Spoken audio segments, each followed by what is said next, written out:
Correspondence 1943–1955. Theodor W. Adorno and Thomas Mann. Correspondence 1943–1955. Editor's note. Thomas Mann's correspondence with Theodor W. Adorno was preceded and effectively prompted by his reading the philosopher's work. In July 1943, while he was working on Chapter 7 of his novel Dr. Faustus, Mann was also studying Adorno's manuscript on Schönberg and progress. I encountered an artistic and sociological critique of our current situation of the most subtle, progressive, and profound kind, and one which displayed a striking affinity to the central conception of my own work, to the very composition in which I was then immersed and involved. The matter was soon decided. This is my man. The relationship between tradition and avant-garde culture, the constellation of modernity and the past, defines the force field of Mann's novel as well as that of Adorno's investigations of the dialectic of technological progress in music. These representatives of two different generations, with significantly different cultural and aesthetic backgrounds in each case, recognized a remarkable closeness to one another that subsequently led, over and beyond their specifically literary and musical collaboration, to a periodically renewed exchange of letters that touched repeatedly on broader social and political issues as well. Adorno's manuscript on Schönberg provided the initial stimulus for a rapidly developing social and intellectual relationship between the philosopher and the writer.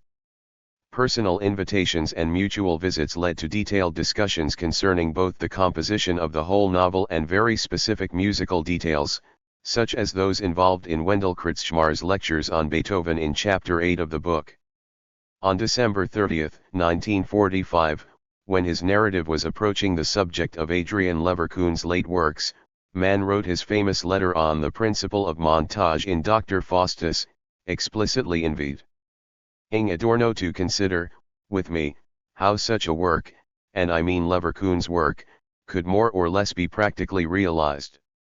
Adorno, having already examined the manuscript of the novel up to this point in the narrative, proceeded to sketch examples of Leverkühn's final compositions, which Mann then versified, as he put it, developing and incorporating these ideas into the body of the novel, ideas which, as models of Adorno's exact imagination, give the lie to any blank or abstract opposition between the original sketch and the finished novel. In a letter to Erika Mann of April 19, 1962, Adorno described the nature of his collaboration with the writer in the following way. Finally, a word concerning Leverkühn's musical compositions. It turned out that TM had already chosen the titles for most of the works in question, which he immediately communicated to me. I then set about thinking them out in detail. I think it was only with the Brentano songs that we did not proceed in this fashion, and in this case I didn't go beyond giving some general musical suggestions. As for the rest, it was extremely straightforward. I thought about the problems exactly as I would have done as a composer actually confronted with the task of writing such works, just as someone, like Berg for example, would generally prepare a plan before setting to work. I noted down the relevant considerations, and still possess a number of these sketches, before proceeding to elaborate them as if there were not merely preparatory outlines, but descriptions of real pieces of music. TM would then contribute his own part. Many things would be changed in the course of our discussions, whether it was a matter of developing the overall conception of the novel more concretely through the description of specific musical details, or of emphasizing alternative aspects and features of the narrative, as in the chapter on the devil, or whether finally, and this is the most important point, it was a question of cutting a number of things precisely because the work in hand was a novel rather than a musical guidebook. I do not believe that his conception of these afternoon discussions, of which I naturally possess the clearest and most precise recollection, would have differed in any way whatsoever from my own. Even more than Thomas Mann, who was fascinated by the striking affinity between the aesthetic ground plan of his novel and Adorno's avant-garde aesthetic, Adorno himself must have regarded this effective collaboration as an epitome of his own utopian conception of knowledge, namely the construction of a concrete form of understanding that successfully reconciles the conceptual and the intuitive moments of experience through an activity of productive imagination.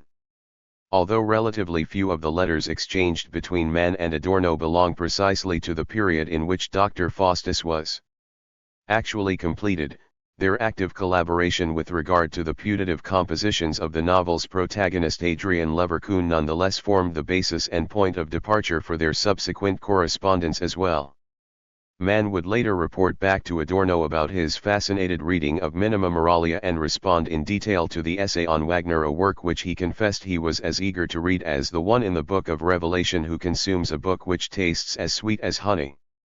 Adorno in turn communicated his own detailed comments upon, and enthusiastic support for, Mann's later novels such as The Holy Sinner, The Black Swan and The Confessions of Felix Krull, the last work being particularly close to Adorno's heart. The letters also addressed extremely private concerns of great personal significance to both of them, as in the candid and carefully considered discussion of the difficulties involved in returning to Europe after the end of the war. Although they were destined never to meet again in person after the autumn of 1949, when Adorno returned to Germany, their continuing correspondence testifies to their persisting mutual concern for and interest in one another.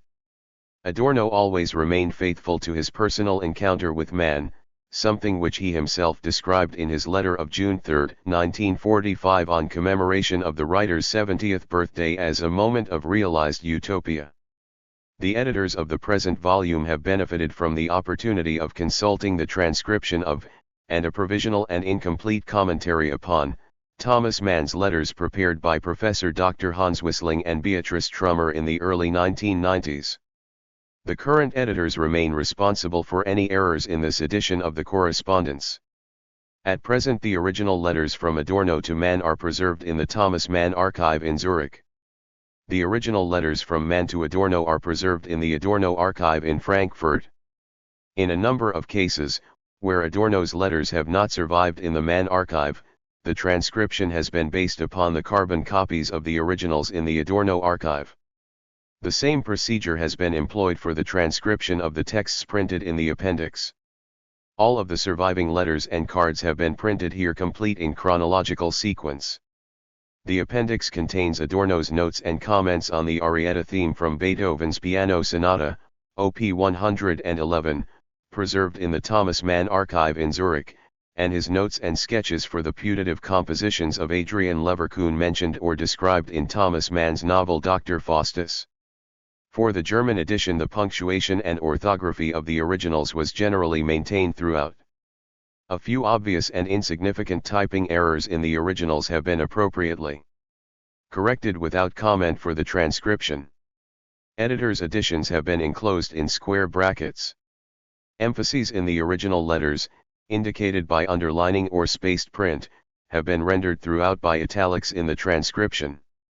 The letterheads and concluding sections of the originals have also been reproduced as closely as possible in the printed text. The passages in Thomas Mann's diary entries which the author underlined in red when preparing the text of the story of a novel, the genesis of Dr. Faustus, are here also underlined. The brace brackets in the passage on the Apocalypse cited in Note 10 of Letter 5 enclose words or phrases which Mann included in the published text of the story of a novel. The annotations to the letters provide further information concerning the individuals, writings, and specific events which are mentioned or alluded to in the correspondence. These annotations are simply intended to clarify certain references and to provide some assistance to the contemporary reader, and do not attempt to supply a detailed running commentary to the correspondence or to provide a substantive contribution to the current state of research on the subject. For this reason, we have not supplied further references to the relevant secondary literature or taken specific account of related correspondence with third parties, such as that between Adorno and Erika Mann, for example. It appeared to us more helpful not only to provide specific sources and references for the often detailed discussion of the literary and theoretical writings of the two correspondents, but also to clarify the discussion in question by citation from the relevant writings where appropriate. Similarly, we have provided details of Thomas Mann's correspondence with other parties if it serves to illuminate the background and context of his letters to Adorno, as in the case of Thomas Mann's controversy with Arnold Schoenberg. Information concerning the original textual sources for this edition of the Correspondence, and reference to prior publication, in part, or whole, of the same material where relevant, has been provided at the end of each letter immediately before the annotations. The following abbreviations have been employed. O. Original. MS. Manuscript. TS. Typescript. FP. First published. PP. Part published. Correspondence 1943 to 1955. 1 Thomas Mann to Theodor W. Adorno. Pacific Palisades, May 10, 1943. Thomas Mann. 1550. San Remo Drive. Pacific Palisades, California. Dear Dr. Adorno. Once again many thanks for yesterday's splendid evening. Point 1 Lest it should get mislaid, I also enclose your article 2, very stimulating reading and extremely important for the figure of Kretschmar who, in typically musical historical fashion, had never advanced beyond the perspective which absolutizes the personality. 3 Yet he, if anyone, should be able to appreciate how the proximity of death and greatness produces a certain objectivism where the sovereignly subjective passes over into the mythic. So do not be too surprised if Kretschmar now starts to incorporate such thoughts into his own perorations, for I am not worried about montage in this connection. 5 And never really have been. What belongs in the book must go into it, and will be properly absorbed in the process. I also wanted to ask if you could write out for me, in very simple form, the arietta theme of the variation movement 6 and could identify the particular note that is added to the final repetitions and thus creates the remarkably consoling and humane effect at the close. Was it also in the same movement 7 that the melody consists in the chordal texture rather than in the repeated unchanging upper notes? And which was the note that was repeated 4 times over alternating chords? I need this degree of musical intimacy and characteristic detail, and can only acquire it from a remarkable connoisseur like yourself. Heartfelt greetings from both of us. Yours. Thomas Mann. 1 Thomas Mann and Theodor W. Adorno probably first met one another in 1942 or 1943 at the home of Max Horkheimer and his wife, Maiden, who on settling in California found themselves living in the vicinity of the Manns. The earliest direct evidence of personal acquaintance is to be found in Adorno's letter to his parents on March 29, 1943, this evening at Max's with a couple of celebrities including Thomas Mann accompanied by his gracious wife. They seem to have got to know one another more closely only after Mann had begun work on his novel Dr. Faustus in the summer of 1943. At the beginning of July 1943, when Mann was working on the 4th chapter, Adorno showed him a book by Julius Ball, In Jabung und Tat im Musikalischen, and this became one of Mann's sources for the novel. But what proved decisive for their very close subsequent collaboration was the first part of Adorno's own philosophy of the new music, which Mann received in manuscript on July 21, 1943 and read at once. In his diary entry for July 26 Mann writes, "Just finished Adorno's text. Further reflections on how to proceed with Adrian." On completing the 8th chapter, in which Adrian Leverkuhn attends Wendell Kretschmar's first 2 lectures, Mann records an invitation to Dr. Adorno, for whom I should like to recite chapter 8. On September 27 he read the entire chapter to Adorno and subsequently took careful note of the latter's critical comments and observations in revising the text. On October 4 Mann was invited to dinner at the Adornos. He noted in his diary, 7.15. Dinner at Adorno's home. After coffee showed the 3-page insertion concerning the piano playing of Beethoven's Sonata Op. 111. Parallels in Op. 31, 2. Easy piano pieces for Adrian. Much talk of music. Mann was occupied repeatedly with revisions to chapter 8 until the end of the year. In addition he made use of Adorno's essay Beethoven's Late Style, also mentioned in this letter. On January 5, 1944 Adorno was once again invited to dinner at the Manns, Afterwards Op 111 played again, with inscription of the performer's name.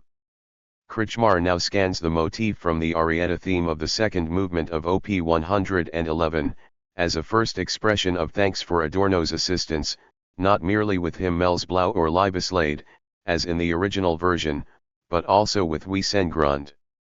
There was another meeting between Mann and Adorno, at the home of Berthold and Salka Virtel on January 23, 1944, at which the musical problematic of the novel was also discussed. On this occasion Adorno drew Mann's attention to Willy Reich's volume on Albanberg, to which Adorno had contributed several essays, and which became in turn an important source for the novel. This effectively marks the end of the first phase of their active collaboration. Nonetheless, Thomas Mann's diary records numerous further meetings.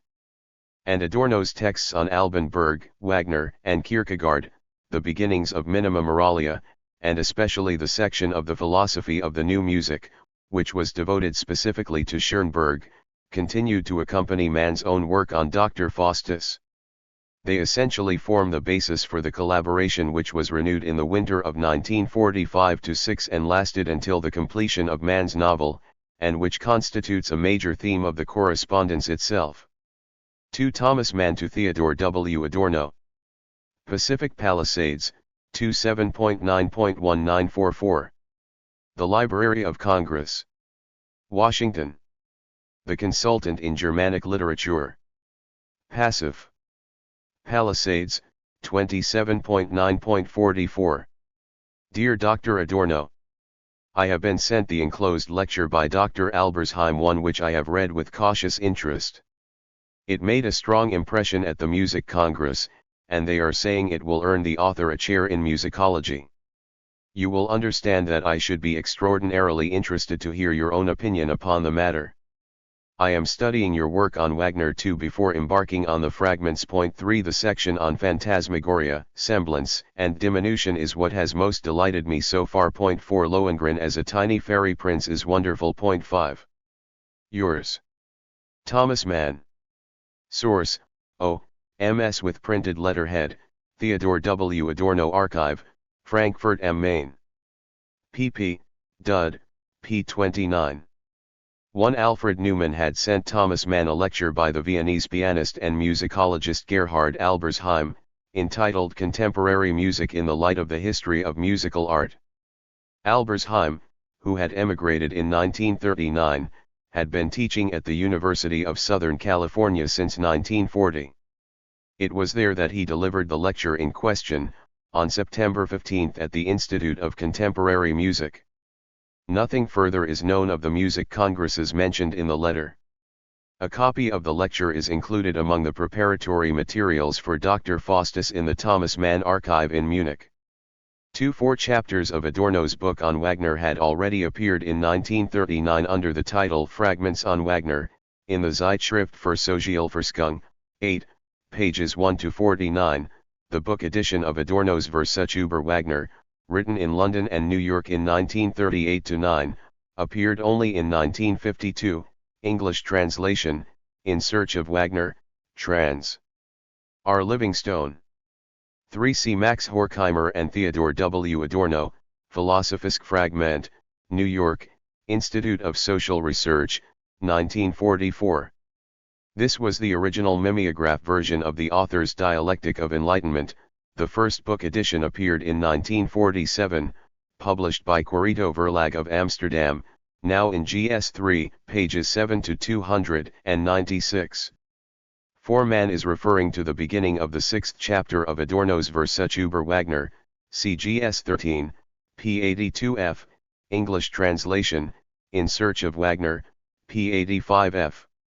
5. The technique of diminishing the sound by eliminating the bass also confers the quality of phantasmagoria on a passage in Lohengrin, one which, less obviously than in Tristan, determines the character of the whole work. It is Elsa's vision in which she conjures up the night and thus launches the entire action. Her description of the night resembles the picture of Oberon. The inward Lohengrin is a tiny fairy prince. Arrayed in shining armor, a knight was approaching, more virtuous and pure than any I had yet seen, a golden horn at his hip and leaning on his sword. Thus was this worthy knight sent to me from heaven.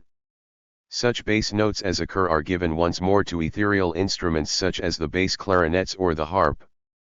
The sound of the bass clarinets, which is particularly transparent, never descends below middle C. The horn referred to in the text is envisaged as a diminished scale in the music by a trumpet in pianissimo.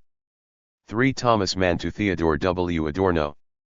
Pacific Palisades, 13.12.1944. The Library of Congress. Washington. The Consultant in Germanic Literature. Passive. Palisades, December 13, 44. My dear Dr. Adorno. Here is the letter 1 which I am about to dispatch to President Kleinsmid. I hope I have done it properly, and I think he may wish to get in touch with me personally about the matter. But he will certainly be able to make some inquiries in the relevant musical circles.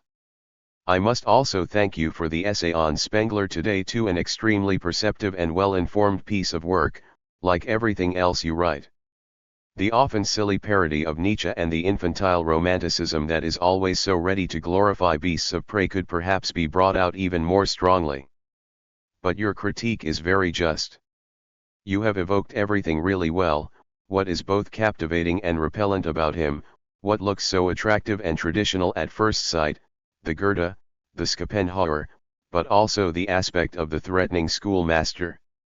Respectfully yours. Thomas Mann. Source, O.M.S. with printed letterhead, Theodor W. Adorno Archive, Frankfurt am Main. 1 Adorno had asked Thomas Mann if he would write a letter of recommendation for Eduard Steuermann. It had become clear that the University of Southern California was intending to expand its musical department and that Steuermann might therefore be able to obtain a teaching position there. On December 13 Thomas Mann wrote, in English, to Rufus Bernard von Kleinsmid, who was president of the university between 1921 and 1947. Dear Mr. President, you can hardly believe how interested I, as an old music lover, was in the news of the intended considerable enlargement of the musical department of your university. This is a change of great importance for the cultural and especially the musical life of this coast. That such plans can be conceived and executed during a great war, demanding all the energies of the nation, is a proof of the vitality of this country of which I am now a citizen. Please take it as a sign of my deep interest if I want to direct your attention to a man who, in my opinion, would be a real asset to the newly enlarged institute. I am speaking of the pianist Eduard Steuermann, a musician of the first order, who combines an extraordinary productive and reproductive gift with a decided and proven pedagogical talent. His great ability, and especially his educational prowess, were early recognized in Europe, and he was offered a professorship at the Vienna Academy which, however, he refused in order to go to America. A pupil of Busoni and later of Arnold Schoenberg, Steuermann belongs to a modern and even radically modern generation and school of musicians. Perhaps in music, more than in any other art, radical progressiveness may be combined with the most devoted and faithful loyalty to the old and classical tradition. In the same way, Steuermann is an artist of the profoundest and most thorough classical education, and as a teacher makes this also a prerequisite for any progressive venture. He is known as the editor of the best edition of Brahms' piano pieces, with which he was commissioned by the Universal Edition. He is not only one of the best-known interpreters of modern music, but also of Beethoven and Brahms' piano compositions. I am telling you all this, dear Mr. President, because I know that, although in Europe this artist would have an assured and brilliant career ahead of him, Steuermann is not the man to push and cleverly recommend himself. I hardly believe that he will approach you of his own volition in order to apply for a position with your future institute. And this is the reason why I give you all these data which you can easily verify and complete through an inquiry in musical circles. I would not have written to you if I did not believe to be serving the university as well as a great artist with these lines. Steuermann, who had been living in New York since 1937, and whose sister Salka Virtel had made her home in Santa Monica into something of a social focus for the emigrant community, did not move to California after all. 2. Mann is referring to an essay which Adorno originally presented as a lecture in 1937, but which was published in 1941 in Studies in Philosophy and Social Science. See Spengler nach dem Untergang, now in GS 10.1, pages 47 to 71, for the passages to which Mann alludes specifically. See especially pages 52f, 62f, and 69, pages 57f, 64f and 70. 4. Theodor W. Adorno to Thomas Mann. Los Angeles, March 6, 1945. June 3, 1945. 316 So. Kentor Abe. Los Angeles 24. My dear and esteemed Dr. Mann, I feel the most profound need to impart to you all of my best wishes and fairest hopes for your 70th birthday. 1. This moment, which finds you as it does completely absorbed in uninterrupted work and self-forgetful productivity, has crept up upon us with such stealth that it is hard to believe how many years have passed already, and it seems improper even to allude to them. It is as if such congratulations, inevitably implying a sort of caesura, might wrongly disturb the unfolding course of your spiritual experience, an experience that regards nothing as alien to itself, tolerates nothing imposed upon it from without, and expresses what is most human about us through a kind of memoir involontaire. 2. But you will forgive me if an observer may permit himself something which your silent and tireless work so strenuously denies itself, pausing here, therefore, to give thanks and to express the hope that the caesura remains imperceptible to you, especially as this current celebration of your 70th birthday cannot fail to strike anyone remotely familiar with your writings as anything other than a kind of subtle, wary, and ironic artistic device in its own right.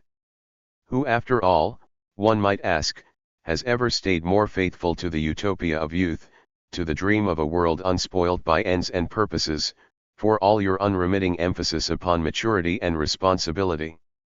Can your entire oeuvre be described as anything but a unique fusion of the early and the late, as a single determinate negation of the normal and average life that lies between the two? Is not even this your 70th birthday the authentic counterpoint to Little Hanno's evening at the opera?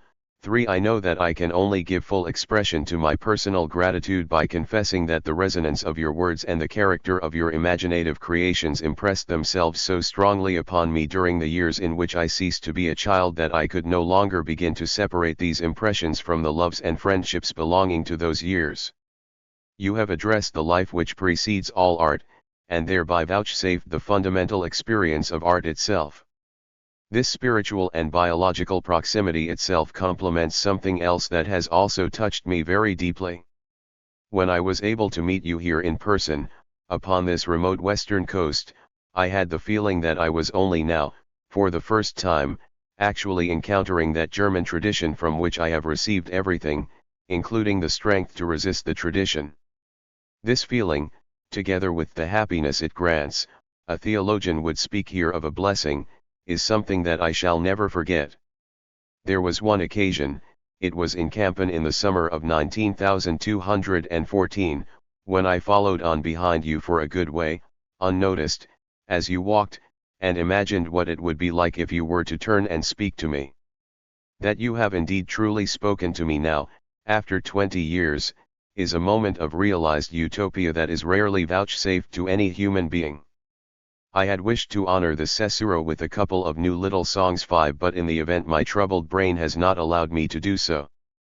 Hopefully I shall make good this omission in future. Much closer to my heart today is simply this, that your grief for the wretched state of the world shall not deter the joyful completion of your own work on Leverkusen, something of which I wait impatiently to hear. With the profoundest respect. Yours, T.W. Adorno. Source, O. M.S., Thomas Mann Archive, Zurich. F.P., Frankfurter Adorno Blätter I, p. 28f. 1. Thomas Mann celebrated his birthday in New York on June 6, 1945. 2. The phenomenon of spontaneous and unbidden memory as described in the work of Marcel Proust, whose ideas were strongly influenced here by Henry Bergson. 3. Adorno is alluding to the performance of Fidelio, mentioned in Chapter 8 of Part 8, not that of Lohengrin, referred to in Chapter 2 of Part 11, in Thomas Mann's novel Buddenbrooks. English translation, Buddenbrooks, The Decline of a Family, trans. By H. T. Loporter, p. 405f. 4. During a summer trip between August 7 and September 13, 1921, Thomas Mann spent some time in Sylt. Nothing further is known about Adorno's stay in Kampen that is documented for the period between the end of August and the beginning of September 1921. 5. In fact, Adorno composed no more songs after completing the 4 songs to texts by Stefan George, Op. 7, in 1944. 5. Thomas Mann to Theodor W. Adorno. Pacific Palisades, 30/31.12.1945. Thomas Mann. 1550. San Remo Drive. Pacific Palisades, California. December 30, 1945.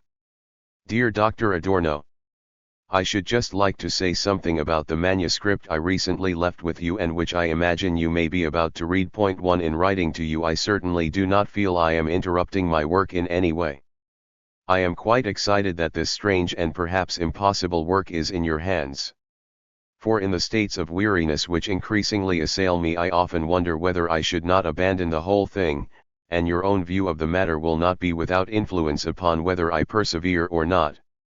The aspect with regard to which I should principally be grateful to receive some detailed comment is the principle of montage, which peculiarly, perhaps outrageously, pervades the entire book, explicitly so and without the slightest concealment. Only recently I have been struck by this again in a half-amusing, half-uncanny fashion when I came to describe a critical illness in the life of my hero. For I incorporated Nietzsche's actual symptoms to word for word, just as they are described in his letters, along with details of his prescribed diet etc., straight into the book. I simply pasted them in, so to speak, for anyone to recognize. I have followed the same principle with the motif of Tchaikovsky's invisible admirer and lover, Madame von Meck, whom he never met, indeed expressly avoided meeting in the flesh. Point 3. I paste this familiar historical material in and allow the edges to blur, dropping it into the text as a mythical theme there for anyone to pick up. Or to take another example, towards the end of the book I obviously introduce the theme, complete with actual quotations, from Shakespeare's sonnets, the triangle where the friend sends his friend to woo the beloved on his behalf, and the friend ends up wooing for himself. Point 4. Of course, I also transform the material. Adrian kills the friend whom he loves, since the resulting involvement with the woman in question exposes him in the end to an act of murderous jealousy. Nonetheless, this does little to alter the bold and thievish character of my borrowings. It hardly seems sufficient to plead Molière's Je prends mon bien au je trouve 5 as a justification for such conduct. Perhaps it springs from an inclination as one becomes older to regard life as a cultural product, preferring in one's petrified dignity to interpret it through mythical cliché rather than independent invention. But I am only too aware that I have long practiced this kind of higher transcription, as in the description of little Hanno Buddenbrook's typhoid fever, when I unabashedly transcribed the relevant article from an Encyclopedia 6 and subsequently versified it, so to speak. This chapter has become rather famous. Yet its merit derives solely from a spiritual and creative elaboration of mechanically appropriated material. The case is more difficult, not to say more scandalous, when it is a question of appropriating material which is itself already spirit, that is, of an authentically literary borrowing, and performed with an air that what has been filched in this way is just good enough to serve one's own compositional purposes. You will rightly gather that I am thinking here of the brazen, although I hope not too doltish, way in which I have rated parts of your writings on the philosophy of music. Point 7. And I owe you a particular apology precisely because at present the reader can hardly be made aware of these borrowings unless I find a way of acknowledging them without ruining the artistic illusion. It is curious, my own relationship to music has been fairly widely recognized. I have always been adept at literary music making, I have always felt halfway to being a musician myself, and I have tried to transfer the musical technique of interweaving motifs to the structure of the novel. And only recently, For instance, Ernst Toch expressly and emphatically congratulated me for being musically initiated. Point 8 But to write a novel about a musician, a novel that at times even aspires to become, among other things, and along with other things, a novel about music itself, this demands more than mere initiation. It requires a scholarship that I simply do not possess. Hence I was determined from the start, in a book already beholden to the principle of montage, not to shrink from seeking assistance or support from the specialist work of others, in the confidence that what has been gleaned and learned from other people may nonetheless take on an independent function and symbolic life of its own within the literary composition, yet still remain intact in the works of criticism from which it derives. My hope is that you will also share this view. The fact is that my own musical education scarcely extends beyond the late Romantics, and you have given me an idea of the most modern developments in music, which is just what I require for a book which again, among other things, and together with many other things, takes the predicament of art as its subject. As in the earlier case of little Hanno's typhoid fever, my initiated ignorance required precise details to enhance the literary illusion and structure of the composition. And I would be deeply obliged if you would intervene and correct such details if they should appear mistaken, misleading, or expressed in such a way as to provoke the scorn of experts. One passage has already been subjected to expert judgment. I read the passages on Opus 111 to Bruno Walter and he was delighted. 9 Well, this is magnificent. Nothing better has ever been said about Beethoven. I had no idea that you had delved so deeply into the composer. Nonetheless, I have no wish to set up the expert as the sole judge here. The musical expert in particular, always proud of his arcane knowledge, is for my purposes all too ready to betray a condescending smile. I would cautiously suggest, cum grano salis, that something may produce the right effect, may come out sounding right, without being entirely so. But I am not attempting to ingratiate myself with you. I have brought the novel to the point where Leverkusen, at the age of 35, in a first wave of euphoric inspiration, and in an incredibly short period of time, composes his principal work, or at least his first principal work, the Apocalypsis cum Figures 10 based upon the 15 illustrations of Dürer or perhaps directly upon the text of the Book of Revelation. And my task now is to imagine and characterize the work in the most suggestive possible manner. And I am basically writing this letter in order to clarify for my mind's eye something that as yet I have hardly dared to approach. What I need are some significant and characteristic details which will create a plausible, indeed convincing, picture for the reader. Would you consider, with me, how such a work, and I mean Leverkusen's work, could more or less be practically realized, and how you would compose the music if you yourself were in league with the devil? And could you suggest one or two musical features to further the imaginative illusion? What I have in mind is something satanically religious and demonically devout, at once rigorously traditional and violently transgressive, something that often seems to scorn the idea of art itself, that reaches right back to the primitive and the elemental 11 that abandons regular meter or even tonality, and perhaps also something that is scarcely performable, like ancient church modes or non-tempered a cappella choruses with notes and intervals one would hardly find on the keyboard, etc. But of course it is very easy to say etc. Even as I was writing these lines I have learned that I shall be seeing you earlier than I thought, since a meeting has already been arranged for Wednesday afternoon. So I could have said all this to you in person after all.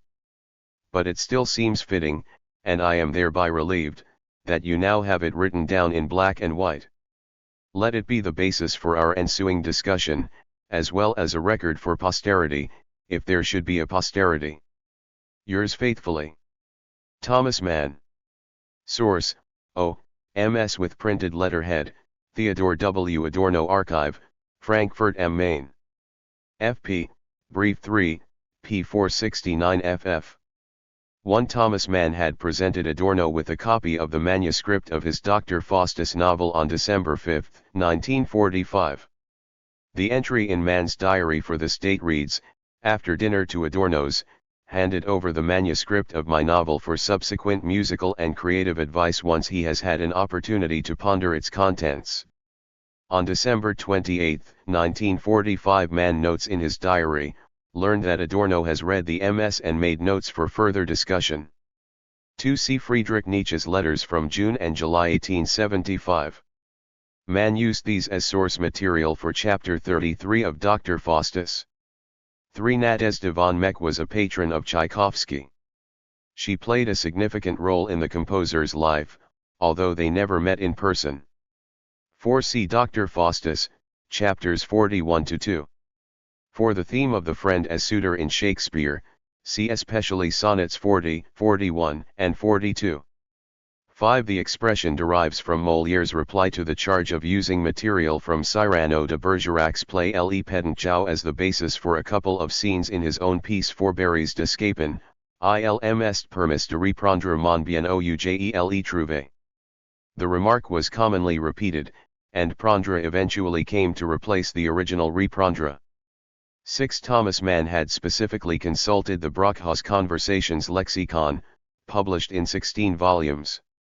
7. Thomas Mann is referring to the essay Beethoven's Late Style, on which he had drawn for Kretschmar's lectures on Beethoven as described in chapter 8 of Dr. Faustus, to the writings on Wagner and to the monograph on Berg, as well as to the typescript of the section of the philosophy of the new music that was specifically concerned with Schoenberg. The material on Schoenberg had proved crucial for Adrian Leverkuhn's dialogue with the devil in chapter 25 of the novel. But Thomas Mann had also repeatedly consulted Adorno's study on Kierkegaard in this connection. 8. See Ernst Tach, Thomas Mann und die Musik, in die Neue Rundschau, Sonderausgabe zu Thomas Mann 70. Geburtstag, pages 187-8. Mann is alluding to the following observation by Tach: conception of musical experience, both as an imaginative totality and in its intrinsic character, reveals every sign of an initiated musical understanding, and the musician can only be delighted by the literary expression which such understanding finds here. 9. The conductor Bruno Walter, who had been friendly with the Mann family ever since their years in Munich, had written to Katja Mann on December 25, 1945, "I cannot describe what a powerful and uplifting impression the Beethoven chapter from Dr. Faustus has exerted upon me. Nothing remotely as profound and illuminating as this has ever been said about Beethoven before." 10. In his story of a novel, Thomas Mann described the beginning of his collaboration with Adorno on the Apocalypsis cum Figuris as follows: "Adorno did not yet have any musical instructions and directions for Leverkuhn's opus which he could give me, but he assured me that he was thinking about the matter, that he already had all sorts of ideas stirring inside him, and that he would shortly be ready to assist me. Not to relate the way in which he kept his word would be to leave these memoirs very incomplete. During the weeks to come I sat with him many a time with notebook and pencil, over a good home-brewed fruit liqueur, jotting down cue phrases concerning the corrections and more exact details for earlier accounts of works of music in the book, as well as traits he had conceived for the oratorio. Fully cognizant as he was of the intentions of the whole and of this particular section, he aimed his suggestions and recommendations precisely at the essential point, namely, to make the opus open simultaneously to the criticism of bloody barbarism and to the criticism of bloodless intellectualism. Although Adorno provided Mann with detailed written comments on Leverkuhn's violin concerto, the concertant music for 3 violins, 3 winds, and piano, and the string quartet, as well as on the cantata Dr. Fausti Weheklag, nothing similar has survived in relation to the Apocalypsis cum Figuris. But one passage which Mann later deleted from the original text of the story of a novel gives a fairly precise idea of the practically effective and characteristic details which Adorno had explicitly suggested in this connection. Thoroughly familiar with the intentions of the whole book and those connected with this particular section which were essentially concerned with exposing the work to the twin charges of bloody barbarism and bloodless intellectualism, he made some excellent suggestions, with the choral parts moving from whispered sounds, half-sung declamation and mingled speaking voices to the richest expression of vocal polyphony, and the orchestral part passing from a magical and primitive kind of noise to the most developed possible form of musical composition, or with gradual transitions of timbre between the vocal and instrumental parts, dissolving the boundaries between the human and the thing-like, the idea of entrusting the role of the Babylonian whore to a particularly lovely coloratura soprano voice whose virtuoso vocal leaps pass over imperceptibly, with a kind of flute-like effect, into the orchestral sound itself, and of lending certain instruments, on the other hand, the effect and timbre of some grotesque vox humana. The suggestion that the most dissonant parts of this despairing piece should express all that is elevated and spiritual, whereas the tonal and harmonic parts should represent the world of hell, i.e. of the intrinsically banal, is authentically Schurenbergian or, better, Bergian in character. From Adrian's melancholic tendency towards parody he developed the demonic merry-go-round, the derisive imitation of every possible musical style, from the motif of the Little Mermaid the words that beg for a soul, from the combination of imperial pomp and musical radicalism the notion of explosive archaism. That could all just as well have come from me, did come from me, like the expression the latest reports of the end of the world which is applied to the chilling high tenor role of the testis, and my advisor suggested all of this through a kind of collaborative imaginative empathy with what I was trying to do. The most significant and useful tip he gave me concerned the effective identity between the sounds of infernal laughter and the angelic children's choir, an exciting moment which I held back for the end of the chapter. Once I was back home I would fix the things that spontaneously came up in discussion, that is, write them out in greater detail, and all I subsequently needed to do was to give the material some compositional order, to articulate its contours, to versify it so to speak, that is, to let the good Serenus relate all this directly from the heart, breathing deeply and heavily as he gives voice to feelings of love and horror. Mann's diary for 1946 records such working discussions on 3, 6, 13, and January 20, and further meetings on 16 and February 20. On March 2 Mann's entry reads, "Oratorio completed. Corrections begun." Following his operation, Mann resumed work on Dr. Faustus on May 30, 1946. The diary subsequently records a meeting with Adorno on July 4, and 8 further meetings are recorded before the end of November, when Mann begins working on the account of Leverkusen's cantata Dr. Fausti Weheklag. On November 25 Mann notes, discussion with Adorno on the symphonic cantata. The collaboration once again became particularly intensive during the last couple of months before actual completion of the novel. Mann revisited and revised his descriptions of Leverkusen's chamber music and violin concerto in accordance with Adorno's sketches and proposals. 11 Wendell Kretschmar's fourth lecture in Chapter 8 of Dr. Faustus. 6 Thomas Mann to Gretel and Theodor W. Adorno. Chicago, 19.5.1946. Chicago. 19.v.1946. Dear friends, heartfelt greetings before we meet again.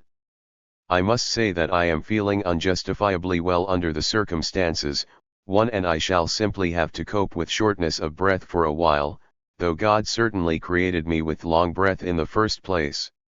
We are thinking of leaving on the 24th and look forward to finding you both in the best of health.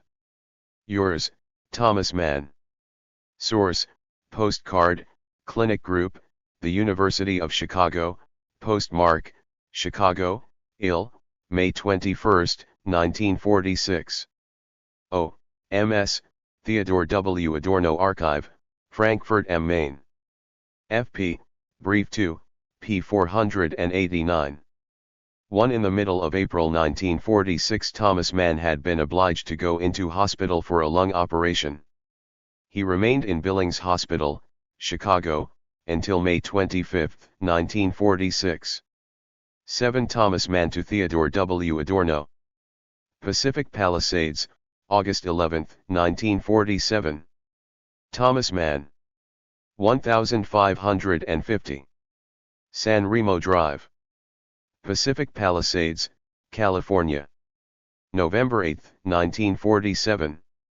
Dear Dr. Adorno, I just wanted to send you this Swiss review of Faustus on account of the passage I have specifically marked. Point 1 There have been other more dramatic notices, but the impression that the music itself is so central, and the convincing character of the biographical fiction in general, is particularly important to me.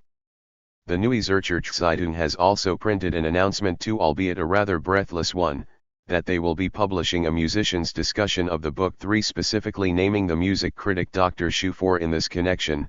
We can only be curious to see what he says. With very best wishes. TM. P.S. I would be grateful if you could return the piece in due course. Source: MS with printed letterhead, Theodor W. Adorno Archive, Frankfurt am Main. FP, Brief 2, p. 567. 1. The first European edition of Dr. Faustus had appeared on October 17. Thomas Mann's diary entry for November 8, 1947 reveals that he is referring here to a review of the novel by Alexander Moritz Frey, which was published in the Basel Nationalzeitung on November 2, 1947. The review, which Mann received on November 6, emphasizes the convincingly real character of the music described in the novel. Frey expatiated on this aspect. The author communicates in musical terms, in genuinely musical terms, precisely as a composer conceives them, the ultimate sense of the world in all its celestial heights and infernal depths. His knowledge of the work and workshop of the composer is so profound, his digressions on the secret mysteries of creative musical achievement are so detailed, that one can hardly avoid the uplifting but also disturbing impression that there must be an actual musical work like that described in Dr. Faustus itself, and this because Thomas Mann has effectively created and bestowed the most precise form upon this idea through the very power of his language.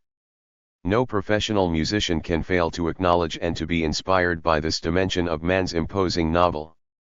The copy of the review which is preserved in the Thomas Mann archive has not been marked in any way, but this is probably the passage to which Mann specifically intended to draw Adorno's attention.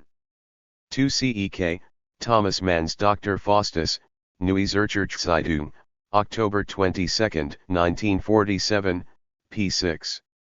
3 CEK, Ernst Hattern and Willi Schuh, Thomas Mann's Dr. Faustus, Neue Zürcher Zeitung, November 29 and December 6, 1947, p. 5 and p. 7. 4 Willi Schuh, who had studied music in Munich between 1922 and 1924, had been the music critic and the music editor with the Neue Zürcher Zeitung. He taught the theory of harmony and the history of music at the Zurich Conservatory and was particularly active in promoting the cause of contemporary music. Schuh also edited the Schweizerische Musikzeitung between 1941 and 1968. He published a monograph, Richard Strauss. Betrachtungen und Erinnerungen in Zurich in 1949. Schuh had already expressed public support for Thomas Mann on the occasion of the Protest of Munich, city of Richard Wagner in 1933. Mann never forgot this earlier act of solidarity and continued to remain in regular contact with Schuh. He mentions him explicitly in chapter 39 of Dr. Faustus as Dr. Schuh, the excellent music critic of the Neue Zürcher Zeitung. 8 Thomas Mann to Theodor W. Adorno. Pacific Palisades, 18.12.1947. Thomas Mann. 1550. San Remo Drive. Pacific Palisades, California. December 18, 1947. Dear Dr. Adorno, I feel bound to tell you a little more about the Symposium 1 which has now appeared over a couple of issues of the Neue Zürcher Zeitung, and in particular certain complimentary remarks by Dr. Schuh 2 which I ought by rights to pass on to you. My only service is to have found a home for good things and instilled them into the soul of the composition. I must say that the literary circles in Switzerland have become quite excited in this connection. The idea of such a colloquium is surely unique in the history of the journalistic book review. We don't get to see each other nearly as often as we should. And now of course there are children and grandchildren, busy reunions and celebrations of one kind or another. Once Christmas has passed we must really find time for a quiet evening of conversation again. Greetings from one household to another. Yours, T.M. Source: MS with printed letterhead, Theodor W. Adorno Archive, Frankfurt am Main. FP, Brief 2, p. 577. 1. See the note to letter 7 above. 2. Willi Schuh's contribution to the Neue Zürcher Zeitung on December 6, 1947 concentrates upon the question of Leverkusen's musical development.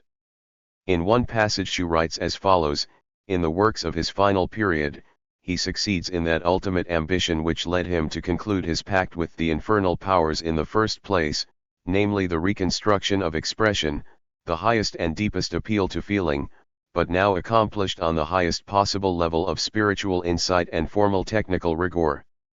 In the Apocalypsis cum Figuris and Fausti Weheklag, and the intimately detailed descriptions of these pieces are quite breathtaking for anyone who is truly familiar with the art of music. The composer abandons himself entirely to his work without worrying about any pre-given subjective construction.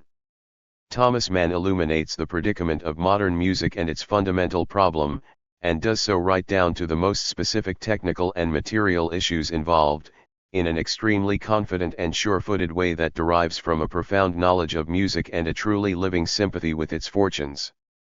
The discussion of particular details, like specific modulations and other harmonic peculiarities, and most especially the details of 12-tone technique, addresses some of the most sophisticated aspects of music which are unfamiliar even to many musicians.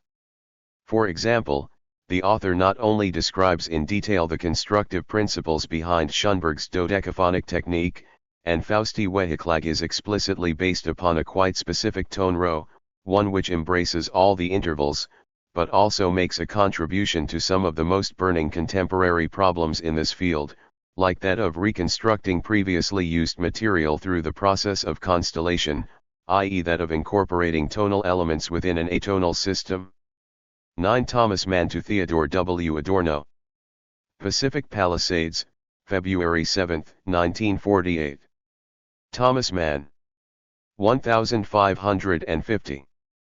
San Remo Drive. Pacific Palisades, California. July 2, 1948. Dear Dr. Adorno, I have now begun work on the autobiographical memoir concerning the genesis of Faustus, or the story of a novel one, and I should be particularly grateful in this regard if you could furnish me with a few dates and details about yourself to refresh my memory, about your origins and the course of your previous life. Perhaps you could say something more about the dual Genos and Viennese background of your family, about your musicological and sociological studies, your relationship with Horkheimer to your earlier academic career in Frankfurt. Just a few remarks would be sufficient if that is all right. Yours, Thomas Mann. Source: O.M.S. with printed letterhead, Theodor W. Adorno Archive, Frankfurt am Main. F.P. Dud. p. 436. 1. C. Thomas Mann, Die Entstehung de Dr. Faustus, Roman eins Romans, English translation, The Story of a Novel, The Genesis of Dr. Faustus, trans. Richard Winston and Clara Winston. Thomas Mann composed this text between June 28 and September 20, 1948. As early as February 13, 1948 he made the following entry in his diary: talked to Adorno about my intention to write something autobiographical one day concerning Faustus, much to his relief. 2. This is how Mann spelled Horkheimer's name in the letter, a mistake which Walter Benjamin also occasionally made. The philosopher Max Horkheimer, whom Adorno first met in 1922 at the home of his academic supervisor Hans Cornelius, qualified as a university teacher in 1925 and became professor of social philosophy and director of the Institute for Social Research at the University of Frankfurt in 1930. Under the auspices of the Institute he also edited the Zeitschrift für Sozialforschung from 1932 until 1941. He published a number of important programmatic essays on the concept of critical theory in the pages of the Zeitschrift during this period. Horkheimer opened subsidiary branches of the Institute in London and Geneva by as early as 1931 and began to rent a personal apartment in Geneva in 1932. After the Nazis forced the closure of the Institute for Social Research in Frankfurt in March 1933, he emigrated with the intention of re-establishing the Institute, first of all in Geneva and from 1934 in New York. Horkheimer moved to California in 1941 and settled down with his wife, Maiden, in Pacific Palisades, not far from the Mann family. The Horkheimers, naturalized in 1940, also acted as witnesses for Thomas and Katia Mann when they too became American citizens. Between 1939 and 1944, Horkheimer collaborated with Adorno on the dialectic of enlightenment. After the war, Horkheimer returned to Germany and succeeded in re-establishing the Institute for Social Research in Frankfurt in 1950. From 1951 to 1953 he served as rector of the University of Frankfurt, which had already offered to restore his former chair in 1946. Horkheimer retired in 1959 and died in Nuremberg on July 7, 1973. 10 Thomas Mann to Theodor W. Adorno. Pacific Palisades, March 7, 1948. Thomas Mann. 1550. San Remo Drive. Pacific Palisades, California. July 3, 48. Dear Dr. Adorno, could you say a word, and a positive one if at all possible, about these musical communications? One, I have just received them from a young Swiss composer by the name of Albert Moschinger. I also enclose the reply from Moore too, which I forgot to bring with me recently. Until we meet again soon. Yours. T.M. Source, O.M.S. with printed letterhead, Theodor W. Adorno Archive, Frankfurt am Main.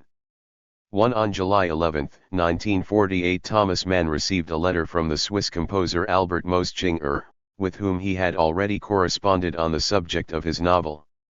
See Albert Moschinger's Briefwechsel mit Thomas Mann, Schweizer Musikzeitung, 112/1, pages 3 to 11. In the letter, Moschinger had enclosed his own song setting of Goethe's poem Einsamkeit and a work for piano entitled 4 5-note pieces on B, E, A, E, E. The autograph manuscripts of both pieces are preserved in the Thomas Mann archive. In Dr. Faustus, this specific series of notes, the Hetera, Esmeralda motif, represents Leverkusen's infection and his pact with the devil, and recurs frequently in the composer's works as they are described in the novel. Albert Moschinger lived and worked in Bern, as a pianist and teacher at the conservatory, between 1925 and 1943. He later took up residence in Ascona. In addition to a number of symphonies and piano concertos, he composed a dramatic cantata for soloists, choir, and orchestra, Die kleine Seejungfrau, Op. 75, which received its first performance with Studio Basel in 1949. It is not known whether, or how, Adorno responded to Mann's request. 2 On May 29, 1948, Thomas Mann had written to the publishing house J.C.B. Moore in Tübingen. Dear Sirs, I am particularly gratified to learn that you are intending to publish Theodor Adorno's book The Philosophy of the New Music, and I should like to express my sincere hope that you will awaken fresh interest in this author, whose important work on Kierkegaard you have already published, precisely through this no less significant publication.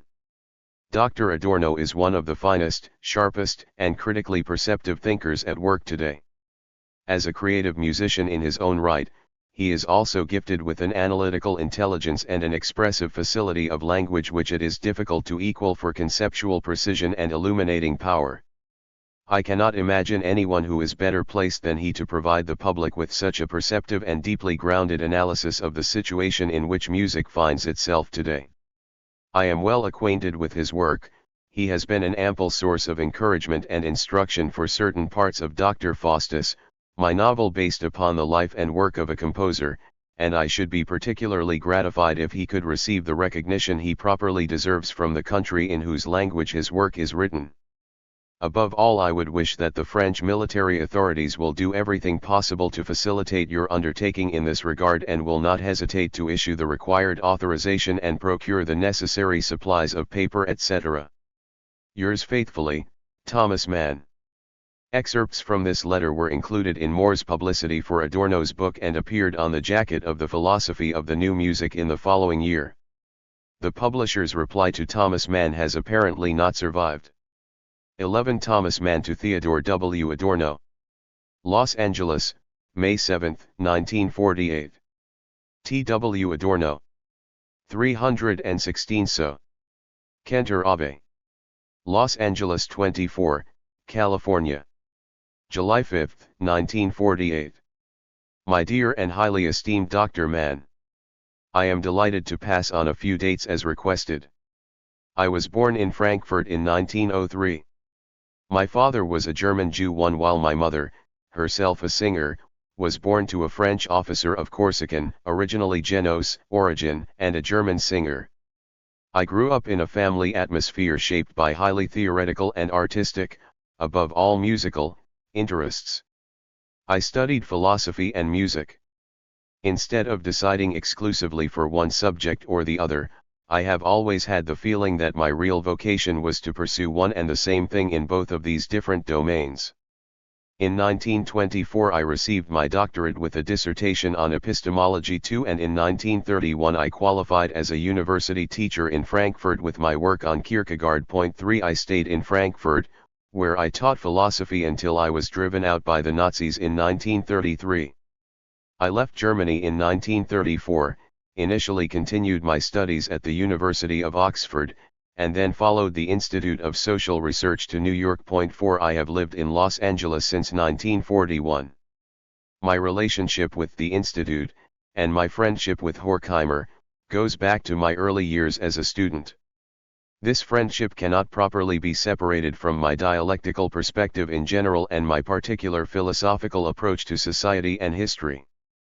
The most important fruits of my collaboration with Horkheimer are the Dialectic of Enlightenment, which we published together, 5, and our memorial tribute to Walter Benjamin. 6. In my musical studies I concentrated upon piano and composition, first with Bernhard Siekel 7 and Eduard Jung 8 in Frankfurt, and then with Alban Berg and Eduard Steuermann 9 in Vienna. My friendship with these musicians, as well as with Rudolf Kalisk 10 and Anton von Webern, has proved aesthetically decisive for me. In 1928 to 1931 I acted as editor of the Viennese journal Anbruch 11, which strongly supported the cause of radical modern music. This interaction between my musical and social philosophical interests has already found expression, apart from some published excerpts from a work on Richard Wagner, in a number of studies in German and English, 12, the majority of which appeared in the Zeitschrift für Sozialforschung. The book on the philosophy of the new music, which is shortly to appear in Germany, effectively sums up, for the present, the results of these earlier studies. The first part of the book, already written in 1941, discusses Schoenberg and his school, and the dodecaphonic technique. Although the book presents him unambiguously as the greatest living composer, it also argues that this objectively necessary constructive contribution to music also threatens, for equally objective reasons, and behind the composer's back as it were, to revert to something dark and mythological. The second part of the book, which I have only recently completed, discusses Stravinsky, rejects the possibility of a musical restoration and reveals the inner connection between this idea and the regressive tendencies of the age. For more than 10 years I have also been working on a book on Beethoven that addresses both philosophical and compositional issues. 13. In addition to my writings on musical subjects, I should also mention Minima Moralia, my recent collection of aphorisms. 14.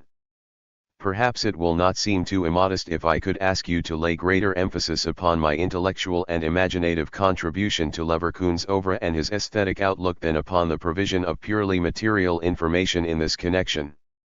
It is with the greatest excitement that I anticipate this ascent to immortality by the back door which your story of a novel will vouchsafe me. I hardly need to say what it means to me that you have recognized some truth in my eccentric investigations and now intend to bring it into the full light of day. And I must already express my thanks to you for this here and now. With the deepest respect. Yours. Source: O.T.S., Theodor W. Adorno Archive, Frankfurt am Main. 1. The Frankfurt businessman Oscar Wiesengrund and his wife, the singer Maria Cavalli Adorno, had left Germany in early 1939. They arrived in Cuba first but were able to settle in New York by the middle of 1940. 2. Adorno received his doctorate under the Frankfurt philosopher Hans Cornelius in 1924 with his dissertation Die Transzendenz des Dinglichen und die Noemetisken in Husserl's Philosophie. The work remained unpublished during Adorno's lifetime. 3. Adorno had written his postdoctoral dissertation Kierkegaard, Construction of the Aesthetic in 1929-30. It appeared in a heavily revised book form in Tübingen in 1933. 4. The Institut für Sozialforschung, originally founded in Frankfurt in 1923, adopted this name when it was re-established in the United States. After the National Socialist seizure of power, the institute was relocated initially in Geneva, and then in 1934 at Columbia University in New York. 5. See Letter 2, Note 3, above. 6. Adorno is referring to the Hektograph volume Walter Benjamin zum Gedächtnis, a special number of the Zeitschrift für Sozialforschung, which officially ceased publication in 1941. Walter Benjamin's theses on the philosophy of history appeared for the first time in this volume, which was published in Los Angeles under the auspices of the Institute. 7. The composer Bernhard Sickels was director of the Hochschule Conservatory in Frankfurt am Main from 1923 until the Nazi seizure of power in 1933. In a letter to his future teacher Albenberg, Adorno wrote on February 5, 1925, "My first compositional attempts were also made at an early age. I taught myself harmonic theory, and in 1919 came to Bernhard Sickels with songs and chamber music. I have been his student since. Most recently, I have been working on 5 and 8-part vocal counterpoint with him, who also taught at the Hochschule Conservatory in Frankfurt." 9. The pianist and composer Eduard Steuermann, with whom Adorno studied piano in 1925 in Vienna, had lived in New York since 1937. See Adorno's personal tribute nach Steuermanns Tod, and Die Komponisten Eduard Steuermann und Theodor W. Adorno, aus ihrem Briefwechsel, in Adorno Noten, ed. Rolf Tiedemann, Berlin, 1984, pages 40-72. 10. Adorno had met the musician Rudolf Kalisk, violinist and leader of the Kalisk Quartet, and a pupil of Schoenberg, during his period of study in Vienna. In 1935 Adorno and Kalisk had planned to bring out a collaborative work on the theory of musical reproduction. For the sections which Adorno himself wrote between 1946 and 1959, see Theodor W. Adorno, Nachgelassene Schriften, Volume 2, Aufzeichnungen zu einer Theorie der musikalischen Reproduction, ed. Henry Lonitz, Frankfurt am Main, 2001. Kalisk was touring the USA with his quartet when war unexpectedly broke out in Europe in 1939 and he never actually returned to Germany. From 1944 he taught violin and chamber music at the University of Wisconsin.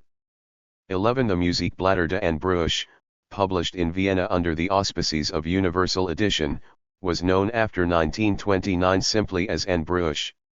Although Paul Stephan was the general editor from 1923 onwards, Adorno unofficially assumed editorial responsibility for the journal in 1929.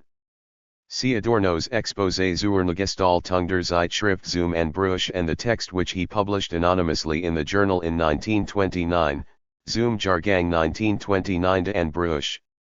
12. See Theodor W. Adorno, Über Jazz from 1936, Gloss über Sibelius, Über den Fetischcharakter in der Musik und die Regression des Horns. See also Adorno's studies on the NBC Music Appreciation Hour and the Radio Symphony, which he had intended to publish in a volume provisionally entitled Currents of Music, Elements of a Radio Theory. Adorno's book Philosophie der Neuen Musik was published by J.C.B. Moore, Tübingen, in 1949. 13. Adorno never completed this work which he had been planning since 1934. The numerous notes and fragments that fill his notebooks in connection with this project, spanning a period of more than 30 years, have been published posthumously. 14. Adorno's collection of aphorisms, subtitled Reflections from Damaged Life, was published in Germany in 1951. 12. Thomas Mann to Theodor W. Adorno. Pacific Palisades, December 7, 1948.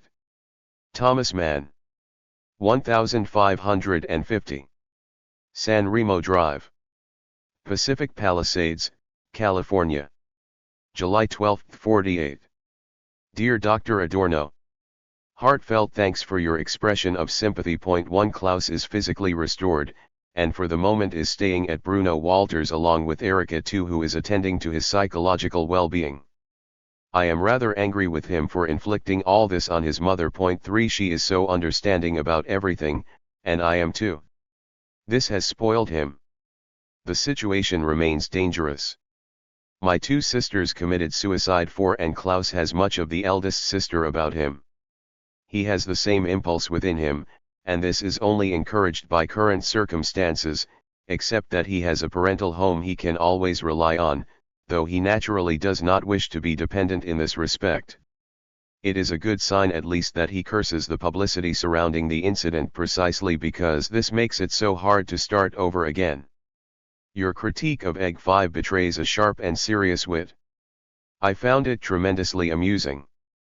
I gave it to my brother-in-law 6 to read so he could appreciate just how rigorous, how respectful of tradition, this area of thought 7 can be, one which, like my dear friend Walter, he despises as anti-musical. Until we meet again soon. Yours, Thomas Mann. Source: O.M.S. with printed letterhead, Theodor W. Adorno Archive, Frankfurt am Main. F.P. Brief 3, p. 37. 1. The writer Klaus Mann, Thomas Mann's eldest son, had attempted to commit suicide on the night of 10 to July 11, 1948. No written record of Adorno's expression of sympathy appears to have survived. 2. The actress and writer Erica Mann, Thomas Mann's eldest daughter. 3. Katja Mann, née Pringsheim, who had married Thomas Mann in 1905. From 1954 until her death she lived in Kilchberg on Lake Zurich. In 1974 Elisabeth Plessen and Michael Mann published her memoirs under the title Katja Mann, Mein ungeschriebenen Memoiren. 4. Thomas Mann's eldest sister Julia Lohr Mann, the model for the character of Ines Rade in Dr. Faustus, and the actress Carla Mann, who also inspired the character of Clarissa in the novel. 5. Adorno's critical review of the piano sonata by Werner Egg, entitled Egemion, remained unpublished during Adorno's lifetime. It is clear that it had already been written by 1948, and not in 1950, as the editors of Adorno's complete writings believed. 6. The composer, conductor, and music teacher Klaus Pringsheim, Katja Mann's twin brother, and pupil of Gustav Mahler, was invited in 1933 to become the director of the Royal Japanese Academy of Music. Pringsheim lost his position in Japan for political reasons in 1937 and eventually emigrated to California in 1946. 7. Mann is probably referring to the field of music theory. 13. Thomas Mann to Theodor W. Adorno. Pacific Palisades, November 12, 1948. Thomas Mann. 1550. San Remo Drive, Pacific Palisades, California. 11/12. 1948. Dear Dr. Adorno, you have to read this, firstly because Schönberg describes you as an informer, one, and secondly because I am sure you can hardly be indifferent to his current state of mind. The journal sent me this copy of what he has written.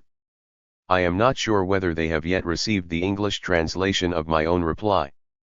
But if not, I do not think it really matters very much. I believe Schönberg's letter speaks for itself. It would probably be best if you say nothing about the matter until my reply has appeared. I am hoping to receive the proofs of the story of a novel very shortly from Amsterdam, and will pass them on to you as soon as I do.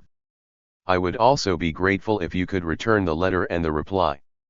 Greetings from one household to another. Yours, T.M. Source: O.M.S. with printed letterhead, Theodor W. Adorno Archive, Frankfurt am Main. F.P. Brief 3, p. 62. 1. Arnold Schoenberg was particularly displeased with Thomas Mann for having presented Adrian Leverkuhn as the inventor of the dodecaphonic method without even mentioning Schoenberg's name. In February 1948 Schoenberg sent Thomas Mann an article which he had composed for an imaginary Encyclopedia Americana for the year 1988. Writing under the pseudonym Hugo Triebsemann, he attempted to suggest the damage which he believed the character of Leverkuhn could well inflict upon his own subsequent reputation. The article presents Thomas Mann as a writer who was originally a musician and the true inventor of the dodecaphonic technique. The writer suffers in silence when a certain thieving composer called Schoenberg appropriates this discovery for himself. It is only in Dr. Faustus that the writer openly proclaims this spiritual musical property as his own. For Thomas Mann's initial attempt to reassure Schoenberg by letter on February 17, 1948, see Brief 3, p. 22f. On February 25, 1948 Schoenberg attempted to explain himself to Mann in a rather conciliatory letter which also referred to the pseudonymous author of the article, the synthetic Hugo Triebsemann, whom I produced by combining Hugo Riemann with Dr. Rubs Amen. At Schoenberg's request Mann agreed to write a postscript for inclusion in subsequent editions of Dr. Faustus which would enlighten the reader about the true originator of the compositional technique described in chapter 22 of the novel. The postscript duly appeared in the Surkamp edition of 1948. Es scheint nicht überflüssig, den Leser zu verständigen, dass die im XXII. Kapitel dargestellt Kompositionssart, 12. oder Reihentechnik genannt, in Wahrheit das geistige Eigentum eines zeitgenössischen Komponisten und Theoretikers, Arnold Schoenbergs, ist und von mir in bestimmtem idealem Zusammenhang auf ihn frei erfunden Musikerpersönlichkeit, den tragischen Helden meines Romans, übertragen wurde. Überhaupt sind die Musiktheoretischen Teildebattes in manchen Einzelheiten der Schoenbergschen Harmonieler Verpflichtet. Thomas Mann. The postscript reads as follows in Helen Loporter's original English translation of the work. It does not seem supererogatory to inform the reader that the form of musical composition delineated in chapter XXII, known as the 12-tone or rose system, is in truth the intellectual property of a contemporary composer and theoretician, Arnold Schoenberg. I have transferred this technique in a certain ideational context to the fictitious figure of a musician, the tragic hero of my novel. In fact, the passages of this book that deal with musical theory are indebted in numerous details to Schoenberg's Harmonieler. Schoenberg initially appeared to be entirely satisfied by Thomas Mann's clarifications and wrote to this effect on October 15, 1948, I am very pleased that you have been kind enough to respect my wish to protect myself from the incompetence of all future historians of music. I was firmly convinced that I should expect no less from you than I do from myself, and I am very pleased that my trust has indeed been rewarded in this respect. But it soon transpired that the controversy was far from over. On November 13, 1948 Schoenberg dispatched an angry open letter, specifically aimed at Mann, to the Saturday Review of Literature. He complained that Mann's reference in the postscript to a contemporary composer and theoretician only served to belittle his own work and character, yet in 2 or 3 decades we shall see who is the contemporary of whom. Schoenberg felt that his discovery of the dodecaphonic technique had not properly been acknowledged, and had this to say about Mann's detailed discussion of the method of composing with 12 tones. The advisor and instructor was an earlier student of my deceased friend Alban Berg, namely Herr Wiesengrund Adorno.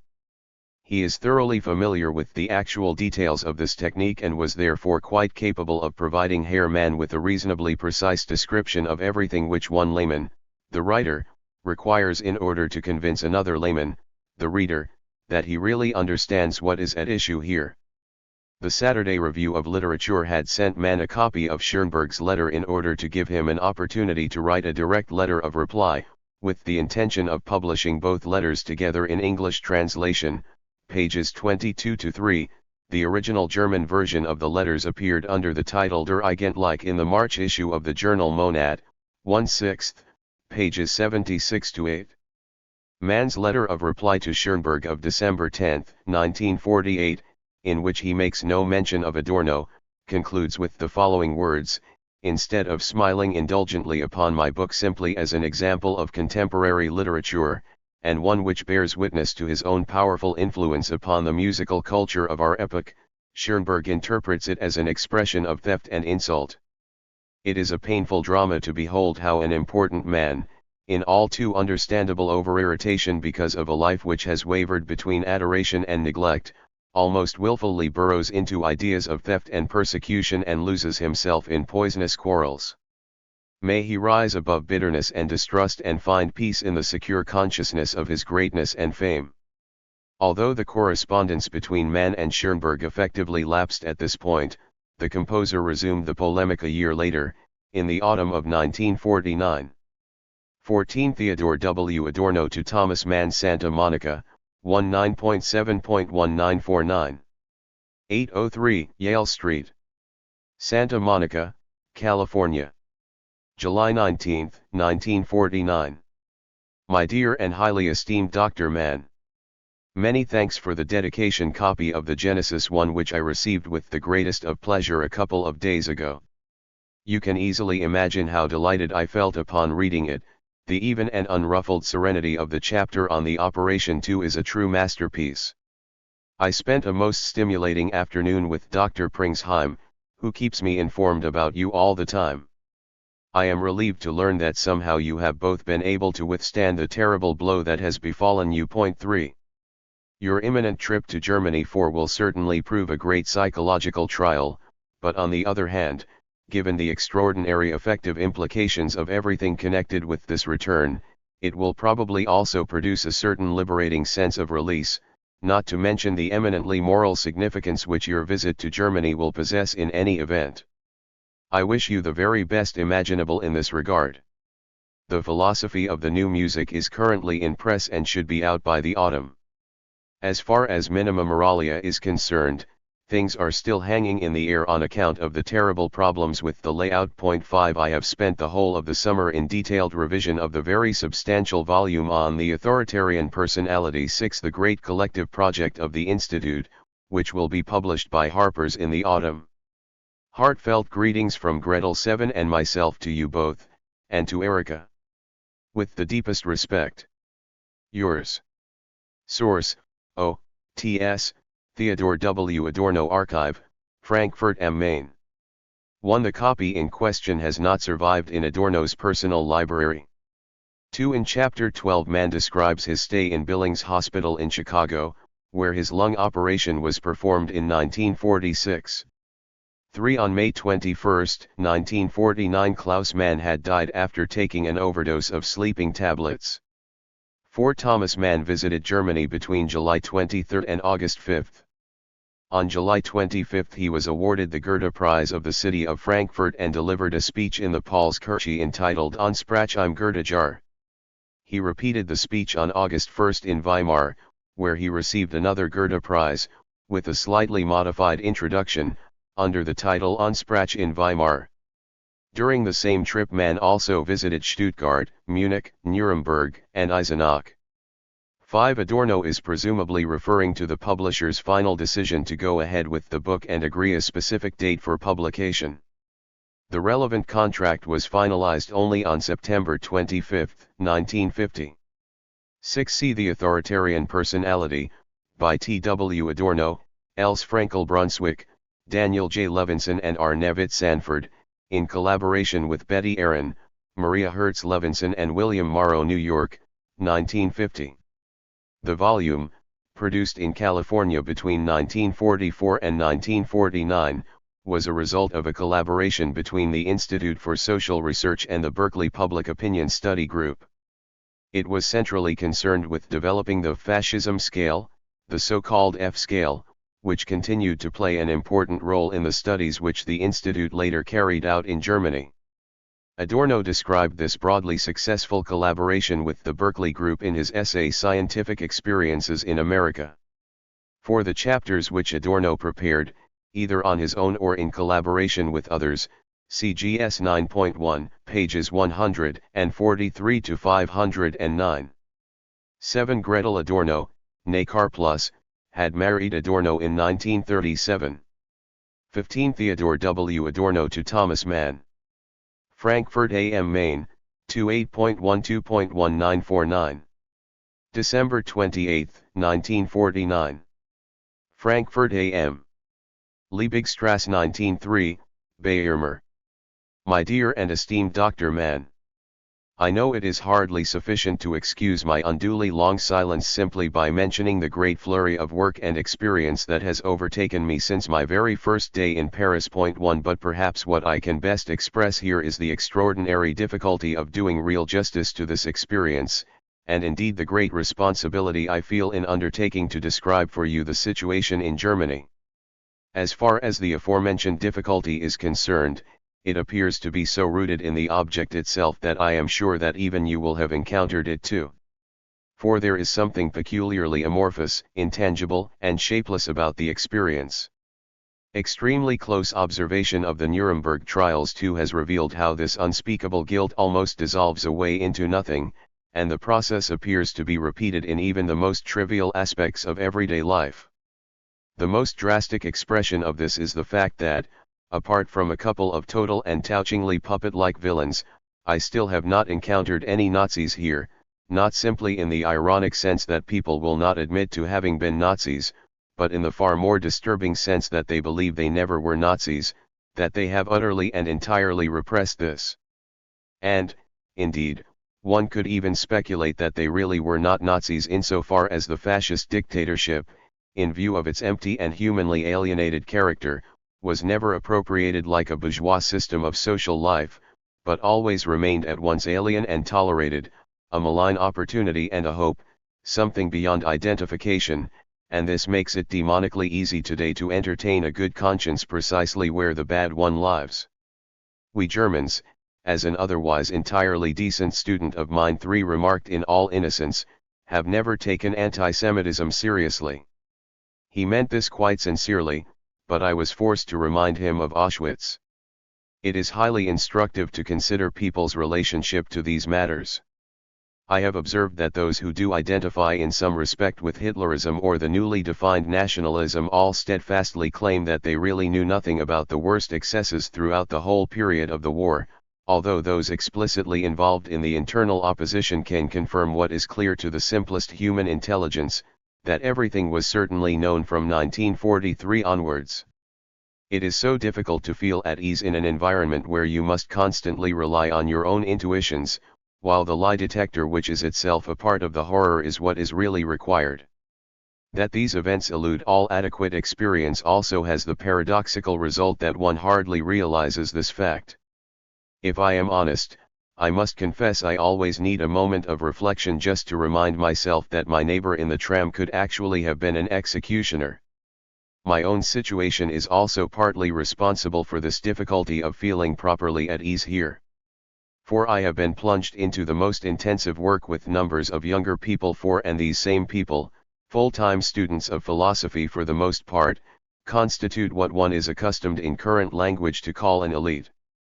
Of course, immersed in the concrete commitments of work and surrounded by the temptations of vanity, one tends to interpret things in the best possible light, and, even if one can be very deluded in this respect, these students here make things very easy for me.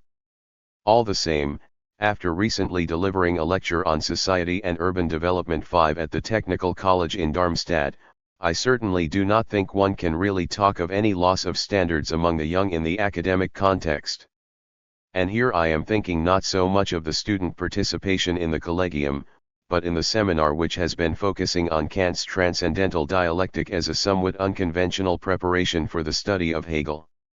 I can hardly begin to describe the passionate engagement of the students, which clearly has more to do with the material itself than with me, and they are so enthusiastic that I actually have considerable difficulty making my own voice heard. This extends from relatively external things. It is often hardly possible to bring the seminar to a close at the appointed time, and the youngsters have even asked me to continue the seminar throughout the vacation, to the actual content of the discussions themselves.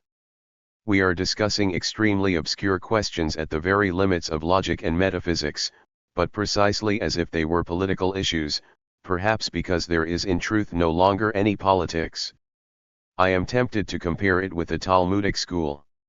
It sometimes seems to me as though the spirits of the murdered Jews have entered into our German intellectuals. It is particularly characteristic that we are almost always concerned with questions of interpretation, and hardly ever with questions of the actual truth of a theory, a play of spirit with itself that would have earned any of us the reproach of contemptible aestheticism if we had done the same.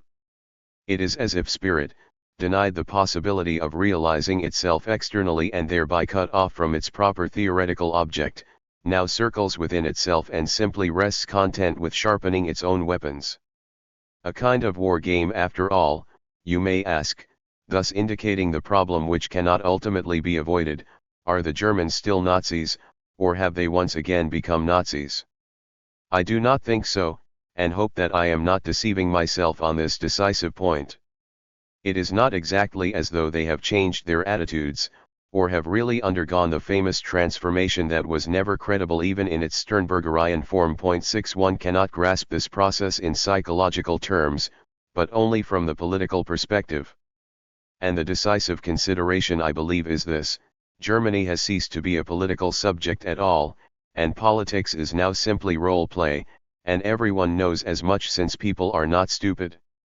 They sense they are now part of the greater conflict of the two great constellations of power, and they literally seek to profit from the fact, but the idea that there is any serious prospect of affecting historical events from within Germany, this is something I have never encountered here in either thought or gesture.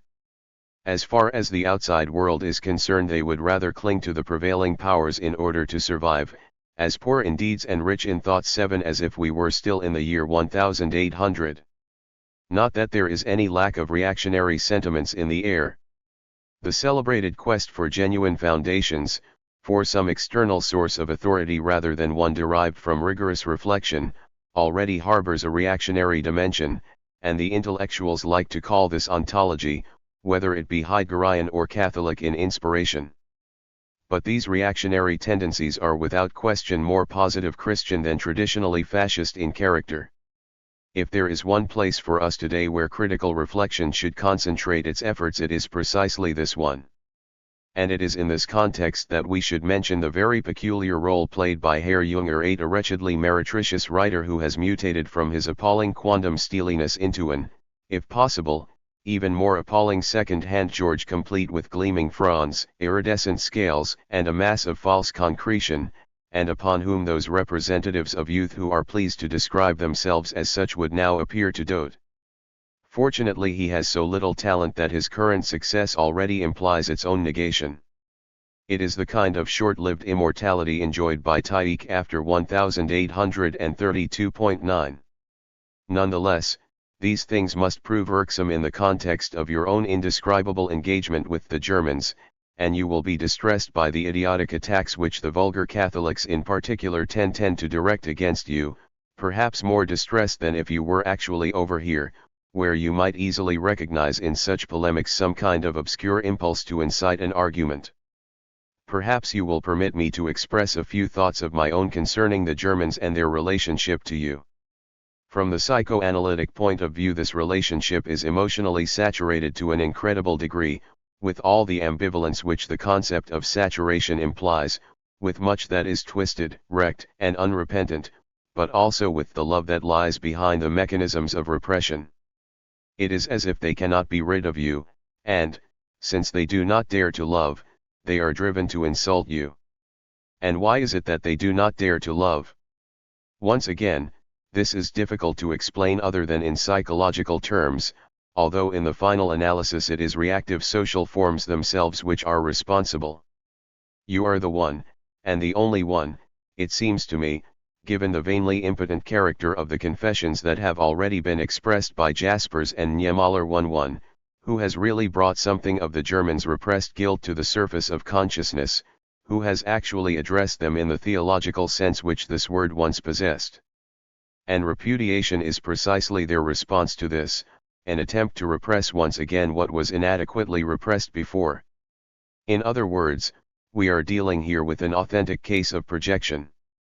The Martridwitz nonsense 12 of people of all social ranks, states, and zones is precisely a way of transferring onto you everything with which you have burdened the indignant citizens whom you understand only too well. I hardly need to say that I do not thereby mean to trivialize the wretched common front of moralism and philistinism, of people like Holthusen 13 and Schlebrander 14, but merely, perhaps, by recognizing the nature of the remarkable opposition which you have provoked, to remove something of the sting which might otherwise cause you occasional discomfort. On account of the relationship between your Faustus novel and my philosophy of music, which only feeds the need for such projections, I have developed an acute sense for this sort of thing, and cannot really deny how much I am flattered by such attacks. In this connection it might amuse you to know that 1/4 of all copies of my philosophy of the new music have already been sold in an extremely short period of time, doubtless to the considerable disappointment of readers who must have been expecting a pleasant day out to the theatre. You will also be aware that certain Christian critics, such as Dofflane 15 and Horst 16, have officially identified me as your very own devil, and hopefully you will feel as much at home in this infernal climate as I do myself. For the rest, I am exceptionally well physically, 3 times as fresh and prepared for work as I felt in Western climes, and spared the old headaches, a strangely promising start for a professionally homeless individual in his own homeland. Hans Meyer has paid me a visit 17 and we had a most agreeable conversation which would have set your ears tingling. The German edition of the book on film music 18 has turned out less agreeably, with a dreadful preface by the supposed co-author, whose name alone officially appears on the book, and a host of unauthorized changes in the text. I was very impressed by Mayer's volume of essays Literature in an Age of Transition 19, and I have learned a good deal from the works and forms of my old teacher Karl Reinhardt 20, a late bloom from the tradition of George at its best, and one in which you might also find much of interest. Has Leibowitz sent you a copy of his extremely competent, if unreservedly apologetic, Introduction à la musique de Douze Sons, 21? If not, I can get him to do so. May you all begin the new year most happily and in the very best of health. You know of course what my egoism most of all desires, and I should be infinitely grateful with regard to this matter, namely Krull, if you could say a word or two about how your work is progressing. I was particularly put in mind of you when I visited the Goethe Museum and my eye fell upon the manuscript of his poem To the Rising Full Moon. 22 I found myself wondering whether, amid the historical debris, you have also gazed upon these indescribable Dornberg strophes with a similar sense of astonishment? Whether my gaze has followed yours? With the most heartfelt respect. Yours faithfully, Teddy Adorno. Source: O.T.S. with handwritten corrections by the author, Thomas Mann Archive, Zurich. pp. Tage Butcher 1949-1950, p. 506f. 1. Adorno returned to Europe on the Queen Elizabeth at the end of October 1949. He probably arrived in Paris on October 27, where he stayed at the Hotel Lutetia. He traveled on to Frankfurt on November 2. 2. In the course of the Nuremberg trials, between October 1945 and September 30, 1946, the International Court, authorized by the treaty signed by the 4 occupying powers on August 8, 1945, sentenced 24 major war criminals, condemning 12 of them to death. The National Socialist Führer Corps, the Gestapo, the SD, and the SS were all declared criminal organizations. Further trials of lawyers, SS doctors, concentration camp commandants, diplomats, generals, industrialists and high-level officials and civil servants active under the former regime soon followed. 3. It has not been possible to identify the individual in question. 4. In the winter semester of 1949-50 Adorno resumed his former academic activities in Frankfurt. He initially deputized for Max Horkheimer, but from the summer semester of 1950 he took up the position of Privatdozent, which he had been forced to abandon in 1933. 5. Adorno had spoken on this subject at the colloquium of the Technical College in Darmstadt on December 9, 1949. The lecture was delivered in the context of the Darmstadter Gemeindestudy sanctioned by the American military administration in 1949-52 with the direct participation of the Institute for Social Research. These studies resulted in 9 monographs, for which Adorno co-authored the introductions with Max Rolfs, published in 8 volumes between 1952 and 1954. 6. The journalist and writer Dolf Sternberger had been editor of the Frankfurter Zeitung between 1933 and 1943. He also edited the monthly journal Die Wandlung in Heidelberg between 1945 and 1949. Other editors of the same journal included Karl Jaspers, Alfred Weber, and Marie-Louise Kaschnitz. From 1955 Sternberger taught political science at the University of Heidelberg. 7. The last line of the first strophe of Friedrich Hölderlin's poem Mann die Deutschen, spottet Janik de Kines, when esmit Peitzgund sporn / auf dem Ross von Holzmutig gross sich dunkt, / den, ihr Deutschen, auf ihr Side / Taten und Gieden Kenvel. 8. The writer Ernst Jünger, herald of heroic nihilism and singer of material slaughter and the total workers' state. After the Hitler regime had realized many of his demands, Jünger adopted a rather cooler and more distanced view of the National Socialist state. His most popular writings included In Stahlgewittern of 1920 and Auf den Marmorklippen of 1939. Opponents of the regime mistakenly interpreted the latter work as a coded critique of the National Socialist system, and some attempted to claim Jünger as a member of the conservative opposition which assumed a policy of so-called inner emigration. His war diaries appeared in Tübingen in 1949 under the title Strahlengen, and his utopian novel Heliopolis was published in the same year. Adorno may here be alluding to Heliopolis, which reveals a turn towards a somewhat theologically colored humanism. 9. It is possible that Adorno was thinking of Tieck's popularity after about 1832 before his work effectively fell into oblivion in the 1840s. Tieck, whom many had initially regarded as a possible successor to Goethe, died in 1853. 10. It is not possible to identify the particular individuals Adorno was alluding to here. 11. See Karl Jaspers, Die Skoldfrage. Karl Jaspers had been banned from teaching in Germany between 1937 and 1945 and had recently accepted a chair at the University of Basel in 1948. He used the relevant essay to introduce his lectures on the spiritual situation of Germany, delivered in the winter semester of 1945-1946.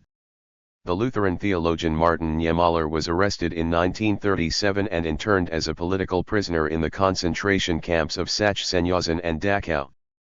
He was regarded as the principal author of the Stuttgart Declaration of Guilt, which the Council of the Evangelical Church submitted to representatives of the ecumenical movement in October 1945.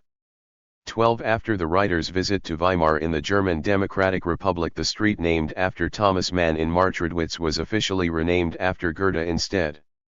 13. Hans Egon Holthusen, a writer, literary critic, essayist, and poet, pursued a career as an independent author in Munich. Mann is heavily criticized in Holthusen's book Die Welt ohne Transzendenz, in Studie zu Thomas Manns Dr. Faustus und seinen Nebenschriften. 14. The lawyer Fabian von Schleybrandorf had already been a conservative opponent of National Socialism before 1933. He sympathized with the oppositional circle in the military that was centered around General von Oster and played a significant role in the two failed bomb attempts on Hitler's life in March 1943. He practiced as a lawyer after 1945 and acted as a judge in the Federal Constitutional Court from 1967 to 1975. Among other things, Schleybrandorf published a memoir entitled Offizier gegen Hitler in 1946. He repudiated the concept of collective guilt that tended to identify the German people as a whole with the National Socialist regime. 15. The musical writer and pedagogue Erich Döflein taught at the Musikhochschule in Freiburg from 1947 onwards. In 1948 he became one of the founders of the Institute for New Music and Musical Education in Darmstadt. In the second part of a piece on Adorno's philosophy of the new music, he also explicitly referred to Dr. Faustus, the divinatory power which the ailing Leverkuhn derives from his secularized pact with the devil, and the lucid force of Adorno's deliberately paradoxical dialectic are the two extremes which here join hands. Adorno is the authentic Lucifer of this Faustus. Yet his dialectic is condemned to paralysis. This combination of symbol and diagnosis drives the author to take refuge in the idea of fate. A tragic hero of cultural crisis is thereby dressed up as Faust, pages 22, 4. 16. The essayist, story writer, and literary critic Karl August Horst had described the collaboration between Adorno and Thomas Mann as a devil's pact in which Mann himself had fallen victim to the devil of dialectic. 17. The lawyer, literary historian, and essayist Hans Meyer, who had formerly lived as an exile in France and Switzerland, was invited in 1945 to take up an editorial position with Frankfurt Radio, where he also worked with Golo Mann. In 1948 he became professor of literary history at the University of Leipzig, although he left the German Democratic Republic and returned to the Federal Republic in 1963. 18. C. Hans Eisler, composition for Den Film. Adorno and Eisler had originally collaborated on the book in 1944, although Adorno himself contributed by far the greater part to the project. It was published first of all in English, solely under Eisler's name, because Adorno was wary of becoming involved in the controversy in the United States surrounding the political opinions of Eisler's brother Gerhard. Hans Eisler himself was subsequently attacked as a communist sympathizer. In place of the original co-authored preface, Eisler supplied the first German edition with a vehemently anti-American preface and also adapted numerous details, through various editions and retouchings, to the official Soviet outlook. He even toned down certain passages on purely musical questions, such as the critique of Prokofiev's score for the film of Alexander Nevsky. But, above all, he popularized the language of the book to the detriment of its originally rigorous and pregnant expression. This disturbed the character of the entire book. The original text, in an edition prepared by Adorno, eventually appeared in Munich in 1969. 19. C. Hans Meyer, Literatur der Übergangszeit, Essays. In addition to the specific pieces entitled Thomas Mann als Bürgerlicher Schriftsteller and Thomas Mann's Roman Dr. Faustus, the essay Kulturkreis und moderne Musik also makes reference to Adorno and Thomas Mann. 20. The classical philologist Karl Reinhardt had held professorships in Marburg and Hamburg before moving to Frankfurt in 1923. His book Von Werken und Formen, Vorträge und Aufsätze was published in Godesberg in 1948. A copy of the book, with a handwritten dedication from the author dated May 1955, is preserved in the Thomas Mann Library in Zurich. 21. René Leibowitz was a French composer and writer of Polish origin. Through his activities as both a writer and a conductor he consistently championed the works of Schoenberg and his students. He had himself pursued studies in harmony with Anton Webern in 1931-2, and exercised a considerable influence upon the reception of their music in France. In 1945 he became director of Radio Diffusion Française. His book Introduction à la musique de Douze Sons was published in Paris in 1949. 22. See the three strophes of the poem which is dated Dornberg, 25.8.1828, Willst du mich sogleich verlassen? / warst im Augenblick so nah? / dich um finstern Wolkenmassen, / und nun bist du gar nicht da? / doch du fühlst, wie ich betrübt bin, / blick dein Rand hierauf als Stern. / sagest mir, dass ich geliebt bin, / sei das Liebchen noch so fern.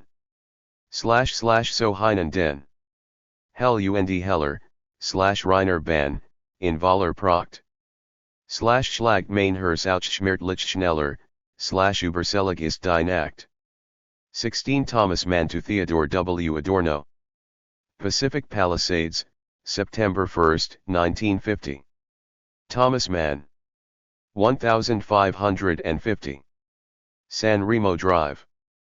Pacific Palisades, California. January 9, 1950. Dear Dr. Adorno. Very many thanks for your rich and interesting letter. It has been read repeatedly, and read aloud, and yesterday I had the opportunity to tell your dear wife one all about it when she came to lunch. At last we got round to meeting again. It took so long to arrange only because I have been rather ill lately and have therefore felt quite unfit for social intercourse. I had contracted an infectious inflammation and swelling of the inner ear which left me virtually deaf for a while, a depressing condition further exacerbated by itching sensations throughout the night. Time-consuming medical treatment had brought some real improvement in this respect when I suddenly developed a serious inflammation of the throat which is still causing discomfort, probably the original infection which merely fled elsewhere after the initial medical exorcisms. I don't really know how to explain it, but the air itself seems haunted here, and I am really struck by just how fresh and well you feel over there in a homeland that has become foreign. And here in a foreign land that has become home we cannot help feeling we are in the wrong place, something which robs our own existence of a certain moral authority. But then again we have good reason to enjoy life here.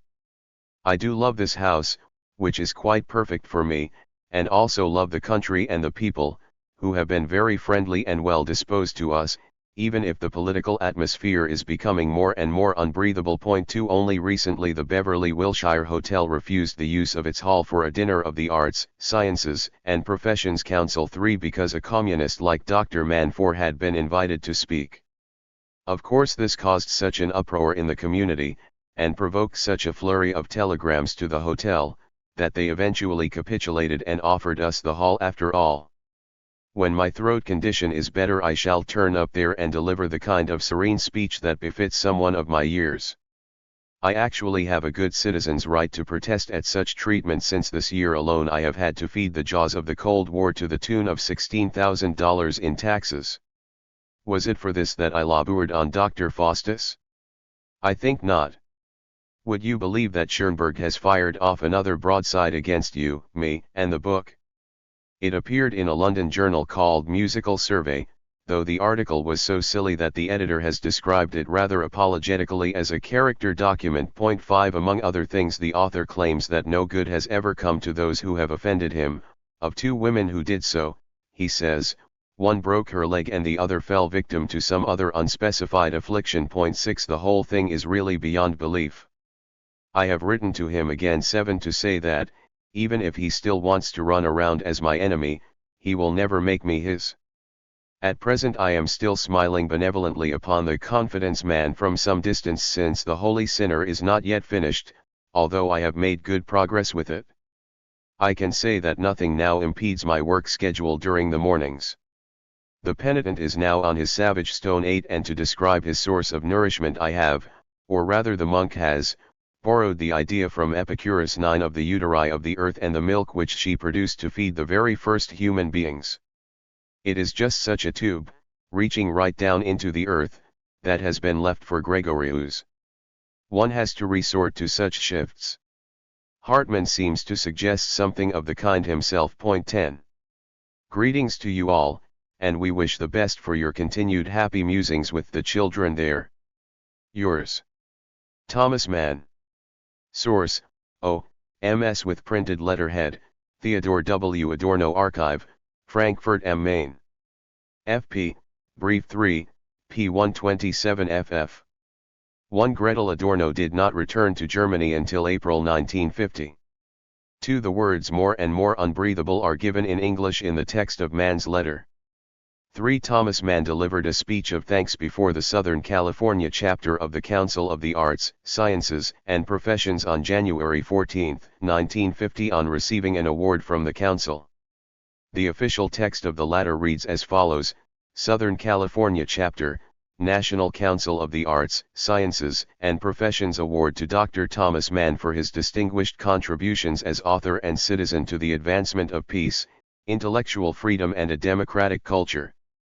Los Angeles, California, January 14, 1950.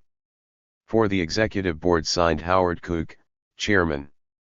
4. Mann is alluding to the persecution of socialist and communist sympathizers which was just beginning to make itself felt in the United States. This development culminated a few years later in the hearings of the House Committee on Un-American Activities, under the chairmanship of the Wisconsin Senator Joseph R. McCarthy, a body that had originally been established in 1938 to investigate groups and individuals hostile to the American government. The FBI had also kept files on Mann since the 1930s. 5. See further to the Schoenberg, Mann controversy, by Arnold Schoenberg, Music Survey, 2 halves, pages 77 to 80. In his prefatory remarks, Hans Keller says, in his letter accompanying the following communication, which we here publish for the first time, Schoenberg writes that the matter may perhaps be stale by now. So it may, but the character document of a master never is. The authorized translation and the annotations are mine. H.K. 6. Schoenberg had actually written, "It is very peculiar that when someone hits at me in a particularly nasty way, fate seizes him by the collar."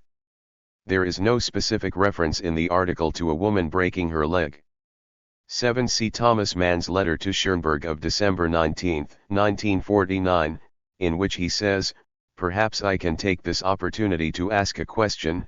If I am to be subjected to a hailstorm of ever more grievous attacks, may I be permitted, in this extremity of need, to publish the letter which you sent me on October 15, 1948, after receiving a copy of the English edition of Dr. Faustus containing the postscript, and in which you sincerely thank me for having fulfilled your own express wishes?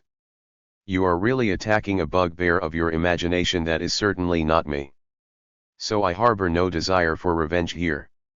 If you really wish to be my enemy, you will not succeed in making me into yours."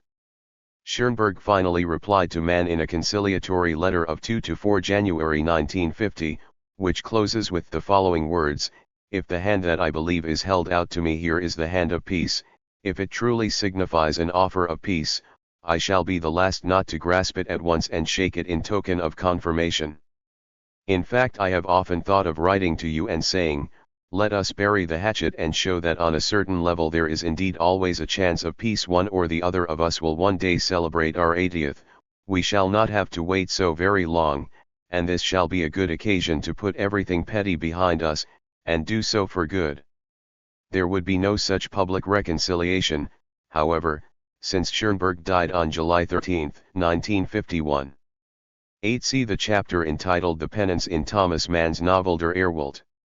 9. Thomas Mann had come upon this idea of anthropogenesis, as described by Lucretius and originally ascribed to Democritus by Epicurus, in an essay by Karl Kirchner. In July 1946 the author himself had sent Mann an off-print of his essay Ermenstuendi Mysterium. Mann wrote to Kirchner on January 4, 1950, a few days before his letter to Adorno, "I am now busy rereading your essay Ermenstuendi Mysterium, surely one of the most remarkable things you have written. It is directly relevant to my work on Gregorius, and especially to the question of how he manages to feed himself in the mountains." Hartmann von Au already described this in a way that slightly recalls Epicurus's notion of the uteri of the earth and the nourishing milk which she originally offered to the very first human beings. By drawing on your own citations concerning the tubes of skin, I will develop this idea both more precisely and more fantastically than Hartmann does. He would surely be astonished to read my own version of the story. In the off-print, Mann specifically marked the following excerpt from Book V of Lucretius's De Rerum Natura, which Kirchner cited in the German translation by Hermann Diels. "Then it was that the earth brought forth the first mammals. There was a great superfluity of heat and moisture in the soil. So, wherever a suitable spot occurred, there grew up skins, clinging to the earth by roots. These, when the time was ripe, were burst open by the maturation of the embryos, rejecting moisture now and struggling for air. Then nature directed towards that spot the pores of the earth, making it open its veins and exude a juice resembling milk, just as nowadays every female when she has given birth is filled with sweet milk because all the flow of nourishment within her is directed into the breasts." 10. In California, Thomas Mann managed to obtain an edition of the original Middle High German text of Hartmann von Au's Gregorius, but he was unable to find a modern German translation of the work. After making relevant inquiries with Professor Samuel Singer in Bern, he eventually received a modern prose translation which Marga Bauer-Noegrath, a colleague of Singer's, had prepared specifically for his use. 17. Thomas Mann to Theodor W. Adorno. Frankfurt am Main, March 6, 1950. Frankfurt/Main, Liebeextra. 1903. June 3, 1950. My dear and esteemed Dr. Mann, I had continued to hope, in a corner of my heart, that you would decide to visit Germany after all and thus vouchsafe me the opportunity of greeting you here in Frankfurt. But since this is clearly not to be, and my academic and institutional duties prevent me from leaving here at present, I should like to confess, at least in letter form, the deep significance which this symbolic day one possesses for me, and to assure you that all my own good thoughts are with you at this time. And the most important one, apart from my hopes for your health, is that you may suffer as little as possible from the German trauma and transform it instead into what I call unsouled misery, into an objectified opposite from which the thorn of bodily experience has been extracted. For the unattractive reification of political life here surely demands as much. I should then further express that obstinate wish, once you have completed your legendary work too with which I have burdened you so long already, that you will finish the book on Krull as the myth of the 19th century, one which may help at last to expiate the myth of the 20th. In this connection I was recently struck by a remark by Nietzsche III in the first volume of Human, All Too Human. It is not only a fine motto for Krull but also reads like an ancient Chinese saying which is not so inappropriate for expressing the relationship between recent modernity and the archaic past. The wittiest writers provoke a barely perceptible smile.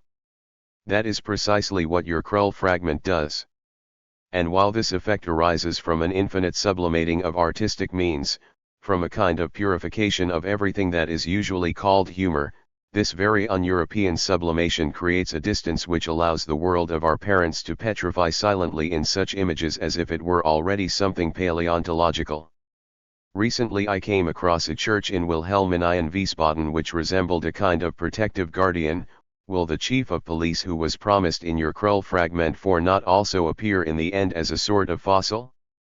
For I only ask, with a truly impassioned interest, that in this utterly decisive sphere, that of liberation from the fetters of bourgeois phantasmagoria, the work of art should redeem something of what philosophy has hitherto vainly struggled to grasp. From this you will appreciate how egotistical my wish really is, but I trust one may nonetheless expect forgiveness here from the truly humane heart of an artist who understands so well the nature of inhumanity. I should be all too happy to report to you in person about the progress of my own German experience. In some ways Gretel has allowed the moment of negativity to exercise an increasing effect upon her. I am not thinking particularly of nationalism, neo-fascism or anti-Semitism in this respect, although the fact that I myself have seen very little of these things has certainly not led me to doubt that they still exist. But what strikes me as even more significant here is the phenomenon of German regression. The inarticulate character of political conviction, the readiness to submit to every manifestation of actual power, the instant accommodation to whatever new situation emerges, all this is merely an aspect of the same regression. If it is true that the manipulative control of the masses always brings about a regressive formation of humanity, and if Hitler's drive for power essentially involved the realization of this development at a single stroke, we can only say that he, and the collapse that followed, has indeed succeeded in producing the required infantilization. And the products of culture, which are now literally consumed as if they were unattainable consumer goods, have already almost come to assume the function of playthings. One must acknowledge that the collective energy of the Germans was marshaled by the fascist enterprise to a hitherto unparalleled degree, and this itself has encouraged an attitude of everything or nothing. And what is left resembles, from a metaphysical perspective, nothing so much as the actual ruins that already surround us physically, people who are damaged with respect to the ego, to autonomy, to spontaneity, who often almost appear to be fulfilling Spengler's wretched prophecies concerning the rise of the new cave dwellers. 5 Even now I have no wish to deny the real ferment at work here, but I do often wonder whether this is indeed a manifestation of our proverbial new life or simply the swarm that comes crawling out once the stone has been lifted. It is often difficult, in these enervating circumstances, to banish a certain feeling of futility when attempting to begin work on anything new, and the former Californian location, which I sometimes resented because of its unreality, now seems to enjoy rather more reality than that which we can observe over here. In other words, one no longer feels at home anywhere, but then, of course, someone whose business is ultimately demythologization should hardly complain too much about this. As far as my own work is concerned, I would simply like to mention here that Camp 6 is still hoping to publish my book of aphorisms. He had even succeeded in winning over Berman for the project, along with Podsa 7 before serious disagreements arose. There is no question in my mind that I should now commit the project to him. In the meantime, a longer work of mine on Husserl 8 has appeared in the Archive für Philosophie, though not without provoking some scandal in certain quarters, which is only to be expected if one tries to let logic truly speak. You may already be aware that Richner, in a rather sympathetic essay in Die Tat, has attempted to interpret my highly ambivalent radio lecture on the resurrection of Culture 9 as the conversion document of a former émigré. This is a most curious business. I have not been able to contemplate anything more substantial at present because Horkheimer and I are still both immersed in the work of re-establishing the Institute 10, in which HICAG and UNESCO have also expressed an extremely active interest. Have you cast a glance at the authoritarian personality, or perhaps condemned my Philistine labors on such a volume? It is no sacred text, to be sure, but you may still find something in there which you would not entirely wish to repudiate. I am afraid I must regard Lukács's big book on Hegel 11, which I have worked through from beginning to end, as among my most depressing recent experiences. One can hardly credit such reification of consciousness in the very man who coined this concept in the first place. Point 12 Heidegger's essay in Holzwege on the phenomenology of spirit is almost dialectical by comparison. Point 13 You may count yourself fortunate to be spared this kind of thing. Enjoy your holidays. Remember me if you should ever get to drink a mythical Bernkasteler Dr. 14 and allow yourself to be tempted, under one pretext or another, into visiting us here sometime. Heartfelt greetings to both of you, and from Gretel too. Yours, Teddy Adorno. Source: O.T.S. with handwritten corrections, Thomas Mann Archive, Zurich. 1 Thomas Mann's 75th birthday on June 6, 1950. 2 Adorno is referring to Mann's novel Der Erwalt, which was completed on October 26, 1950. It appeared in English translation in 1952 under the title The Holy Sinner. 3 See Friedrich Nietzsche, Human, All Too Human, Part 4, From the Soul of Artists and Writers, Aphorism 186, Wit, the wittiest authors provoke a barely perceptible smile. 4 Adorno is referring to the original version of Mann's novel, which was published in Amsterdam in 1937. This edition contained the first book, the so-called Book of Childhood, and 5 chapters from a second book which is explicitly presented as fragmentary. The passage to which Adorno alludes occurs in chapter 1 of the second book, where the narrator considers whether he should continue to recount his life story after such a long interruption, and as certain striking moments of my career appeared vividly before me, I was quite unable to believe that incidents which exercise so enlivening an effect upon me could fail to entertain the reading public as well. If I recall, for example, one of the great houses of Germany where, masquerading as a Belgian aristocrat, I sat in the midst of a distinguished company, chatting over coffee and cigars with the director of police, an unusually humane man with a deep understanding of the human heart, discussing the characteristics of confidence men and their appropriate punishment. The chief of police no longer appears in the expanded version of the novel published in 1954. 5 Adorno is referring to the remarks on modern city dwellers in the second volume of Oswald Spengler's most important work, Der Untergang des Abendlands. See the chapter on the soul of the city and Adorno's comments in Spengler nach dem Untergang, GS 10.1, p. 49f, English translation, Spengler after the decline, in Prisms, trans. Samuel Weber and Shirey Weber, London, 1969, p. 55f. 6 Peter Suhrkamp became the editor of the Berlin journal Neue Rundschau in 1933 and headed the Berlin branch of the publisher from 1936. As a result of disagreements with Gottfried Berman Fischer, who had emigrated, and transferred the main branch of the original publishing house, to the United States via Vienna and Stockholm in 1936, Peter Suhrkamp founded his own publishing house in Frankfurt in 1950. On April 26, 1950, the parties finally concluded an agreement which was designed, according to the preamble of the contract, both to re-establish S. Fischer Verlag in its original form and to continue Peter Suhrkamp's publishing venture as the Peter Suhrkamp Verlag. The authors who had stayed with Peter Suhrkamp in 1936 were subsequently free to negotiate with whichever publishing house they preferred. 7. The poet Friedrich Podsus was employed as a reader for Suhrkamp Verlag between 1950 and 1956. After the war he published 2 volumes of verse, Der Freund der Erde and Kindersinnen. In 1955 he collaborated with Theodor and Gretel Adorno on a 2-volume edition of Walter Benjamin's writings for Suhrkamp Verlag. 8. C. Adorno, Zur Philosophie Husserls, Archiv für Philosophie, 3, pages 339-78, GS 5, pages 190 to 235. 9. C. Theodor W. Adorno, Auferstehung der Kultur in Deutschland, Frankfurter Heft, 5, pages 469 to 77, GS 20.2, pages 453 to 64, under the slightly different title Die Auferstehende Kultur.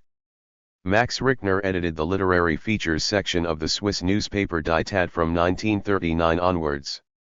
Richner was a personal friend of Thomas Mann and had already published a number of essays and pieces on his work. He had edited the Neue Schweizer Rundschau in the 1920s and acted as the special correspondent in Germany for the Neue Zürcher Zeitung between 1933 and 1937. Richner printed the opening section of Adorno's radio talk in Die Tat and added the following comments of his own. It is particularly instructive to consider Adorno's remarks about the way in which the outside world sees the current cultural and intellectual scene in Germany. One assumes that stupidity, ignorance, and cynical mistrust of everything intellectual prevail. There is nothing, so one concludes, really happening there. But who assumes this? Who concludes this? One does so. Yet this one is a German who grew up in Germany, who taught and lived there, who thoroughly studied the sciences of human society there with keen endeavor. The result of this scholarly endeavor is that a man so well instructed in contemporary sociology could adopt as his own the most primitive propagandistic clichés that have been formed in the world outside. Now he is back inside the country, he suddenly realizes they are not actually true. Outside Germany one imagines that the barbaric Hitler regime has left nothing but barbarism behind. One imagines the destruction of all culture. But there is no question of this. What a noble confession of error. This is, especially among intellectuals, something as rare as diamonds. It is quite possible that some may draw instruction from his example and be prompted to think more carefully about inside and outside in this respect than they may have done before. Adorno has furnished us with an example of intellectual honesty which can only prove an encouraging source of strength. p. 11. 10. The premises of the re-established Institute for Social Research were formally opened on November 14, 1951. The Office of the United States High Commissioner for Germany had expressed considerable interest in the possibility of pursuing specific sociological research into the political consciousness of the German population as a whole. Among other things, the office initiated the Darmstadt studies and supported the institute in 1950 with a grant of 200,000 Deutschmarks, which funded the first major piece of research undertaken by the institute after the war. Before the establishment of a specific UNESCO Institute for the Social Sciences in Cologne in 1951, there had been some thought of affiliating such an institution with the Institute for Social Research in Frankfurt. 11. C. George Lukács, Der Junghegel, über die Beziehungen von Dialektik und Ökonomie, English translation, The Young Hegel, Studies in the Relations Between Dialectics and Economics, trans. R. Livingstone.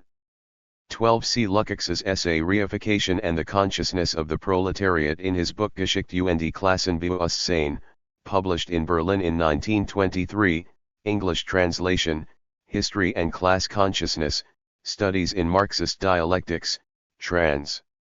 R. Livingstone, pages 83 to 222. 13. C. Martin Heidegger, Holzwege, which contains the essay Hegel's Concept of Experience, English translation, Hegel's Concept of Experience, trans. J. Glenn Gray. 14. A wine particularly prized by Engelbert and Felix Krull in Mann's Confessions of Felix Krull. 18. Thomas Mann to Theodor W. Adorno. Zurich, January 7, 1950. Daughter Grand Hotel. Zurich. July 1, 1950. Dear Dr. Adorno, I feel somewhat wretched, after receiving your letter of June 3, for having had to respond with a pre-printed card, one which must, inevitably under the circumstances, have sounded rather foolish. In fact, my entire correspondence has gone to pieces of late, not simply because of the little celebration to which I certainly do not regret having had over here, but primarily on account of my wife's Operation 3, the necessity for which they had concealed from me during the festivities and which was then performed immediately afterwards in the Hirslanden Clinic. One of those things, as they say, but no small matter at her age, with the possibility of arterial complications and the danger of an embolism and other such horrors. The business had been somewhat delayed, she was in a poor state of nerves generally, and the highly esteemed surgeon, Professor Traugott, was rather worried about the outcome. But everything went well in the end, and now after the first few days, when the pain was hard to bear, indeed unbearable, because she was not initially permitted any pain relief, the process of healing and recuperation has properly begun. And thank goodness, for I was very anxious throughout. The convalescent will be allowed back in about 10 days' time, and we shall spend the next 3 weeks in Sils Maria, where I am sure the mountain air will prove most beneficial. I have been really thrown off course by events. I should like to complete the chosen one, although I do not take it that seriously, but still lack that inner composure which I need for developing ideas. And the political situation hardly helps one's distracted nerves. Wild horses would not drag me to Germany. I find the spirit of the country objectionable, and this mixture of wretchedness and insolence on the basis of excellent prospects quite repulsive. It is a privileged child in the world. America stands in the background. The Schumann Plan 5 is simply an imported project for a German Europe under American protection, under her apron strings for the moment, but not in the longer term. The threat of war comes from there, not from Korea 6, which is a non-entity. Russia is hardly engaged, and since we are the ones who are, it now comes down to money whether Russia, after Berlin, will have to suffer another setback. 7 We are sure that Russia does not want war, but they are not so sure about us, and this is a great advantage on our part. But it is also possible that South Korea, where no one wants to fight, will be occupied within 10 days, creating a fait accompli to which we shall have to respond by guaranteeing the defense of other places like Formosa or Indochina. I do not believe there is a danger of war because the Russians know the precise limits of how far they can go, not as far as Persia or West Germany, for example. Your remarks about the country 8 where you now live and work followed the pro-German line rather too closely, or so it seemed. I knew how to interpret them, but so did Rickner. Best wishes for your vital tightrope dance in this respect, and for mine. Yours, Thomas Mann. Source: O.M.S. with printed hotel letterhead, Theodor W. Adorno Archive, Frankfurt am Main. pp. Dud. p. 369. 1. The card, dated Zurich, June 8, 1950, which Adorno was sent, has not survived, but one is preserved in the Thomas Mann archive. It reads as follows: You are among those who have remembered me so cordially on my 75th birthday with fair and encouraging words, with splendid flowers, with lovely gifts of every kind. I am overcome by such kindness and can here only express my thanks with a card which I hope you will receive not as a formal manifestation of coolness, but as a quite personally intended and personally directed expression of deeply felt gratitude on my part, Thomas Mann. To letter 20 below, note 10. 3. Katja Mann had to enter the Hirslanden Clinic in Zurich for a gynecological operation in June 1950. Although there were no surgical complications, she remained in hospital for at least a month. 4. The gynecologist Marcel Traugott, who operated on Katja Mann, had left Germany and emigrated to Switzerland in 1933. He had practiced in Zurich since 1935. 5. The French Foreign Minister Robert Schuman was attempting to encourage economic cooperation between France and Germany in the coal and steel industry, with the ultimate intention of establishing a common European market. In an interview published in the Stockholm communist newspaper New York DAG, Thomas Mann described this plan as very dangerous for France. Schuman has still not understood the psychology of the Germans. I fear that he is really deluding himself about the great industrial barons of the Ruhrgebiet. They are not remotely interested in genuine cooperation, but only in their own power. There is a danger, therefore, that France will become little more than a province of the German economy, and this would effectively force France off the stage entirely. 6. North Korean troops had crossed the line of demarcation on 24 to 25 June 1950 and had begun to occupy the territory of the South. American troops were mobilized to support South Korea on June 27. The Soviet Union had demanded reunification of both parts of the country. The Korean War was ended only in 1953, and the political division of the peninsula has remained in force ever since. 7. Thomas Mann is probably alluding back to the attempted Russian blockade of Berlin and the ensuing Allied airlift between July 1948 and May 1949. He may also have been thinking of the large pro-Western demonstrations in West Berlin in May 1950 and the publicly expressed decision of the three Western occupying powers to revise the original occupation agreement and retain a continuing presence in Berlin. 8. Thomas Mann is referring to Adorno's Radio Talk Die Aufverstehung Hungerkultur in Deutschland. In printing the opening section of Adorno's talk in Die Tat, Max Richtner had emphasized the following remark: the relationship to the things of the mind, in the broadest sense, is strong. It seems to me to be greater than it was in the years before the National Socialists seized political power, although he made no further attempt to analyze it. Thomas Mann is probably alluding to this emphasis, and to Adorno's remarks about his positive impressions of university life and the intellectual passion of the students. 19. Theodor W. Adorno to Thomas Mann. Frankfurt am Main, June 7, 1950. Liebe Extra. 19.3. Frankfurt/Main. July 6, 1950. My dear and esteemed Dr. Mann, I was very disturbed to learn of your wife's recent illness and operation. It had not escaped either of us that she had been suffering health problems for some while, but the specific news still came as a shock. And I feel all the happier now to hear that everything has gone well. Please do pass on to your dear patient our best wishes for her speedy and complete recovery. I can easily and clearly imagine what it must have been like for you during the period of the operation. One of the most terrible things in such situations is just the feeling of one's own helplessness, the shadow of that very division of labor to which alone medicine nonetheless owes its triumphs. I feel rather envious to hear that you will be in Sils Maria, and God knows not simply on account of the aura of the place, but because I can myself still physically recall the literally magical air of the Engadine. I hope it may stay as vividly in the memory for both of you as that 2,000 meters high above the sea, let alone human beings. 1. I actually thought that you had finished the chosen one in the meantime, perhaps the Engadine will be good for him too. For our part, we cannot even think of taking a holiday at present, although we have both certainly more than earned one. But the semester lasts until August 1st, and then we hope to move into our apartment too, which is a homely and attractive place. It takes a lot of effort to arrange all this, although it also involves more agreeable things like trying to acquire a Steinway piano.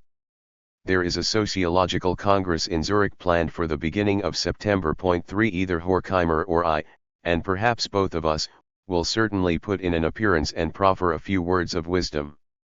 Will you still be here on shared ground? If so, you will surely not escape a sudden visitation. You will be diverted to learn that we still maintain very cordial relations with Berman Fischer, for as if I had never done anything to offend.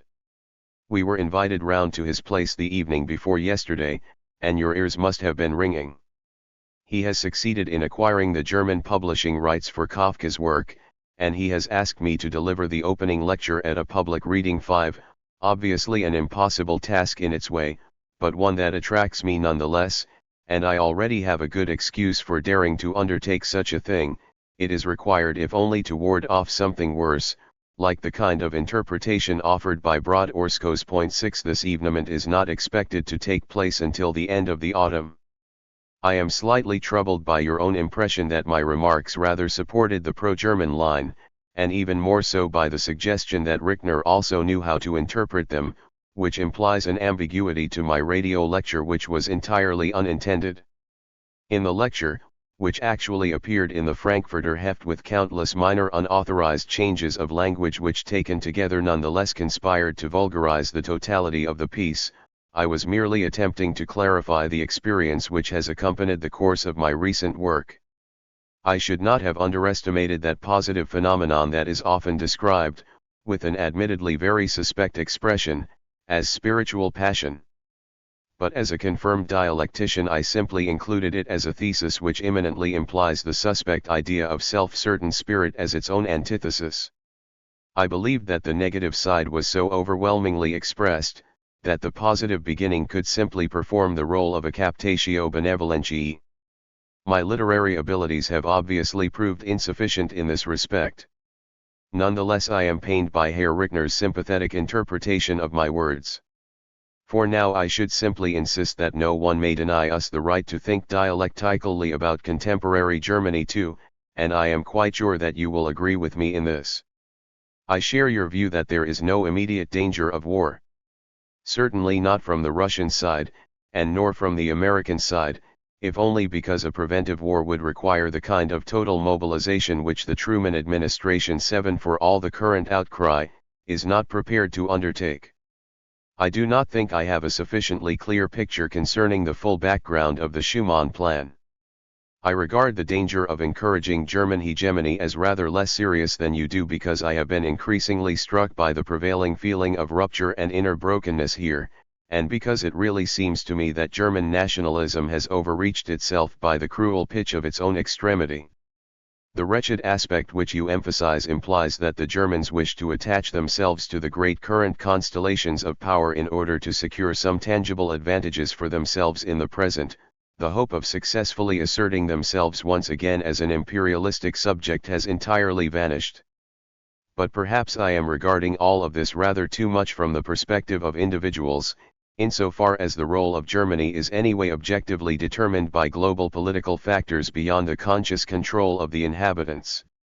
And the industrialists of the Ruhr are still much the same as they were before, as I could observe for myself during a recent trip to Dortmund. Point 8. That our own dear Hans Meyer 9 in his book about you, has identified me as the literal model for your devil, with whom I have little in common beyond the horn-rimmed spectacles, will have astonished you as much as it has me, for I have certainly never been aware of possessing such diabolical characteristics. I should also mention that an extremely capable lecturer by the name of Joseph Kuhn's 10, someone who is devoted to your work, has been giving 3-hour-long lectures about you at the university, and they have proved a great success with the students here. It would give you considerable pleasure to meet this decent and intelligent man sometime. Since my vanity will not tolerate your numbering me even temporarily among the box, I feel obliged to include here the manuscript of an essay on Walter Benjamin 11 which the Neue Rundschau invited me to compose on the occasion of the 10th anniversary of his death. I hope there will be no further problems about them publishing the piece. This is the only thing of my own I have been able to produce during the last few months. I should be extremely grateful for any response and remain, as always, cordially and devotedly yours. Source: O.T.S. Theodor W. Adorno Archive, Frankfurt am Main. 1 on September 3, 1883 Nietzsche wrote, from Sils Maria, to Heinrich Koselitz, this Engadine is the birthplace of my Zarathustra. I have just come across the first sketch of the ideas which are expressed there. Underneath I read, beginning of August 1881 in Sils Maria, 6,000 feet above the sea and much higher above all human things. And in Ecce Homo Nietzsche also discusses the origin of Zarathustra.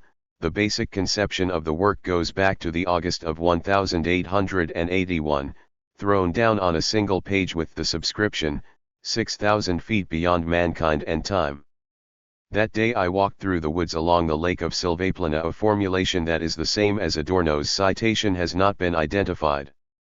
2. In the Frankfurt West End, Kettenhofweg 123. 3. A conference of the re-established International Sociological Association took place in Zurich on 4–5 September 1950. There is no evidence that Adorno and or Horkheimer actually participated in the event. 4. Adorno is referring to his decision to publish his work with Suhrkamp, although Thomas Mann had already attempted to interest Berman Fischer in the idea of publishing Adorno's Minima Moralia.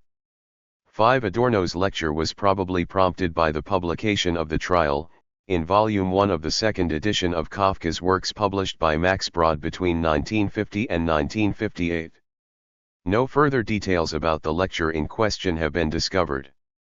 6. In 1931 Max Brod and Hans Joachim Schoeps had already published a volume, entitled Franz Kafka, beim Bau der chinesischen Mauer, which contained previously unpublished materials from Kafka's literary remains. Both commentators, but especially Brod, had defended a religiously oriented interpretation of Kafka. See Max Brod's biography of Kafka and his book Franz Kafka's Glauben und Lehren, published in 1948, N.H. J. Schoeps's essay Theologische Motive in der Dichtung Franz Kafkas, Neue Rundschau 1.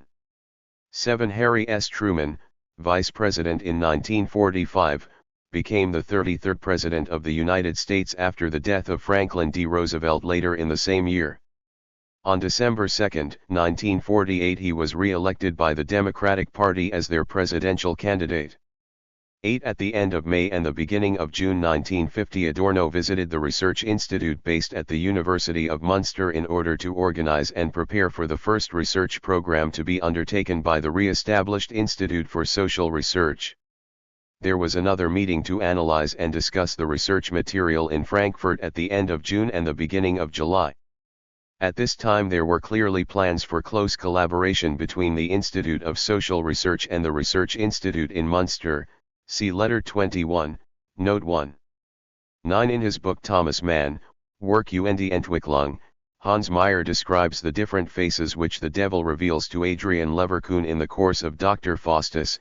In the meantime, in the great dialogue which turns upon the fate of music, of modern art in general, he has changed appearance once again. The devil now sports the horn-rimmed spectacles of the intellectual, and thereby strikes Leverkühn much more sympathetically than before. The transitory earthly form which Thomas Mann has faithfully bestowed upon him here is another cause for wonder on the part of the reader.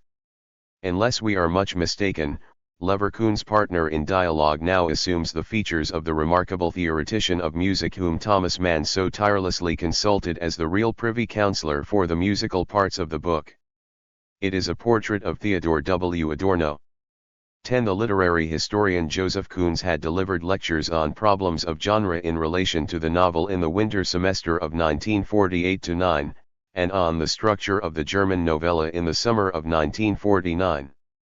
Koons was appointed extraordinary professor in Frankfurt am Main in 1951 and called to Marburgunder Land as full professor in 1959.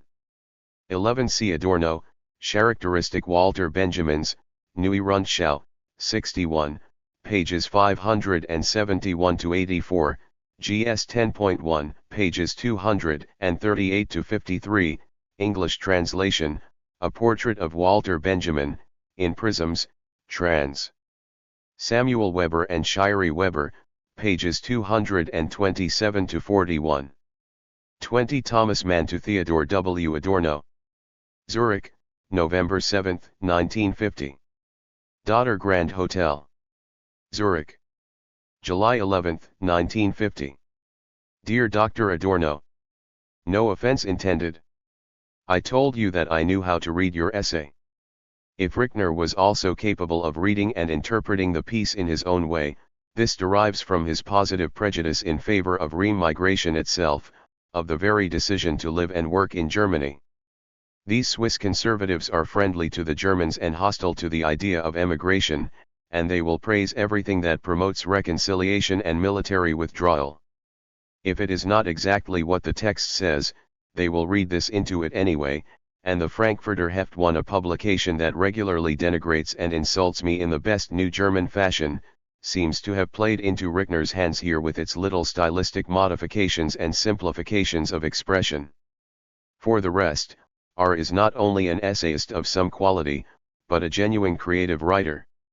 He has recently published an Epyllion, the first ones to a poetic trialogue between Adam, Eve, and the Serpent, which is an undeniably beautiful piece. Everything thus seems to have two sides to it. I would not gladly lose you to the Germans, but I very much share the desire that you will actually be able to exercise an active influence there.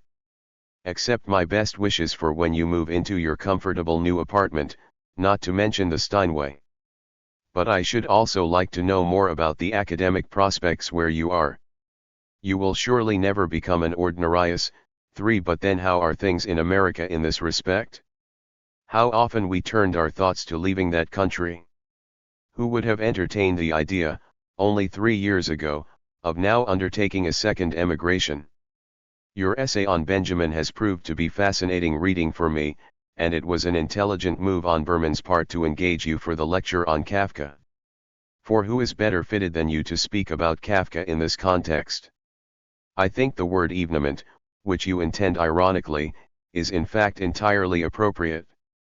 Kafka loved my Tonio Kroger for, that is one memory among others which contradicts Hans Mayer's remarks on the lack of any real rapport between my own work and that of other contemporary writers and on my role as an unappealing figure in this regard. 6. There are certainly many perceptive insights in his book for which one should be grateful, but also significant omissions and irrelevancies, and the idea that my musically schooled devil is specifically drawn after your own image is absurd in the extreme. Do you ever wear horn-rimmed spectacles? There is certainly no other trace of similarity to be found here. But people are always anxious to notice as much as possible in these matters. I have to ask myself whether such a book is really helpful, is really capable of decisively identifying the true path of a life across the spiritual firmament. But I have expressed my faith in this possibility to the author and thanked him for all his efforts. 7. But I have recently been reading in Spitaler about how much, and how much of any depth, has been written about Victor Scheffel, whom Spitaler himself admired enormously. One must just carry on without really knowing how things will turn out. And in the last analysis it can all seem so irrelevant anyway. Extravagant confessions of love and idiotic denunciations are both equally tedious to me. I doubt that lecturer Kuhns will figure any more prominently in my letters than the perceptive Dane Dr. George Brandes and his lectures featured in those of Nietzsche. 9. I must say that I have no regrets about arranging to have my little celebration over here. It was all a very cordial and distinguished affair, with speeches by Strich, Helbling, and de Salis. For example. 10. The benevolence of our contemporaries, as Goethe said, is indeed at last a proven joy. 11. And there is a greater spark of life in my Faustus, I believe, than there is in the Trumpeter of Sackingen. 12. My most heartfelt regards to you and your dear wife. I am looking forward to reading the Benjamin piece for the third time once it appears in the Rundschau. All of his observations are equally close to the center. 13. This strongly reminded me of Schopenhauer, who no more respected the distinction between philosophical text and essay form than did Nietzsche. I would change the remark about the exception-wise character of his nature, since wise here is effectively an adverb. If one does not want to refer to his exceptionality, I suppose we must simply speak of his excepting or exceptional nature. Yours, Thomas Mann. We are leaving for Sils Maria on Saturday. What about saying, the exceptional side to his nature? Source, O.M.S. with printed hotel letterhead, Theodor W. Adorno Archive, Frankfurt am Main. FP, Brief 3, p. 158f. One man is obviously referring to pieces such as Ulrich Sonnenmann's essay Thomas Mann oder Anspruch und die Masse, pages 625-40, and Erich Kube's contribution der 75-jährige Thomas Mann, pages 643-5, or remarks such as those of Maida Delbruck in Ihn Fraulius Thomas Mann, p. 620f. 2. C. Max Richner, Die Ersten, ein Epyllion. 3. Adorno was made unofficial extraordinary professor in 1950, official extraordinary professor in 1953, and finally ordinary professor of philosophy in 1956 in Frankfurt am Main. 4. In 1904 Franz Kafka had written to Max Brod, who was considering sending a copy of his own novella Ausflug ins Dunkelreich to Thomas Mann, "I am surprised that you have written nothing to me about Tonio Kroger. But I said to myself, he knows how happy I am to receive a letter from him, and he will have to say something about Tonio Kroger. He clearly must have written to me, but then there are always accidents, storms, earthquakes, and his letter has never arrived. Perhaps you will also write to me about the similarities to your own story Ausflug ins Dunkelreich." I had indeed already reflected upon this far-reaching similarity between them even before recently rereading Tonio Kroger. For what is so new about Tonio Kroger is not the discovery of this opposition, but rather the peculiar, and beneficial, infatuation with opposition itself. On June 6, 1925, Thomas Mann's 50th birthday, Max Brod had written in the Berliner Tageblatt, "I hope he will permit me, on this happy day of his, to recall one of the saddest of my own, to link this living writer with a dead one, with Franz Kafka. For I have always perceived Thomas Mann through the infinitely loving and lovingly respectful medium of my friend, who prized few contemporary authors as fervently as he did Thomas Mann. He read every single one of his works with excitement. This became a true significant event in his life." 5. The Austrian writer and dramatist Richard Beer Hoffmann, with Hugo von Hofmannsthal and Arthur Schnitzler, belonged to the circle of Young Vienna. Beer Hoffmann was known mainly for the poem Schlaflied für Mirjam, and his principal work, the verse trilogy Die Historie von König David, was left unfinished at his death. Thomas Mann had met the writer in Vienna in 1919. Beer Hoffmann emigrated to the United States via Zurich in 1938 and died in New York in 1945. 6. C. Hans Meyer, Thomas Mann, Werk und die Entwicklung. In the chapter entitled Gerhard Hauptmann oder die Persönlichkeit, Meyer had spoken of the distance and the cool attitude displayed by almost every contemporary writer towards Thomas Mann as man and writer, explicitly referring among others to Hofmannsthal, George, Rilke, Kafka, Brecht, Musil and Arnold Zweig. Thomas Mann was unattractive to them all. 7. In his letter to Hans Meyer on June 23, 1950, Thomas Mann had written, "I cannot, and need not, say how grateful I am to you for the spirited way in which you have immersed yourself in my life's work, for the way you have depicted it as a kind of constellation." 8. C. Karl Spitteler, Victor Scheffel, in Gesammeltwerke, ed. Gottfried Bohnenblust, Wilhelm Altweng, and Robert Faesi, Volume 9, AUS der Werkstatt, ed. Werner Stoffaker, pages 314-16. 9. The Danish literary historian George Brandes had lectured on Nietzsche at the University of Copenhagen in 1888, something which Nietzsche frequently mentions in his correspondence during the summer of 1888. Nietzsche refers to the perceptive Dane Dr. George Brandes in his letter to Ernst Wilhelm Fritsch of May 1888. 10. C. Jean Rodolphe von Salis, Thomas Mann zum 6. Juni 1950, in Im Laufe Jahr, Übergeschichte, Politik und Literatur, pages 302-8. The other commemorative speeches, delivered by the literary historians Karl Helbling and Fritz Stritch, do not appear to have been published. A tape recording of the speech by Fritz Stritch, and of that by Richard Schweitzer, has been preserved in the Thomas Mann archive. 11. Mann is quoting the concluding lines of Goethe's late poem with the superscription 28 August 1826. 12. A verse epic of 1854 by Joseph Victor von Scheffel. 13. Adorno's exact wording was, "All of his observations are equally near to the center." 21. Theodor W. Adorno to Thomas Mann. Frankfurt am Main, January 8, 1950. Frankfurt, August 1, 1950. Dear and esteemed Dr. Mann, please forgive me for taking so long to reply to your letter. The end of the current semester has brought with it a massive amount of work, including participation in a conference of sociologists in the Ruhrgebiet. 1 I actually shared the platform with the director, and having become a real expert on the financial details of the administration in Witten can now identify most emphatically with Krull. May my own good thoughts help in bringing his birth to pass. It is a weight off my chest to know that you do not hold me responsible for Richner's warm endorsement of my words. Yesterday evening Horkheimer and I were discussing a plan to bring out a volume, with Gadamer, on Nietzsche. 2 We shall attempt to correct the nonsensical situation that Nietzsche is widely regarded abroad as the ancestral father of fascism, while over here they prefer to trivialize him into a kind of Jasper's figure. Are you aware, incidentally, that efforts are already being made to reopen Bayreuth? 3 And have you considered taking any steps to oppose the idea? Max von Bruck, who is clearly a man of integrity, has just sent me an article on the subject which appeared in Die Gegenwart. For it strikes me that the issue of Bayreuth, together with the lifting of Heidegger's teaching ban 5, is one of the most troubling symptoms of a reluctance to address directly the central problems involved here. I understand your thoughts on the possibility of a second emigration only too well, but where would you go?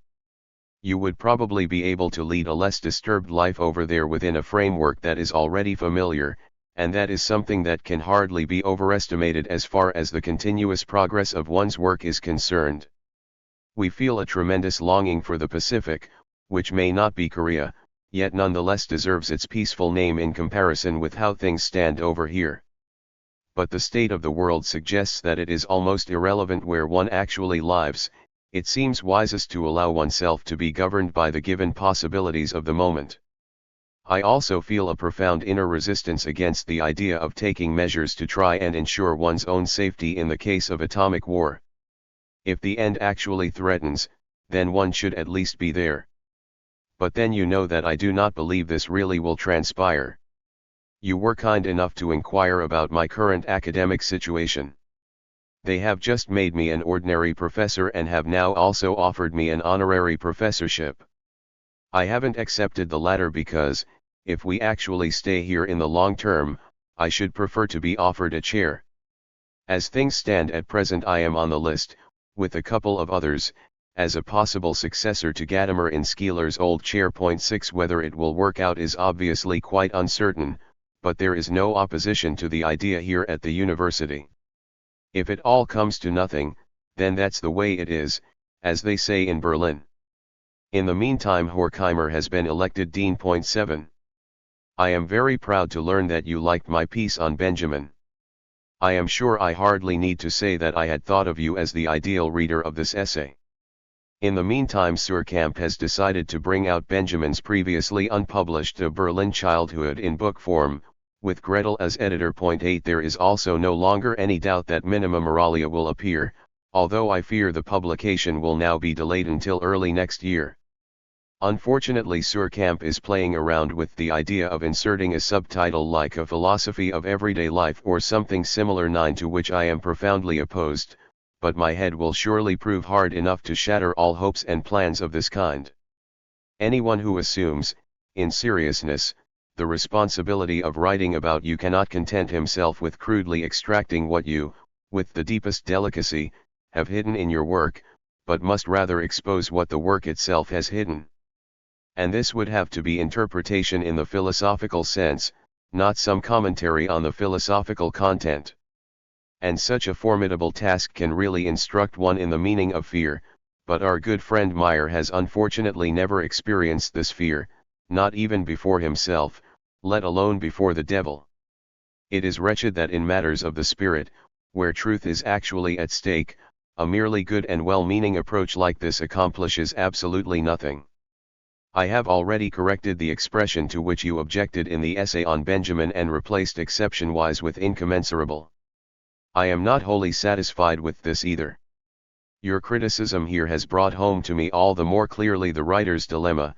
One either defers to the tact of language, which almost inevitably involves a loss of precision in the matter, or one privileges the latter over the former and thereby does violence to language itself.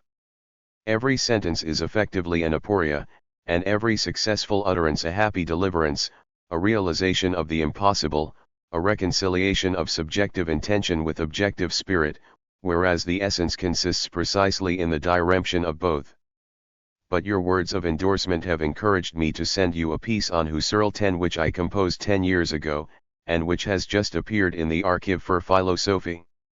The discussion is largely confined to the characteristic issues of official epistemology, but carried out in a rather aggressive manner. It is an attempt to break with idealism in an imminent way precisely by pursuing the consequences of its own dialectic. Basically, the task is not to confront philosophy with dialectical materialism in an external and dogmatic fashion, but rather to grasp this materialism as the very truth of philosophy in its objectivity. That this has never properly been done before, I am convinced, is in large part responsible for what has become of Marxism. If you read the work with these thoughts in the background, you may be able to forgive the terminological armor plating on the outside and discover a Brunhild within, who was also originally conceived as a liberating figure, of course. Hopefully you have both entirely recovered by now and felt that joy at the view of Palu and Bernina 11 which the most perfect of all mountains, with its utterly unique sight, can alone vouchsafe. The best of greetings to you both, from Gretel to your cordially devoted Teddy Adorno. Source: O.T.S. with handwritten corrections, Thomas Mann Archive, Zurich.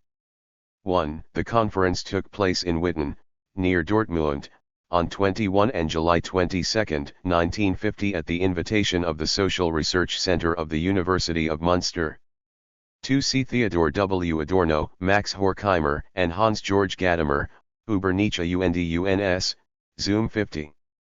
Todestag der Philosophien, in Max Horkheimer, Gesammeltschriften, Volume 13, Nachgelassene Schriften 1949-1972, ed. Gunzel and Schmid Nor, Frankfurt am Main, 1989, pages 111-20. 3. The first Bayreuth Festival after the end of the war opened on June 29, 1951. 4. See Max von Bruck, Es geht Wagner, Die Gegenwart, p9f. 5. The philosopher Martin Heidegger had been banned from academic teaching between 1945 and 1951. There had been a number of attempts since 1949 to permit him to return to the University of Freiburg. 6. Hans-Georg Gadamer had occupied the former chair of Max Scheler in Frankfurt since 1947. He was offered a professorship in Heidelberg in 1949. As possible successors to Gadamer, the Faculty of Philosophy in Frankfurt had suggested, on July 6, 1950, the names of Joseph Koenig, Gerhard Krüger, and Adorno.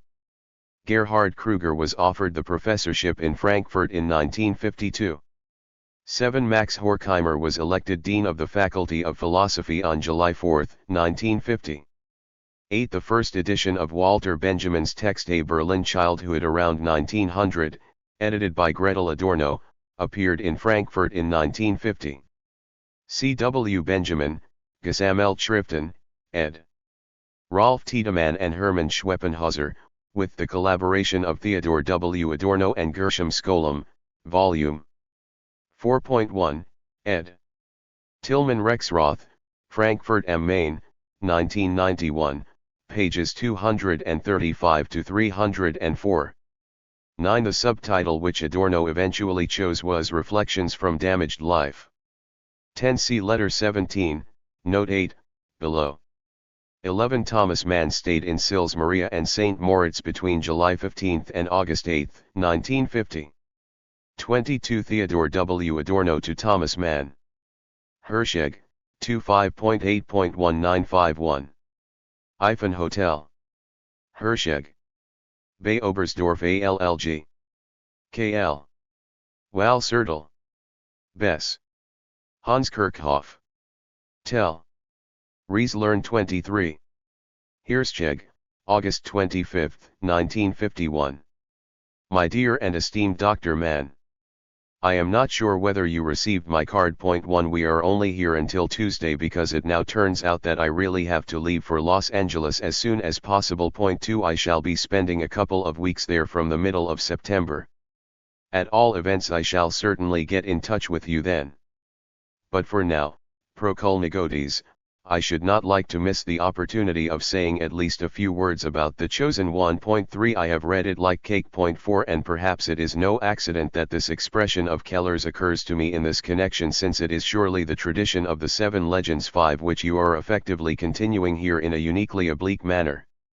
By this I mean that the relationship between the ironic treatment and the material itself, just as in Keller, is infinitely more differentiated than it is in the writing of Franz Six or in any simple enlightened reading of inherited myth. For it is not the myth which you treat ironically, rather the irony already lies in the selection of the legendary material itself.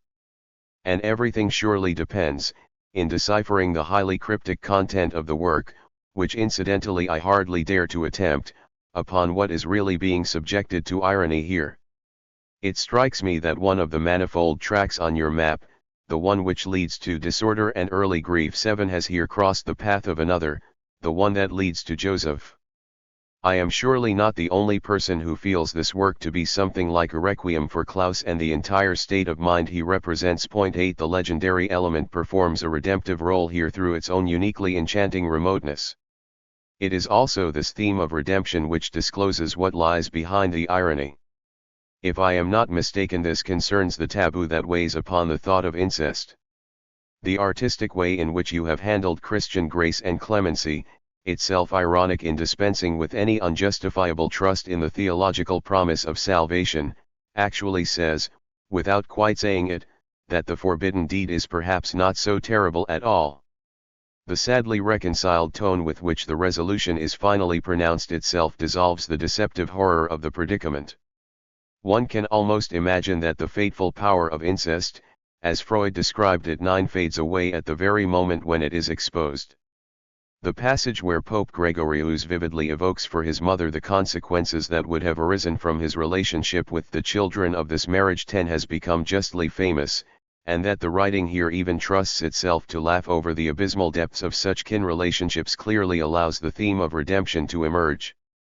But I was perhaps even more powerfully struck by the passage in the description of the siblings' night of incestuous love 11, where the narrator relates that the killing of the dog seemed far more reprehensible to him than this incestuous sexuality, something which was enough to make one regret being an only child.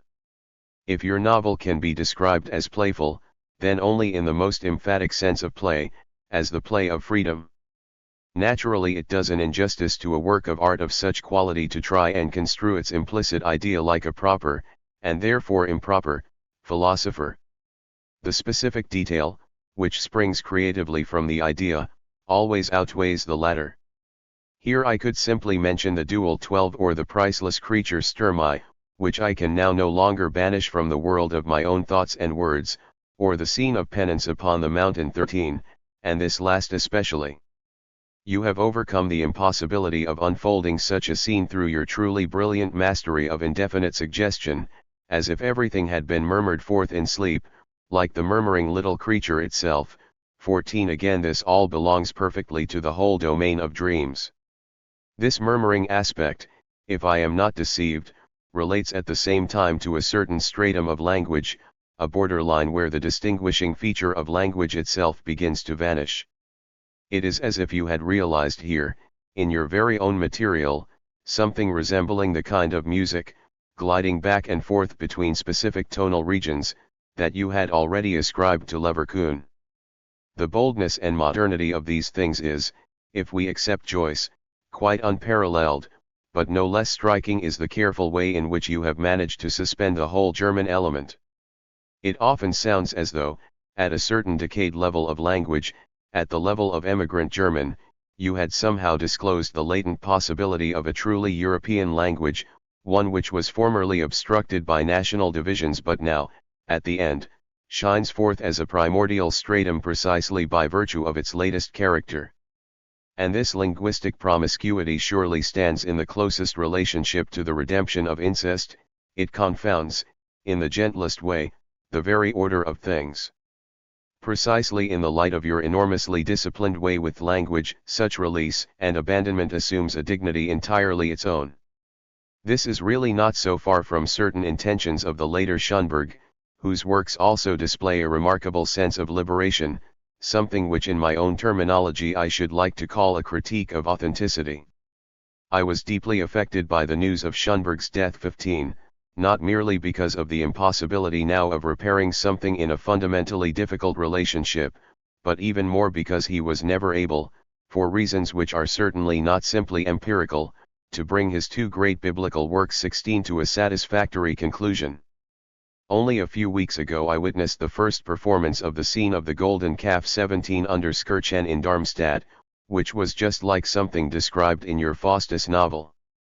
This work, which was actually composed 20 years ago, made an enormous impression on me precisely through its power and spontaneity, although the very immediate effect of the piece, in spite of its musical complexity, reveals a latent conservatism.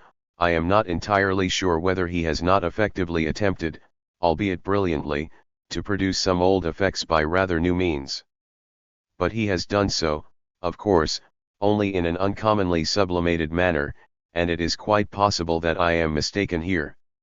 One can only speak of conservatism in something like the sense in which Schönberg defends it in his last book 18, that the task of music is to resolve the tensions which it harbors in and through the totality, and this is basically a harmonistic ideal.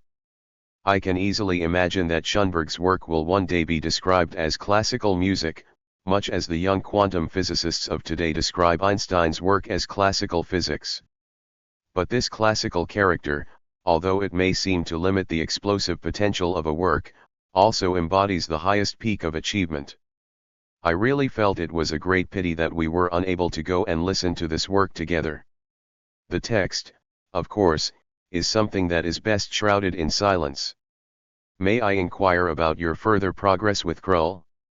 And is there any prospect that you might be able to recite some of it for me? I have heard a rumor that your interrupted work on the novel is now explained in the text itself, certainly a most delightful idea. Point 19. Fairest greetings to you all, from Gretel to your cordially devoted Teddy Adorno. Source, O.T.S. with printed hotel letterhead, Thomas Mann Archive, Zurich. 1. The card has not survived. 2. Adorno's trip was prompted by the opening of the Hacker Psychiatric Foundation in Beverly Hills. The Austrian psychiatrist and psychoanalyst Friedrich Hacker had emigrated to the United States via Switzerland and Britain in 1938.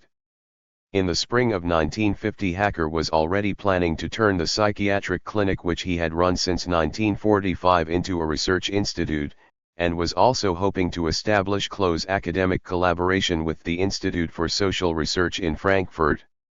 He thought that Horkheimer and Adorno, both of whom had given lectures and participated in discussions at his clinic during the 1940s, might be engaged as possible research directors for his new institute. Any extended absence from Frankfurt was impossible for Horkheimer once he had been elected rector of the University of Frankfurt in November 1951. In the autumn of 1952, Adorno returned to Los Angeles for almost a year. For further details on Adorno's work with the Hacker Foundation, see letter 28 below, and the letter from Adorno and Horkheimer to Friedrich Hacker of March 2, 1951, in Max Horkheimer, Gesammeltschriften, Volume 18, Briefwechsel 1949-1973, ed. Gunzel and Schmid Nor, Frankfurt am Main, 1996, pages 193-8. 3. Thomas Mann's novel Der Irrwald was published in 1951 in Frankfurt and New York. 4. Gottfried Keller had used the expression in a letter to Julius Rodenberg of December 29, 1879, but Ferdinand Meyer's Heiliger is a very beautiful and profound work. If the wonderfully holy Lord himself were not always invisible, I would tell him it is only the very young age of the Chancellor's daughter that disturbs me as a difficult and unattractive detail.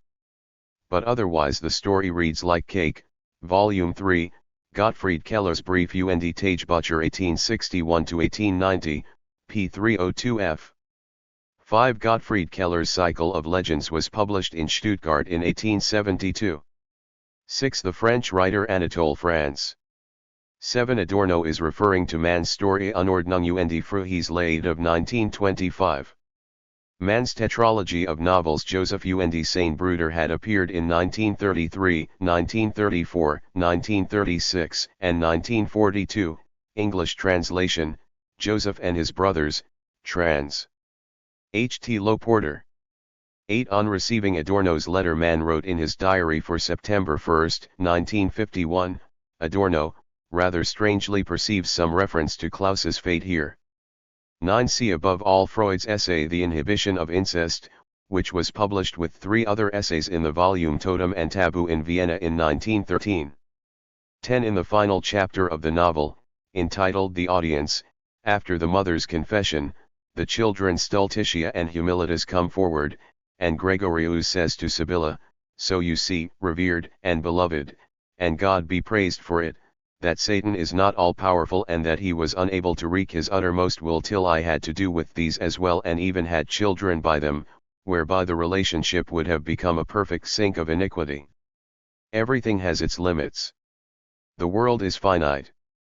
11. Adorno is referring to the passage in the chapter The Bad Children where the siblings fear that the howling of the dog Hainegriff will cause them to be discovered, and the Junker, just as he was, half crazed, sprang out of bed for his hunting knife, seized the dog, and cut his throat, so that with the throat rattle he stretched his limbs in death, threw the knife on the body, whose blood the sand of the floor drank up, then he turned drunkenly back to the place of another shame. Oh, woe for the good and lovely dog! To my mind it was the worst that happened this night, I rather pardon the rest, unlawful as it was.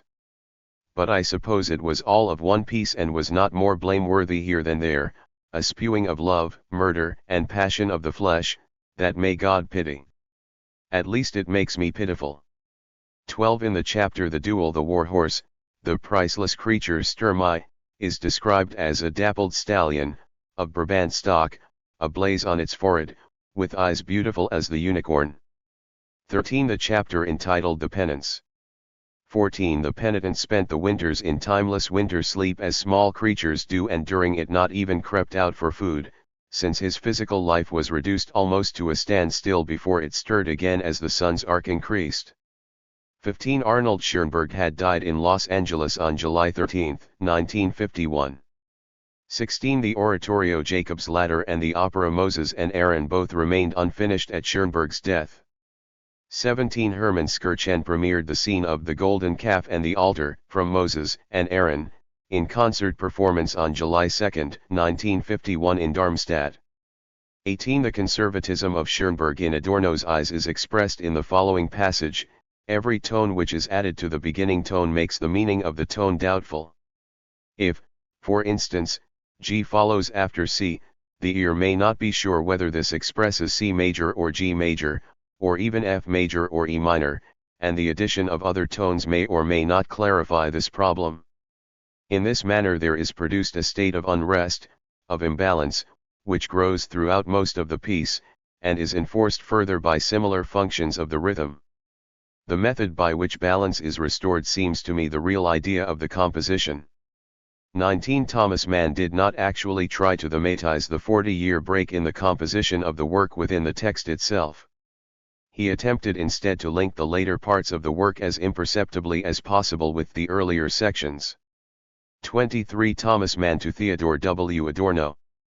Bajastine, 3:1.8.1951. Gastine, August 31, 51. Dear Dr. Adorno, in the greatest of haste, that you might receive this card while you are still here, with my deeply felt thanks for your beautiful letter, shamefaced thanks, I should say, since I should have written to you long since about the magnificent minima. It should not be too long now. We plan to be back home by the beginning of October 1 and urgently hope that we shall still be able to meet up then. Cordially yours, Thomas Mann. Source: Picture Postcard, Weltkurat Bajastine, O. M.S., Theodor W. Adorno Archive, Frankfurt am Main. 1. The Manns arrived back in the United States on October 7. 24. Thomas Mann to Theodor W. Adorno. Zurich, 18.9.1951. Zurich, Waldhaus Dolder. 18.9. 51. Dear Dr. Adorno.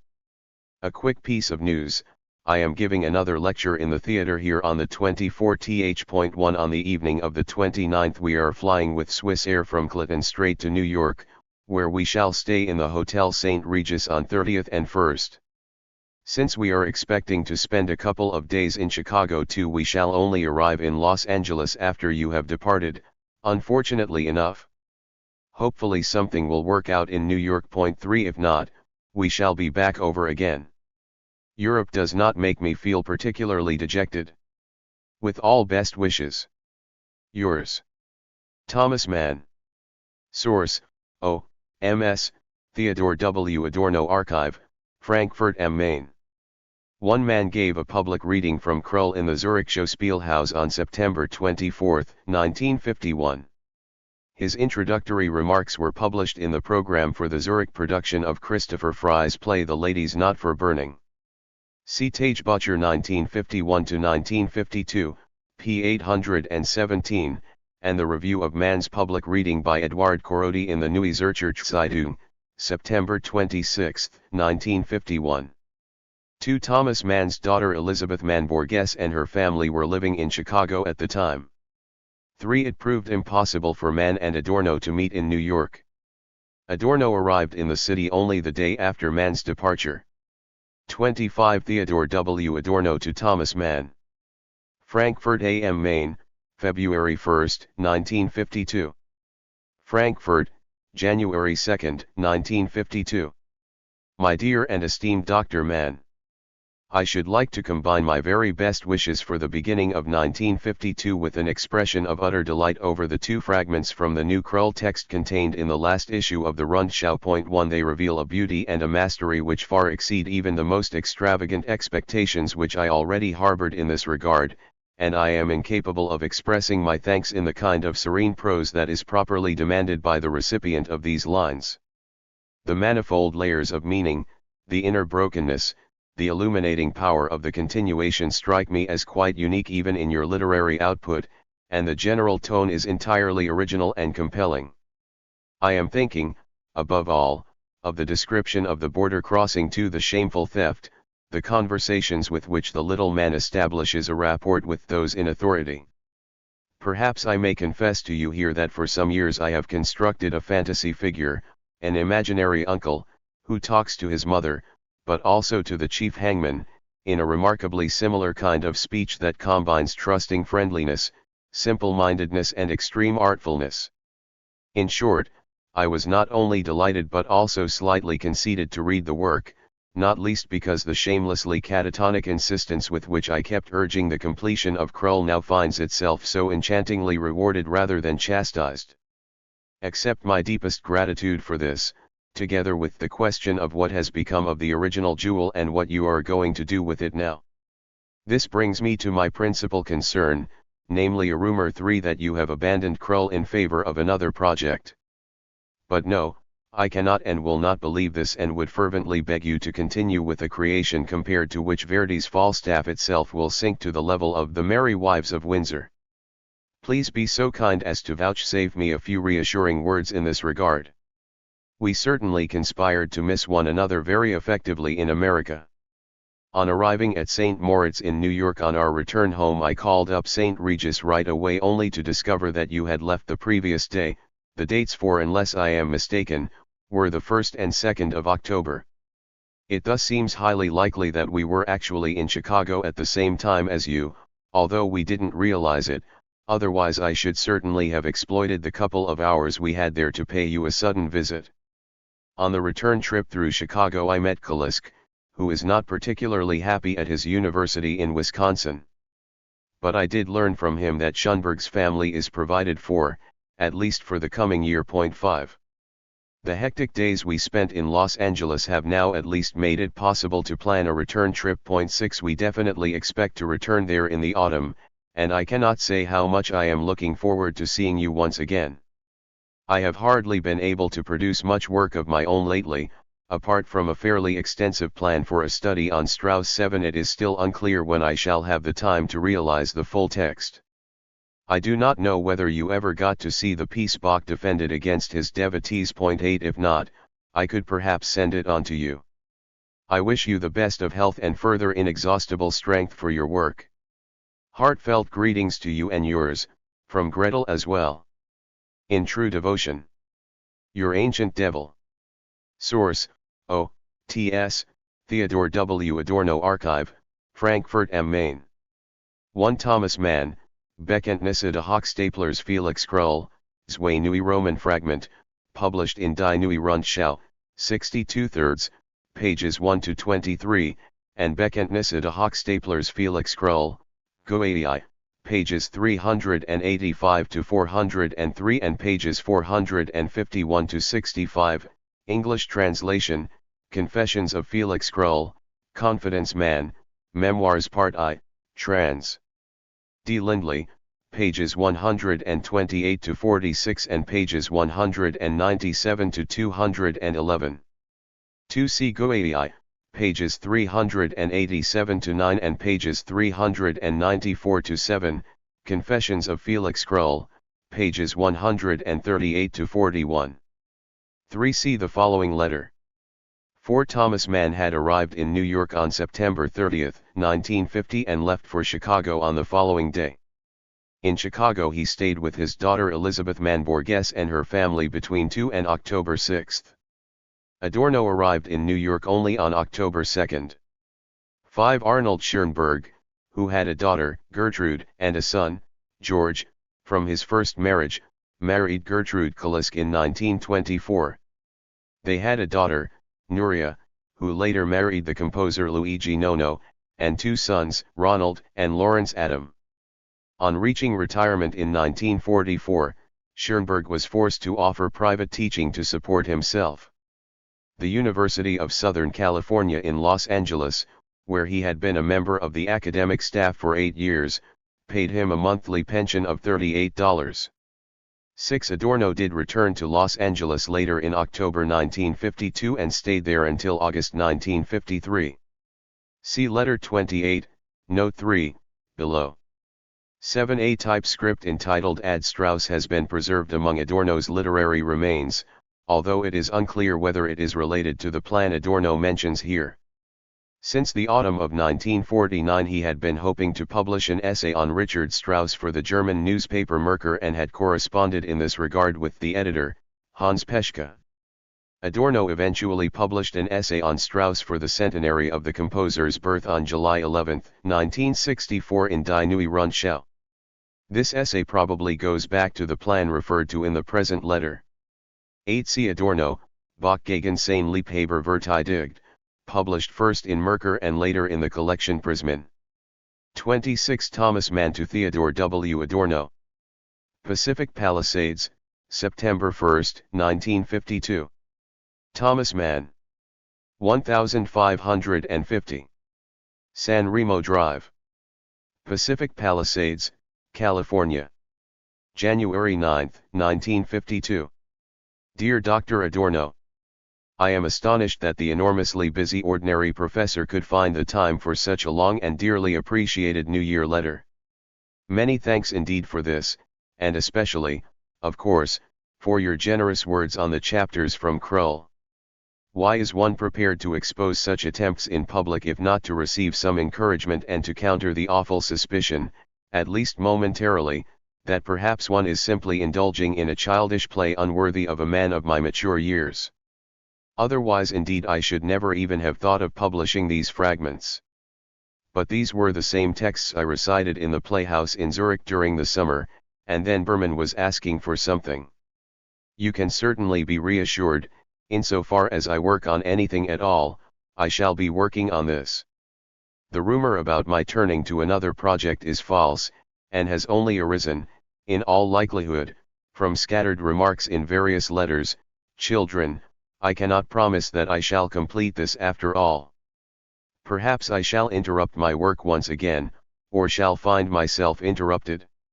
After Faustus I swore that I would never write another long novel, and now I am doing just that, and have simply burdened myself with something which makes demands upon my state of mind and powers of invention that probably go beyond my years. If only I didn't feel this damned inclination to drive anything and everything, even something as foolish as this, into a truly Faustian dimension, to transform it all into a kind of wandering journey through the infinite. I always wanted to pursue this idea and was about to throw myself into it when I started working on my German novel instead. Point 1 There are also some rather remarkable and amusing aspects to the thing, such as the love affair of the woman who stole the jewels, Madame Hauptfl, the factory manager's wife from Strasbourg, to an episode which was not particularly suitable for recitation in the Zurich Playhouse. What a wonderful form you have chosen, with the long aphorism or the short essay in your Minima Moralia. Have I ever actually thanked you for this book? I believe anything is possible. I hung magnetically upon the book for days, and every day I took it up it proved the most fascinating reading, although it is concentrated fare that can only be enjoyed in small amounts at a time. They say that the twin moon of Sirius, white in color, is composed of such dense matter that a thimbleful of it would weigh a ton here on Earth. That is why it possesses an enormously strong gravitational force field, just like that which surrounds your book. And then there are the sorrowfully enticing titles that introduce the most breathtaking intellectual insights. Scarcely have I declared that is more than enough for today when along comes another lovely fairy tale title 3 that draws us headlong into a new adventure. No, I haven't read Bach defended against his devotees and am really very keen to see it, though I am full of serene expectation for the essay on Little Richard Strauss, which certainly cannot fail to prove highly amusing. The revolutionary as a child of the sun, truly a unique case and entertaining in the best sense. I have always had a considerable amount of time for him, probably because of his great commercial sense. His nonchalance was attractive, and with his own enormous talent he was capable of great openness and affection. That Mozart. Can he write? It's beyond me. 4. It is absurd how we have now managed to miss and pass one another by as we have. And there is some cause for concern that this may continue to happen. For if you come to California in the autumn, it is far from clear that we shall be there at the time. We are seriously contemplating the idea of extending our next visit to Europe 5 for a longer period, for a year, perhaps for a couple of years, or however it turns out. The matter must be treated with great caution and discretion, in order to arouse the minimum of publicity, and has hardly begun to be organized as yet. At any rate, I trust that we shall sometime meet up again somewhere. All our best wishes to you and to your wife. Yours, Thomas Mann. Source: O.M.S., Theodor W. Adorno Archive, Frankfurt am Main. F.P. Tage Butcher 1951-1952, p. 827 f. 1 Dr. Faustus. 2 See Felix Krull, Part 2, Chapter 9. 3 Such as Wolf as grandmother. 4 It has not been possible to identify a published source of this remark, which may have been reported from a private conversation. 5 Thomas and Katia Mann traveled to Switzerland, via Chicago and New York, on June 24, 1952. After recuperating for a short time in Kandersteg, they made further trips to Lugano, Zurich, Munich, Salzburg, St. Wolfgang, Bad Gastein, Frankfurt am Main and Vienna. The Manns never returned to the United States, and on December 24, 1952 they moved into Haus Erlenbach, Glerneiche Strasse 12, in Zurich. 27 Thomas Mann to Theodor W. Adorno. Pacific Palisades, December 2, 1952. Thomas Mann. 1550. San Remo Drive. Pacific Palisades, California. February 12, 52. Dear Dr. Adorno, you have regaled me with a veritable wealth of material. 1 Many thanks for this. No one has ever written better and more perceptively on the subject of Unrat, and I am in some position to judge here. I am less confident in expressing an opinion on Bach, but I have the strong impression that here too you have given powerful expression to what it is right and necessary to say. I still have to read Cultural Criticism and Society 3 when I am less tired, that is. For to read your work, one should certainly not be tired. Incidentally, I myself dispatched a very sharp letter to Roald about the title issue 4 and have received a rather sheepish and apologetic reply. I am pushing on as vigorously as my strength permits with the Confessions, the panerotic immorality of which is not even remotely suggested by the published fragments, and am also putting together a collection of essays entitled Things Old and New, shorter writings from 5 decades. 5 This demands a lot of effort, but then it is also rather enjoyable to gather one's gleanings into the barn. May everything go well for your part. More power to you. 6. Yours, Thomas Mann. Source: O.M.S. with printed letterhead, Theodor W. Adorno Archive, Frankfurt am Main. pp. Tage Butcher 1951-1952, p. 584, and Dud, p. 489. 1. It is not known whether Adorno also sent an accompanying letter with the essays in question. 2. The Rowohlt Publishing House had recently brought out the novel Professor Unrat by Heinrich Mann in a paperback edition under the title The Blue Angel. The publishers hope to encourage sales of the new edition by substituting the film title for the original one. Adorno had written a piece demanding restoration of the author's title, since the novel itself was incompatible with the conformist approach typified by the film. If the verdict dictated by sales had not unquestioningly been accepted as the decisive consideration here, the damaged work could properly be honored once again by eliminating the symbol of accommodation, the false title, and restoring the original one. Rowohlt responded evasively in a letter of January 28, suggesting that the author himself had sanctioned the change of title and that the East Berlin publisher Aufbau Verlag bore ultimate responsibility in the matter. Adorno replied in an article entitled Unrat and Angel, published in Die Neue Zeitung on February 18, which concluded with the following words: "Once it was left to potentates and statesmen to say I never wished it so when they had instigated a war. Today every film script writer, every block leader, says the same without even having to lie about it.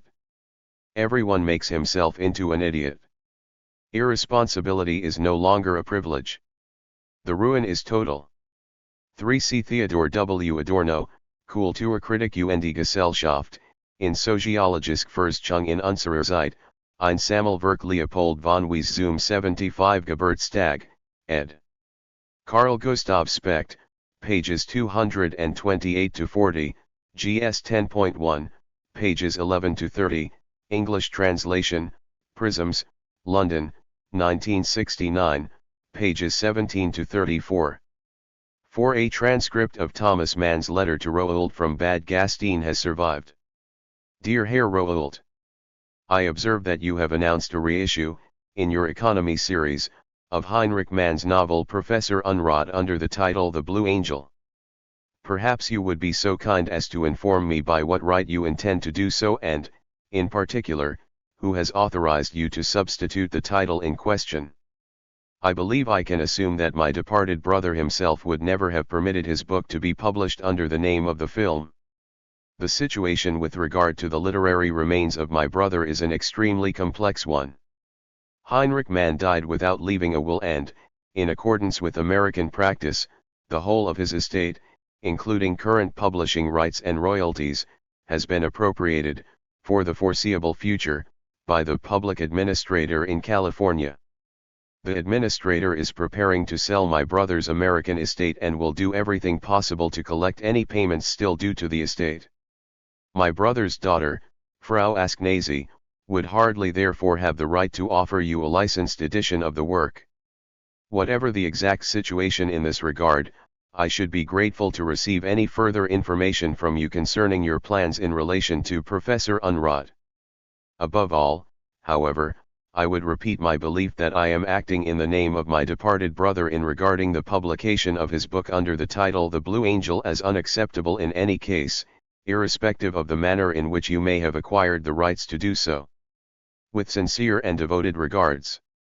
The publishing house replied on September 10, indicating that they had forwarded a copy of Mann's letter to the Berlin publisher Aufbau Verlag, which had originally agreed the rights for a licensed edition with Rowohlt Verlag. Rowohlt received clarification from Aufbau Verlag concerning their view of the matter on September 14, and this was immediately passed on to Thomas Mann. Heinrich Maria Ledig Rowohlt then wrote to Thomas Mann, indicating Rowohlt's view that Erich Wendt, the director of Aufbauverlag, had correctly stated the legal position as far as the author's and the publisher's rights were concerned. Ledigrold also pointed out that Heinrich Mann's Professor Unrat had already appeared under the new title in 1947 in the first post-war edition of the work, and that, according to the foreword of this edition, the change of title had in fact been expressly sanctioned by Heinrich Mann. This information has thankfully relieved my father's conscience in this matter, since he was very strongly opposed to adopting the title of the film in the first place. It was only the fact that a new edition of the book had already appeared under this title, and the fact that our own economically priced edition was aimed at reaching a broader circle of readers, which eventually overcame the original reservations which he had often passionately expressed to us here before.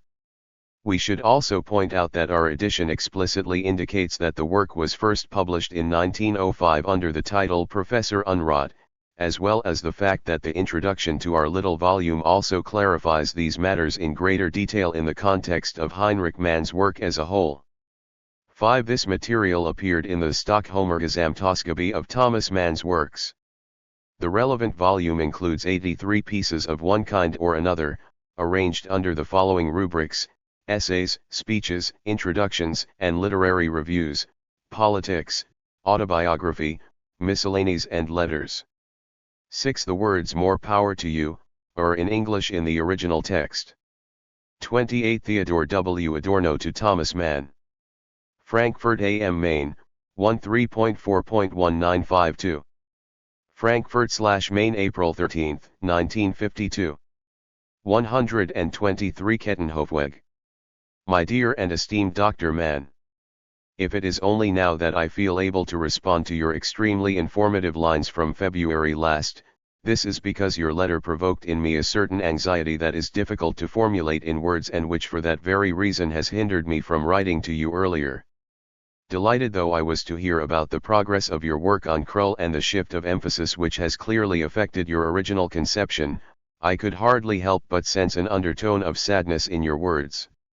Insofar as this cannot be explained simply by the enormous concentration that such work requires, something which particularly in your own case is always directly reflected in your physical constitution itself, it is surely your thoughts concerning the current course of the world which are largely responsible for this. I should certainly not wish to cast matters in a fairer light than they deserve, and for my own part I believe I can truly say that, even in so-called better times, whether those of my own youth or those of the Roosevelt period, I have never really placed any trust in the prevailing circumstances or conditions, which is perhaps why sudden manifestations of disaster in so many different contexts have rarely proved a cause of much surprise to me. And even today the situation appears largely the same. But on the other hand I believe that we have nonetheless been granted a certain breathing space in this respect, that you should certainly not lose heart about realizing the fundamental conception of your current work, that there is indeed a chance that the ultimate catastrophe may be averted in our own lifetime. It would be difficult to explain here the reasons which encourage me in this view, but I have weighed them so seriously that I have chosen to remain here, almost on the Russian border as it were, even in times of the most urgent clamor. And the internal situation on your own side of the world, as I was able to gather, even from the television, while I was over there during the autumn, is still not one of drastic threat. Among the demands that face our historical capacity to react and respond to events today, the necessity for differentiating even in matters of the negative is certainly not the least.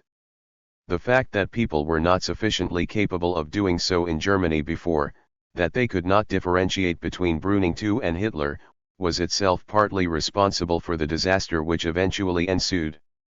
And I would appeal to this kind of shaming reflection here. Of course I also have highly selfish reasons for thinking along these lines. In the autumn we shall definitely both be back over for a fairly long period of time. 3. I have to come back for a while if only to secure continued citizenship.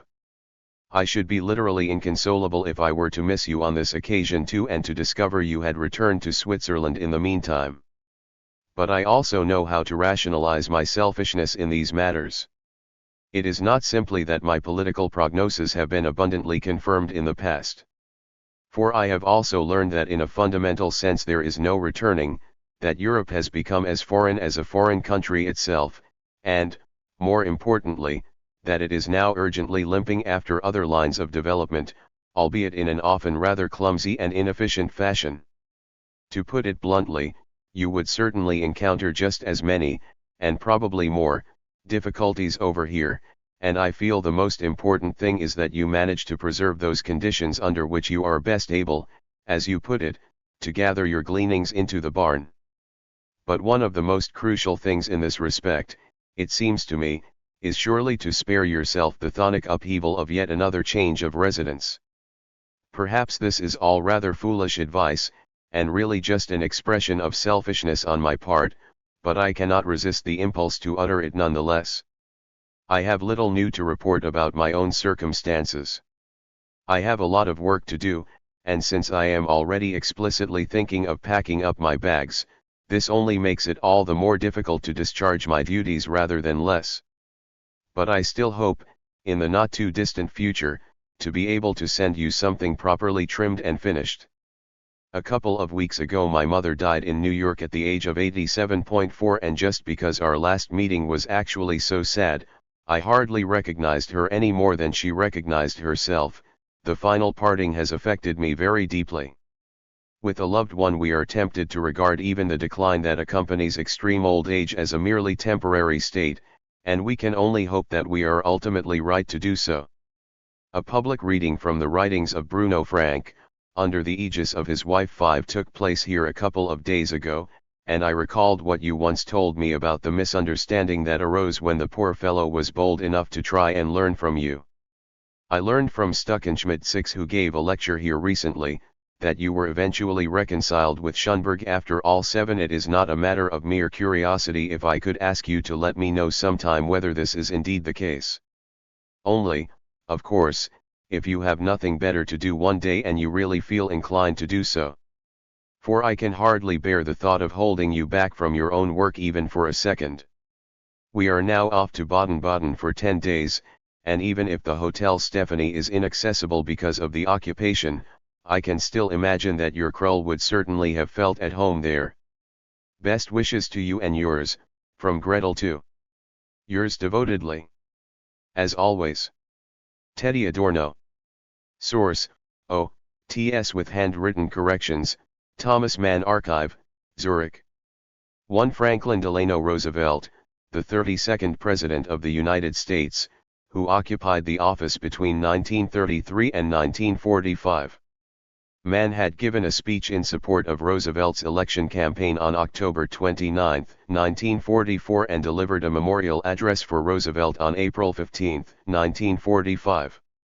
2 Heinrich Brüning, German politician of the Center and member of the Reichstag from 1924. He was the German Chancellor from 1930 until 1932, when he was dismissed by General von Hindenburg.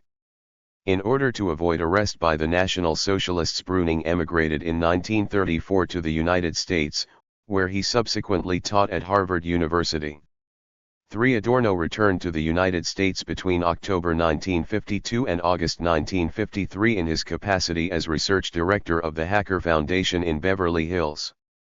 During this period he composed the study on the astrology column of the Los Angeles Times, The Stars Down to Earth, which also formed the basis for his German essay Oberglaube aus zweiter Hand, and the study How to Look at Television, which appeared in 1954 in the Hollywood Quarterly of Film, Radio, and Television, and contributed materials to the German essay Fernsehen und die Ideologie. Adorno would forfeit his American citizenship if he were absent from the country for more than 3 years. 4 Maria Wiesengrund had died on February 23, 1952. 5 The poet and writer Bruno Frank lived and worked as an independent writer in Munich until 1933. He emigrated to Switzerland that year and subsequently moved to London. In 1937 he left for the United States and settled in California in the vicinity of the Manns. The writer was known principally for his Politische Novelle, his historical novel Cervantes, and his exile novel Der Respass. Nothing further is known about the reading that took place in the presence of Liesl Frank. 6. The composer, writer, and music critic Hans-Heinz Stuckenschmidt was appointed professor for the history of music at the Technical University in Berlin in 1949. He published his major study Arnold Schoenberg in 1952. Nothing further is known about the specific lecture to which Adorno refers here. 7. See the following letter, as well as letter 13, note 1, and letter 16, notes 4, 5 and 6. 29. Thomas Mann to Theodor W. Adorno. Pacific Palisades, 19, 21.4.1952. Thomas Mann. 1550. San Remo Drive. Pacific Palisades, California. April 19, 1952. Dear Dr. Adorno, I must thank you right away for your tactful and sensitive letter.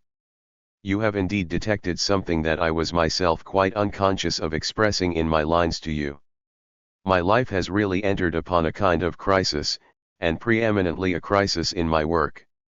These Krull memoirs have created in me a degree of anxious concern that is out of all proportion to the extent of their possible merit.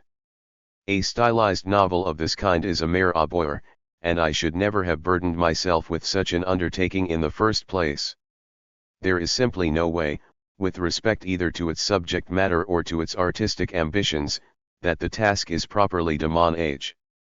Paneroticism and diamond thievery, should one really be wasting all the energies of one's latter years upon jests like this? And such tiring and difficult jests, once since I started working on the thing again, though without definitely committing myself to finishing the task, all sorts of remarkable new ideas have taken shape, but they lack the straightforward enjoyment of the parts composed more than 40 years ago. I shall continue working on it, but I am often strongly tempted to abandon the thing and just leave it as an expanded fragment.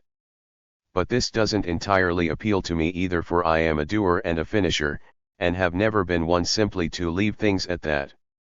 In short, it is quite true that I am feeling rather downcast, and the current world situation is not without an effect in this regard, as you rightly surmise. I do not actually believe that there will be outright war either.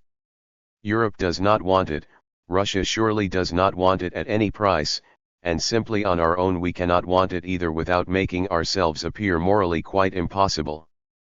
But the very rage that war is indeed unthinkable only means that the mood will become ever more unpleasant and the air ever more difficult to breathe over here. The way things are developing is already clear. And we have rather gone beyond Bruning. For under Bruning we were not yet confronted, for example, by thousands of people deprived of employment as a result of their nonconformist views.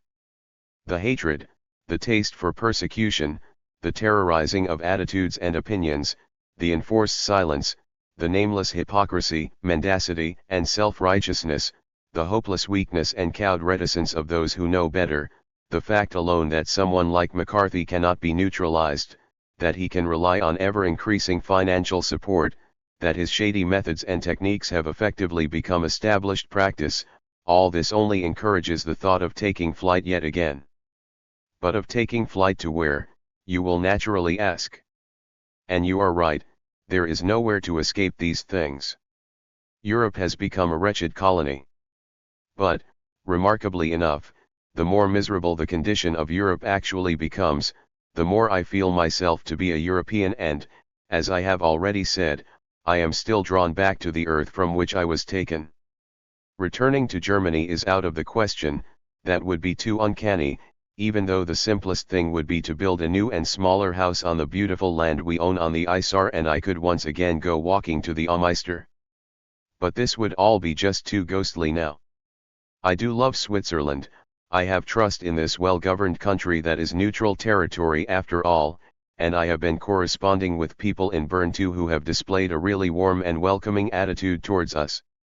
On the other hand, you are quite right in thinking it is rather late in the day to contemplate such a dramatic change of existence, to consider settling elsewhere all over again. The havoc involved is already making me anxious, and I would certainly think the matter over even longer were it not for Erica, who is simply losing heart through the total lack of any real activity here. So the whole situation is rather like that of the novel itself, extremely distressing. And everything is taking its time too. The house cannot easily be sold at once and we shall have to wait a while for the right opportunity. This year we shall be taking the usual trip to Europe 3 and returning here in the autumn, so it seems, and thus we look forward to seeing you then. The business with Schönberg fell out as follows. Point 4. He had published yet another insipid piece of his own in an English journal.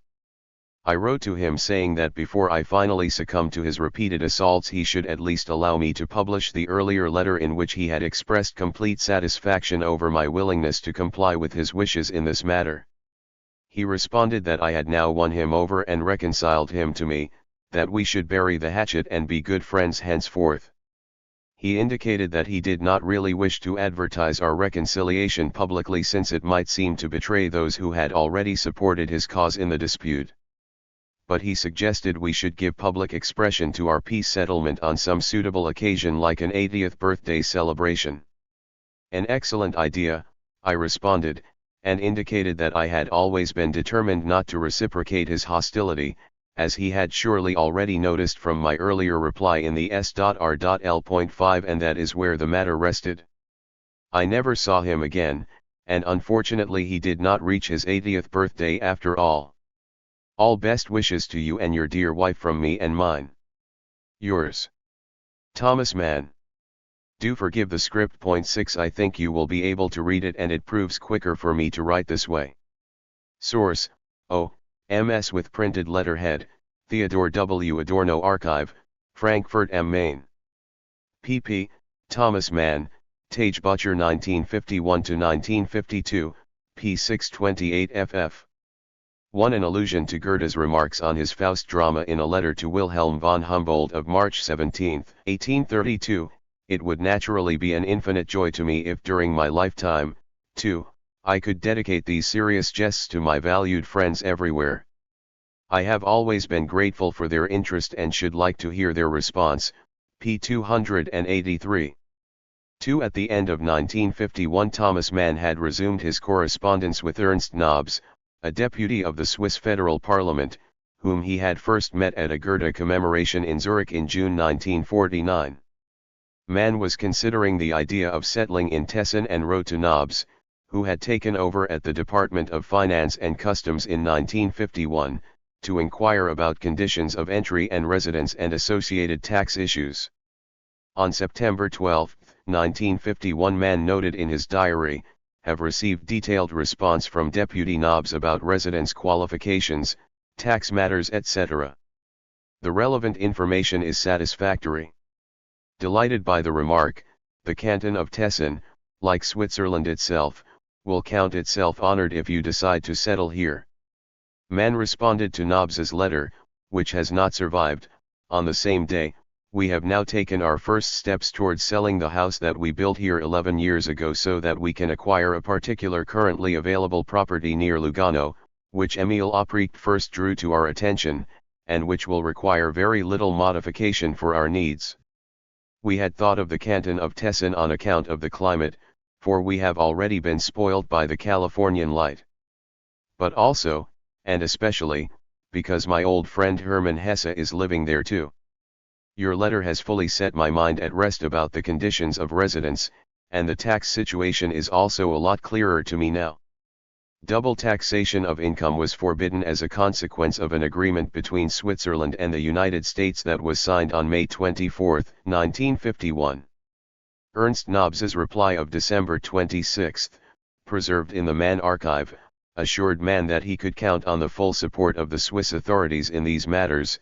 I have taken it upon myself to send a copy to our federal president, who heads the department dealing with foreign residents, and likewise to Director Emstitz at the Central Tax Office, which will always be ready to assist with any information concerning double taxation arrangements with the United States. 3. See Letter 26, Note 6. 4. See Letter 16, Notes 4, 5, and 6. 5. Mann is referring to the Saturday Review of Literature. See the note to Letter 13. 6. The letter is written in classical German script. 30. Theodor W. Adorno to Thomas Mann. Frankfurt am Main, 28.4.1952. Frankfurt, April 28, 1952. My dear and esteemed Dr. Mann. May I reply at once to your letter of April 19 by which I was most deeply moved. You must not, for God's sake, allow yourself to become depressed about the difficulties you are encountering in connection with Krull.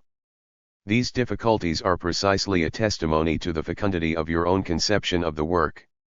For a work of art only properly comes to grips with its material in the moment when it engages with the internal contradictions of the latter, and these contradictions then translate themselves inevitably into the problem of artistic form itself.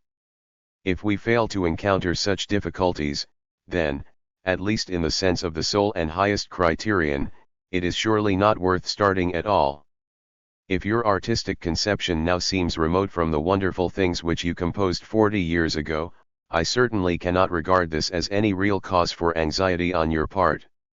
For something similar has happened with all great conceptions that have accompanied their creators over the career of a lifetime, and such conceptions are all marked, if viewed from the perspective of a classicist aesthetic, by a certain fragmentariness. But it is precisely this fragmentary dimension that leads us into the essence of epic form itself, which is intrinsically concerned with broad and extensive themes and can in principle never be finished in quite the same way as dramatic or symphonic art can be. And indeed, if form itself, in the highest kind of narrative literature, assumes a dynamic and protean character, if such works thereby transcend their own purely immanent form, this strikes me as a telling sign that the achieved artistic representation is only obeying the internally governed movement of the matter in question. For is it really any different, if I may here extend the concept of epic art far beyond the literal conception of the genre, with the Master one with Faust, with the Ring? In the last case there is not only the famous break in the composition of Siegfried II but the fact that the language and artistic procedures actually change from work to work, indeed from act to act, throughout the cycle. And if the whole of the Ring also involves, among other things, a certain demythologizing process, from the Valhalla of Rheingold through to the Hall of the Gebeischungs where Alberich finally appears simply as a dream image, then this progressive humanization of the action also communicates itself to the ever less distanced and ever more passionate character of the inner musical treatment. And as far as Faust is concerned, where I must confess that I have never really understood the old scholarly controversy about the wager, it always struck me as far more illuminating and also more profound that the wager is forgotten in the rest of the action and subsequently ignored by the reflective author himself. And this is how open-ended and fragmentary life forgets what actually set it moving in the first place, only to recall it once again at the final moment like something glimpsed from afar. This is naturally not the sort of thing that can be planned in advance. On the contrary, if it were so planned, it would turn out to be impossible. But if something eventually turns out to be right, and if in the end your own Krull has as little to do with the playful images of its beginning as Siegfried's death has to do with the initial sporting of the Rhine maidens, that is certainly no misfortune. It merely shows that such an artistic conception harbors incomparably greater powers and energies within itself than it could possibly dare to imagine at the start. Remain true, therefore, to the thought of completion and content yourself with that fragmentary moment that itself lies within the matter in question and that will only fully shine forth once the whole work is concluded. And what is more, one really should not allow oneself to be terrorized by the concept of stylistic unity. Here Schönberg was quite right, for all his lack of conceptual reflection, in polemically opposing the artistic idea to the so-called will to style. For this has become particularly clear to me in connection with the correspondence between Strauss and Hoffmann's Thal 5, which has now been published in extenso, albeit with a number of unforgivable omissions, and a copy of which I am sure you will already possess. This is an uncommonly instructive document. It is certainly not the case that either of them, of whom incidentally, on closer inspection, Strauss surprisingly makes a rather better impression, was concerned simply with success or unwilling to expend serious thought upon their operas. It is merely that they reflected upon their work from the top down, as it were, from the perspective of style, of overcoming the Wagnerian moment, of reconciling the German and Italian traditions, of attaining a kind of Nietzschean serenity. and that is why everything has an attenuated and rather experimental character about it. If they had only lavished the same intensity and conscientiousness of reflection upon the inner musical treatment and the developing musical language as they did upon the style and overall dramaturgy of the works, then the second half of Strauss's oeuvre would not have simply represented the film version of the first. The way in which you set about your work is entirely different in this respect. Instead of sampling one approach after another, you immerse yourself with an unparalleled trust and capacity for creative self-regeneration in the task at hand. In the language of words, which is the sole material of literature, you are not concerned with producing types or genres of works, but compose your work differently, measure by measure, precisely as you proceed. And then you find that the particular modification of specific genres falls to you in and of itself like a gift. I can hardly express the boundless trust and confidence with which I await the completion of Krull. Is the transformed character of the work, which you acknowledge with such trepidation, not itself a reflection of the chthonic changes which have affected existence as such, and thus also the a priori form of great art, over the last 40 years? See how, in trying to appease you and, contrary to other kinds of appeasement, to shield you from defeatism, I have now held forth at length like a proper professor of aesthetics, and perhaps you will smile over someone who spouts such foolish clever talk 6,000 miles away from the task in hand, just because this is so easy to do, just because he looks upon these questions concerning the appropriate artistic form of the work entirely from the outside, instead of actually having to struggle with them line for line himself. But if you credit me with enough imagination to understand your own predicament, I think that you will eventually find a kernel of truth in what I have tried to say. I should merely like to make a modest contribution to something that will surely transpire anyway, the transformation of difficulty and resistance into true productive energy. I am very relieved that you have at least postponed your plans for moving again in a way that means we may still have an opportunity for discussing things before you come to a definitive decision on the matter. I certainly do not dispute the complicated and involved character of the whole question. Basically, I believe that in every possible sense the difference between Europe and America today is indeed infinitely smaller than it actually appears from the perspective of our own desires and aspirations. The question therefore really acquires an aspect of rationality and thoughtful planning that makes it susceptible to intelligent discussion. I should also just like to mention the enormous pleasure with which I read an essay by Golo in the journal Monat 6, where he effectively clips the claims of our dear Reichenbach. What kind of philosophy is this that can conflate the delusive self-confidence of the mathematics teacher with truth, the methods of the natural sciences with the theory of knowledge? Please do keep me informed about your future plans, including those for another European trip. The best of greetings to your family from both of us, and particularly to Erica. Most devotedly yours, Teddy Adorno. A writer whom I have not come across before, one Jean Boyer, has recently published an extensive study à propos du rôle de la musique dans le Dr. Faustus de Thomas Mann in the Annals of the Faculté de Lettres de Toulouse. 7. Source: O.T.S. with handwritten corrections, Thomas Mann Archive, Zurich. 1. Adorno is alluding to Goethe's novel Wilhelm Meister.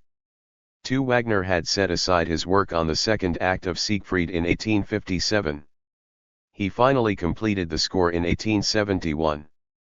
3. Adorno is thinking of the final words of Hagen, not Alberich, as he mistakenly writes here, at the very end of the third act of Twilight of the Gods, Zurich vom Ring. 4. See Arnold Schoenberg, New Music, Outmoded Music, Style and Idea, in his book Style and Idea, pages 37 to 51.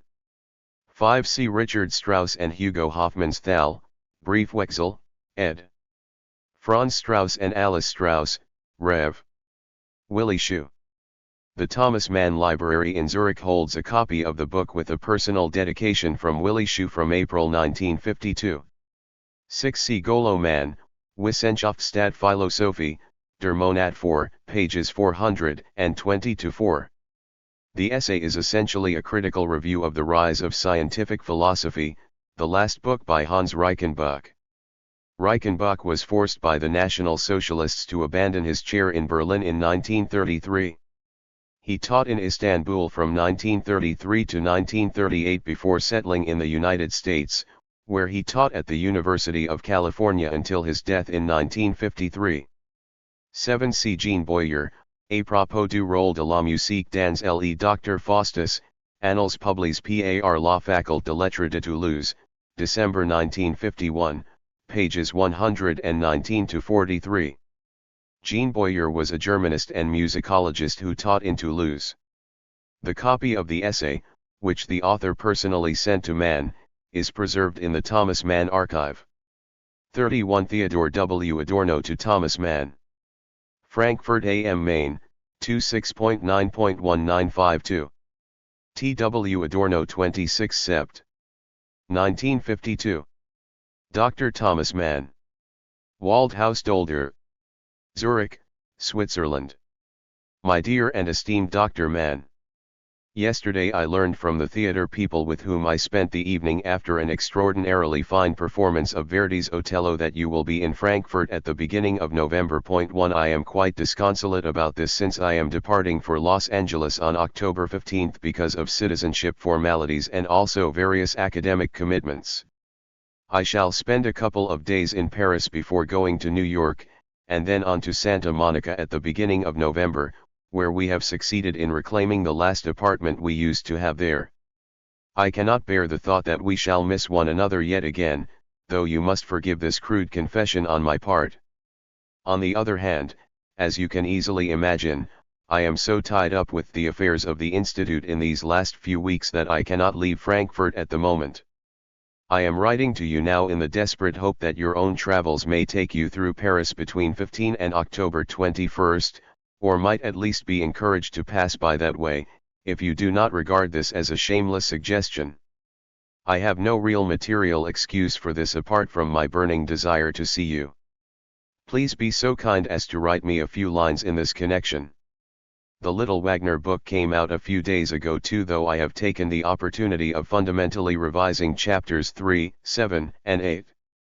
Perhaps you will not find it too tedious to look through the text once again. Dearest and fairest wishes to you both, from Gretel to. Most devotedly yours. Source, O.T.S., Theodor W. Adorno Archive, Frankfurt am Main. 1. See the following letter.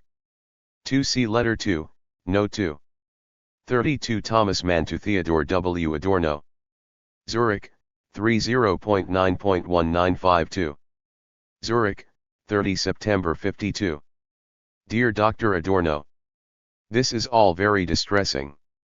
You are correctly informed, I am coming to Frankfurt on November 8, in order to give a speech in the Schauspielhaus on the afternoon of the 9th to inaugurate the Gerhard Hauptmann Theater Festival Week. 1. I am working on my speech at the moment, which is quite a trial too, but for a variety of reasons I have been unable to evade this task. And now I learn you will not be there. This is fate. Such an unfriendly turn of events. I should have left with greater enthusiasm if the prospect of our meeting had beckoned. But now it beckons only feebly from afar. For while you are going back, we shall almost certainly not return, but will now be remaining over here.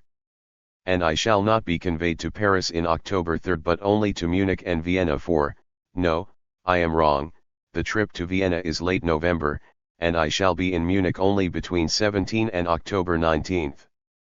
But you are leaving on the 15th, would it be possible for you to break your journey to Paris and stop off in Zurich on the 16th? A wholly impractical idea, I imagine, but I don't know what else to suggest. I must simply console myself with the thought that, even if we have no intention of returning to California, you will come back to Europe again in my own lifetime. And now your book on Wagner has appeared. Surely you will send me a copy?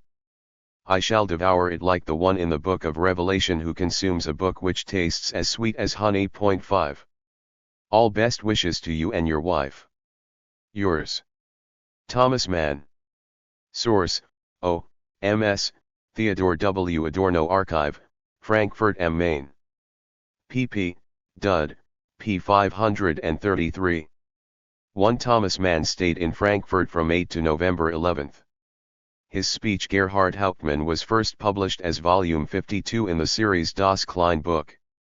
See Thomas Mann, Reden und Aufsätze, GWIX, pages 804-15. On November 10 Mann gave a public reading of the Cuckoo chapter from Felix Krull in the Great Hall of Frankfurt University. Max Horkheimer, as rector of the university, delivered the welcome address. See Max Horkheimer, Gesammeltschriften, Volume 13, pages 255-8, and Adorno, GS 20.2, pages 467-72. 2. The relationship between Thomas Mann and Gerhard Hauptmann was always a difficult one, something resembling friendship, as Mann himself described it in 1949. Mann was frequently requested to speak in honor of Hauptmann, even, as in this case, after the writer's death. 3. Mann is alluding to Felix Krull's journey to Paris in Part 2, Chapter 7, of the novel. Questioned by the conductor on the train, Krull says that is where I am being conveyed. 4. Mann traveled to Munich on October 17. On October 19 he gave another reading of the Cuckoo chapter from Felix Krull. Mann was in Vienna from 17 till November 26, and on November 18 he gave a talk on the artist and society in the Mozart Hall of the Vienna Concert House. He had broadcast the same talk in English on the BBC in May 1952. 5. Revelation 10, 9-10. The writer is commanded to eat the book by the angel. In his copy of the Bible, Mann had marked the following passage: "Under sprach sie mir, nimm hin und Verschlings, und es word dich im Bauch gemen, aber in deinem Mund word sussen wie Honig. Und ich nahm das Buchlein von der Hand des Engels und Verschlangs, und es war sus in meinem Mund wie Honig, und da ich es gegessen hat, grimmt mich es im Bauch." In the King James Version the passage reads as follows: "And he said unto me, Take it, and eat it up, and it shall make thy belly bitter, but it shall be in thy mouth sweet as honey." And I took the little book out of the angel's hand, and ate it up, and it was in my mouth sweet as honey, and as soon as I had eaten it, my belly was bitter. 33. Theodor W. Adorno to Thomas Mann. Frankfurt am Main, June 10, 1952. Theodor W. Adorno. October 6, 1952. My dear and esteemed Dr. Mann. I had imagined as much. We shall miss one another yet again. You may believe me when I say that I certainly considered paying you a sudden visit in Zurich. Otherwise my own attempt to lure you to Paris would have been entirely presumptuous, however much Paris recommends itself for other reasons as the right place for such a rendezvous. But I simply cannot get away from here early enough to fit in a detour via Zurich. I do not have to tell you how saddened I am as a result. If only I had suspected you were in Munich. 1 But I learned this after you had already left. I can now only hope that I shall be back in Europe very soon and will be able to see you then. It is very likely I shall be back unless the passport division makes things really difficult. For the research plans in Los Angeles and in our own institute here are intimately connected with one another, and some kind of shuttle service between here and there will certainly be required for purely material reasons anyway. As far as this otherwise rather disagreeable prospect is concerned, the possibility of seeing you once again at last is the only ray of light. I was very saddened to hear about the death of Alfred Newman. 2 I know how much his friendship meant to you and I have fond memories of him myself. I can easily imagine, especially in the almost unbearably oppressive objective circumstances of the present, how much this loss among those closest to you will inevitably affect you, and I feel for you at this time. It is a great pity that I cannot be here on the days you are planning to spend in Frankfurt. Horkheimer, who, as you probably know, has now been elected rector for the second time, is looking forward enormously to your visit and would like you to get in touch the moment you arrive. There are so many things to discuss. His private address, West End Strasse 79, and his private telephone number, 72540. And perhaps you would also enjoy taking a look at the Institute, which we have literally stamped forth out of the ground here. Would there be any chance of obtaining a copy of your speech on art and society for in the near future? I shall naturally consume it with double relish. I hope the book on Wagner is already in your hands. I am very eager to hear your judgment on this material, which at once goes so far back and yet is still so close that it all appears to me like a blurred dream. Once I am back over there, I hope to be able to work again on something philosophical at last and complete a really long-standing project. Point 5. I should be very grateful if I could hear a word or two from you before I leave, especially with regard to Krull, about which people have been murmuring wonderful things. I shall be here until the 15th, and then at the Hotel Regina in Paris until the 21st. Fairest greetings from Gretel. Yours devotedly.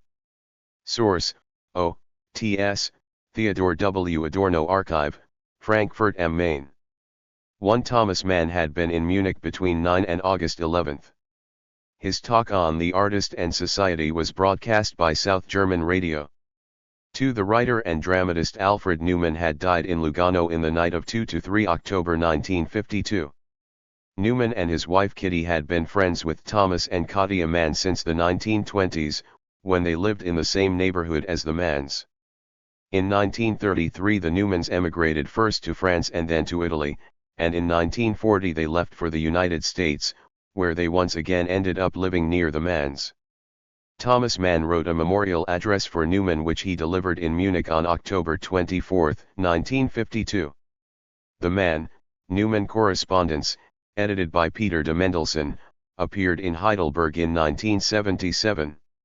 It seems likely that Adorno had met Alfred Newman through Thomas Mann in the American years. 3. Max Horkheimer was elected rector of the University of Frankfurt on November 20, 1950 and served until 1953.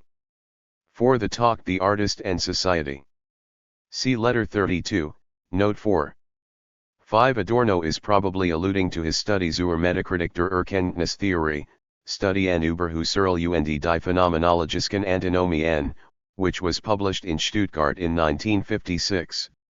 The first, second, and fourth chapters were based on the studies of Husserl which Adorno had already written in Oxford between 1934 and 1937. The work has appeared in English with the title Against Epistemology, translated by Willis Domingo. 34. Thomas Mann to Theodor W. Adorno. Zurich, 30, 31.10.1952. Zurich 30. X 52. Dear Dr. Adorno, not knowing your precise address, I have directed these lines via the publisher who sent me a copy of the Wagner. I have been reading it for days with the greatest sense of urgency. It is a tremendous book, fascinating for its perspicacious intimacy with an object which, for all of your enforced admiration, still reveals itself as one of the greatest and spiritually liberating things that has ever presented itself to critical reflection.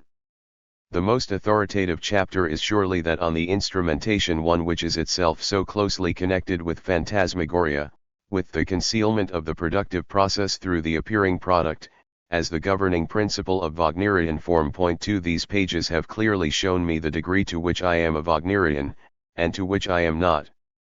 I have followed Wagner's example in many respects, I have recalled his works in many ways. But the illusionistic character of a work of art that would present itself as reality is entirely alien to me and has never fired my artistic ambitions. My own relationship to the work itself was always too honestly ironical for that, and I have always taken pleasure in compromising the act of production in some humoristic fashion or other. But that is all by the by. Your book is enormously interesting on every page. I have made innumerable pencil jottings in the text, and some minor queries as well. 3. One of these concerns the singing voices detached from the life of music and its logic. To sing a motif would conflict with the requirement of natural intonation, for this does not seem to be entirely true. Quite a few motifs are sung, the most striking example being the Annunciation addressed to Sieglinde 5. For know one thing, and remember it indeed, the noblest hero of the world you bear, O woman, within your sheltering womb. Another example would be Alberica's curse upon the gold 6, which, like Lohengrin's injunction never shalt thou ask, clearly shows how a motif is often sung first, before the orchestra then takes it up again in various reminiscences. In the Liebestod Isolde also sings a good part of the melody 7, although it is true that subsequently the voice merely follows the harmonies of the orchestra. And there are other cases. Most of all I was impressed by the pages towards the end on Wagner's work as an expression of incipient decay of the bourgeois world.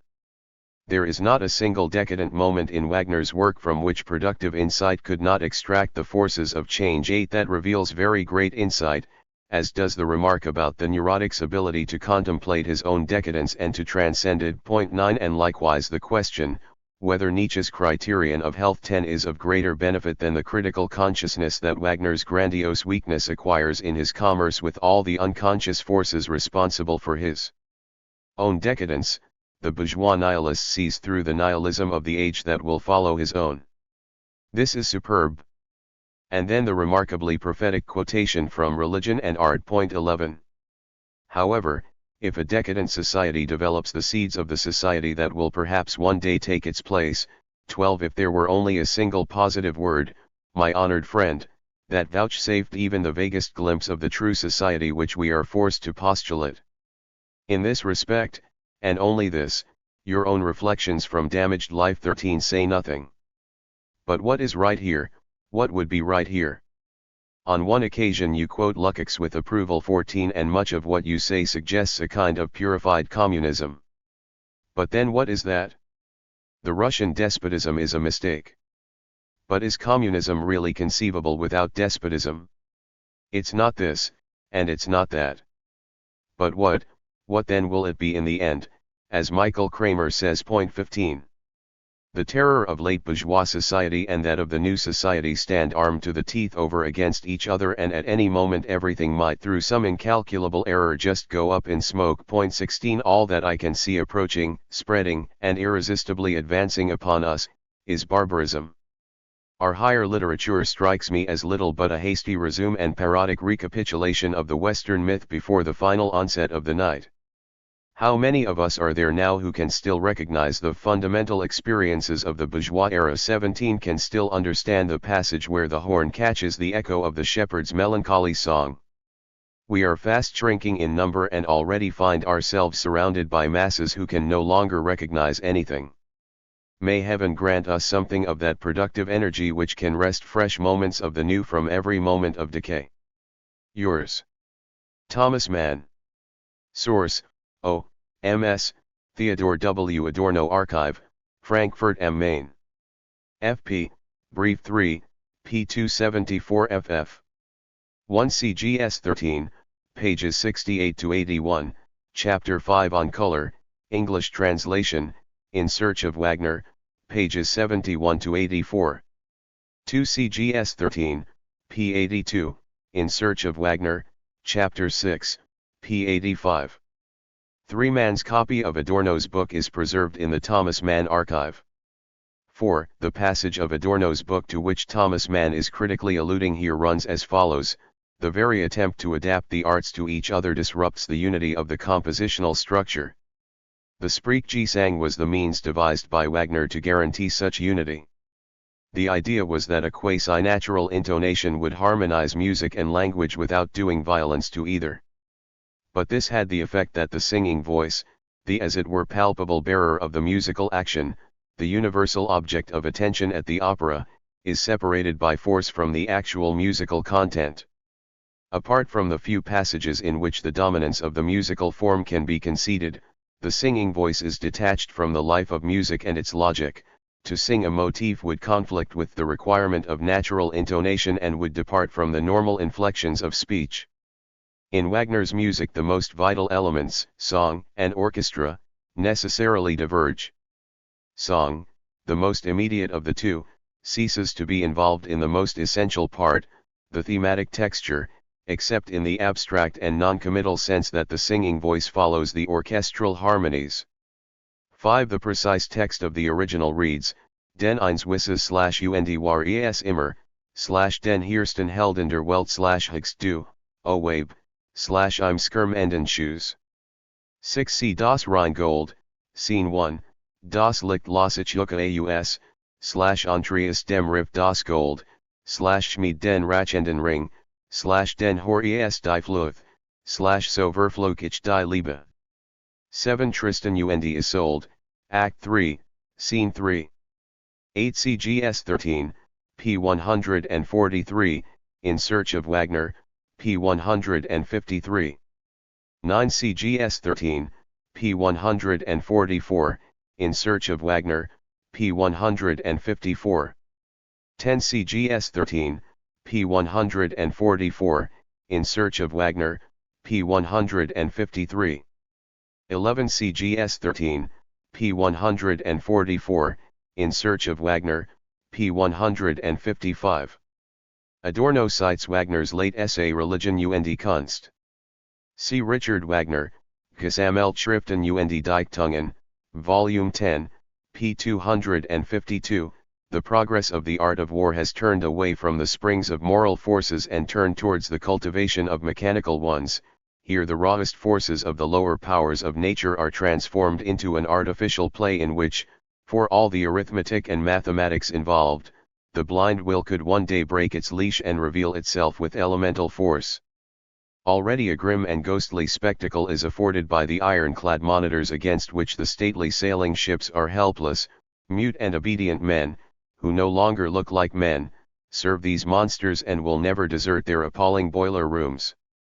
But just as in nature everything has its own destructive foe, so art invents torpedoes for the sea and dynamite for everywhere else.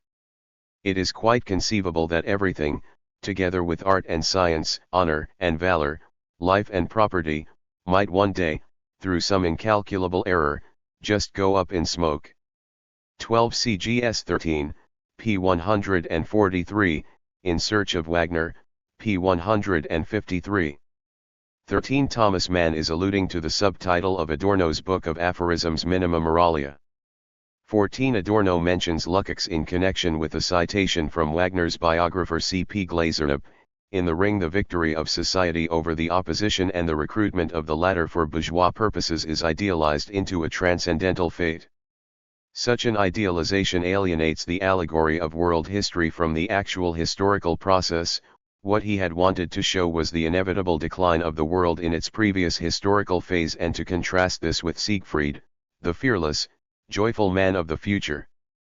But as he came to carry out his plan, and indeed even in its initial conception, he was compelled to recognize that unconsciously he had been pursuing another and much deeper idea. What he had perceived in his poem, and what he has recognized in its essential senselessness, was not just a single phase of world history, but the nature of the world as such in all its conceivable phases. This is a textbook example of what Lukács once described as trivialization through profundity.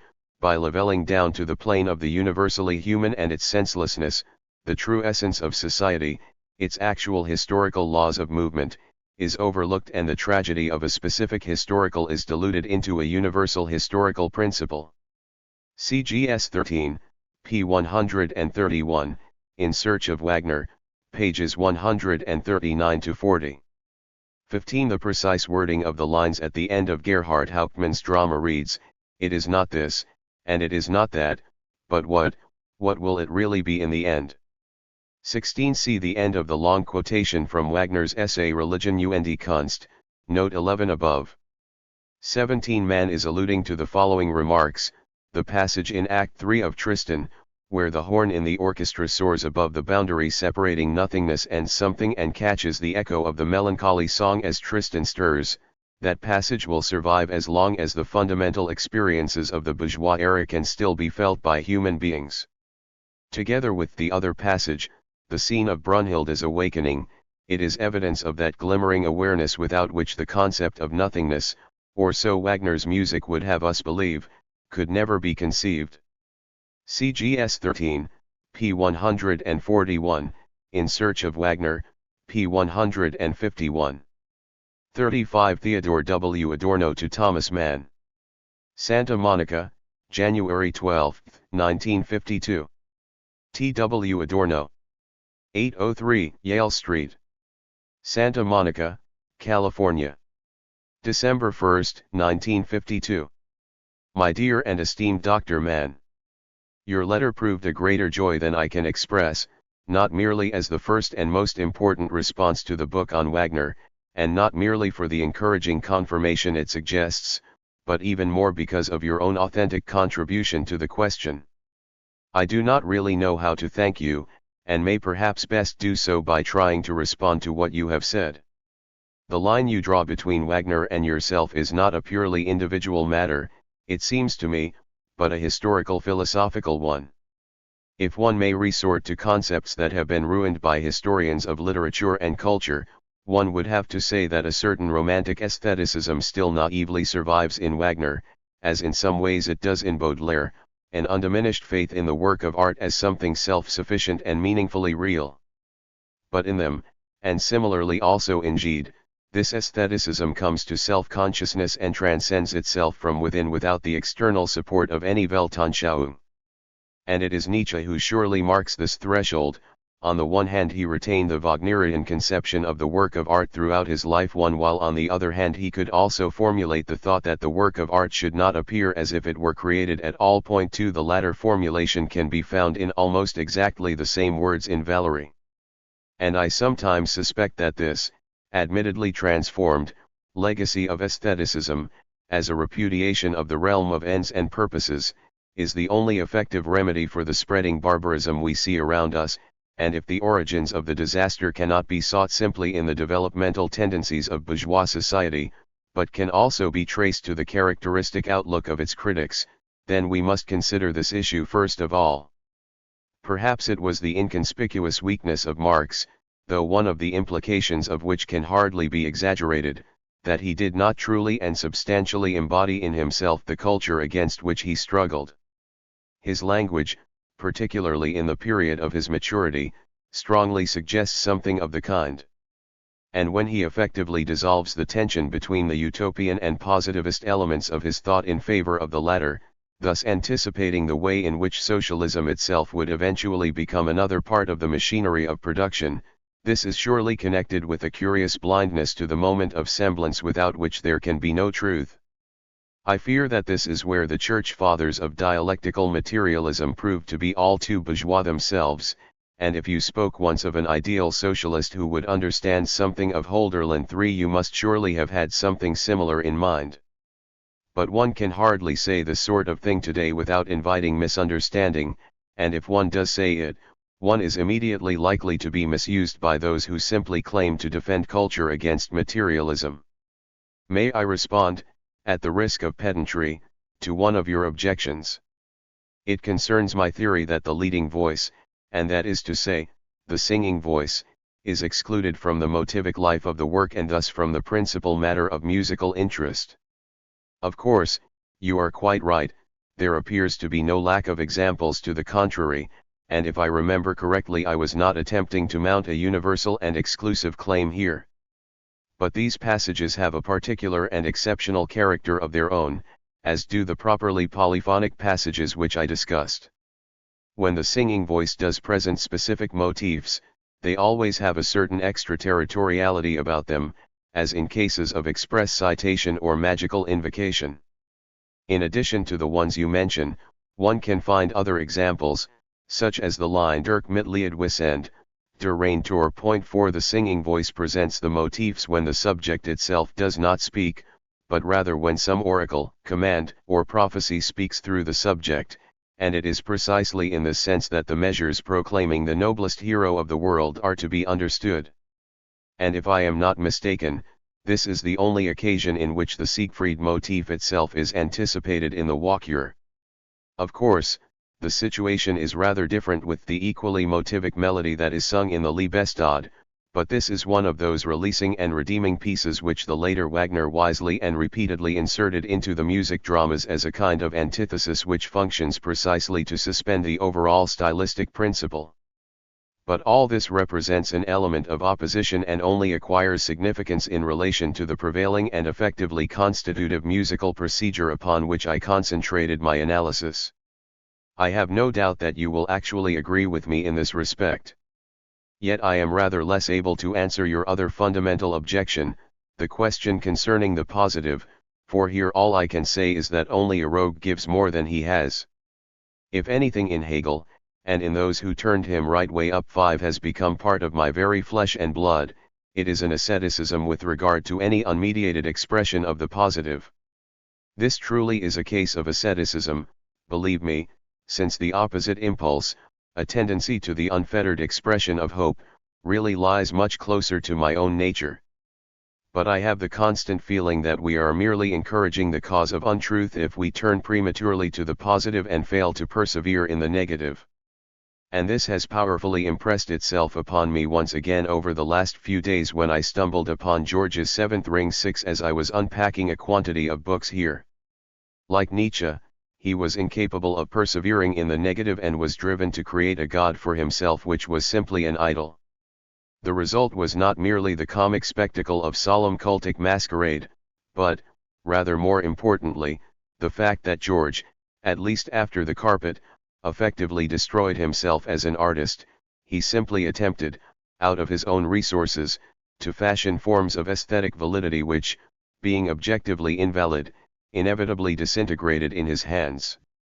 And this eventually gave rise to the wretched spoken choruses in the Star 7 and a cult of leadership which was not really as remote from the fascistic version of the idea as the high-minded George himself liked to believe.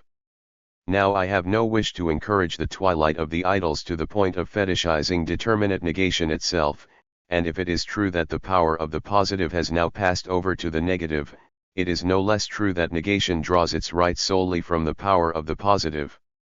Whether it is possible to express this directly in our own time, as we should ultimately have to do, or whether ascesis will have to have the final word, I cannot tell, for all that I have been accustomed throughout my life to stare into the dark.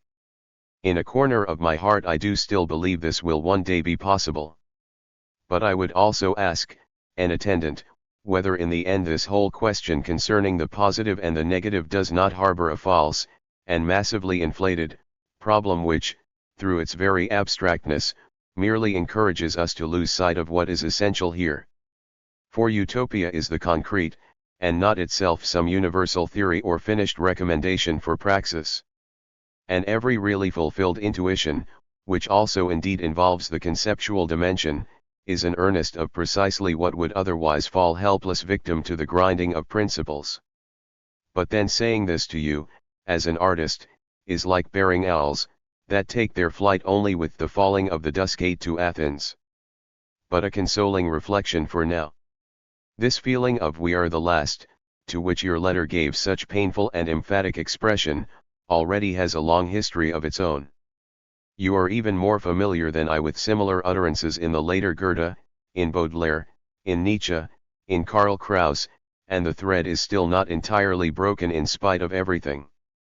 And can it ever break while humanity not merely rages against itself, but also continues to reproduce its own existence? If I have kept anything heartening from my years in Germany, it is the confirmation of this very thought, the experience that the regression to barbarism is not entirely what we are often enough tempted to believe. Even the thesis of the demise of culture has weakened its hold for me through contact with the younger people with whom we are now able to work.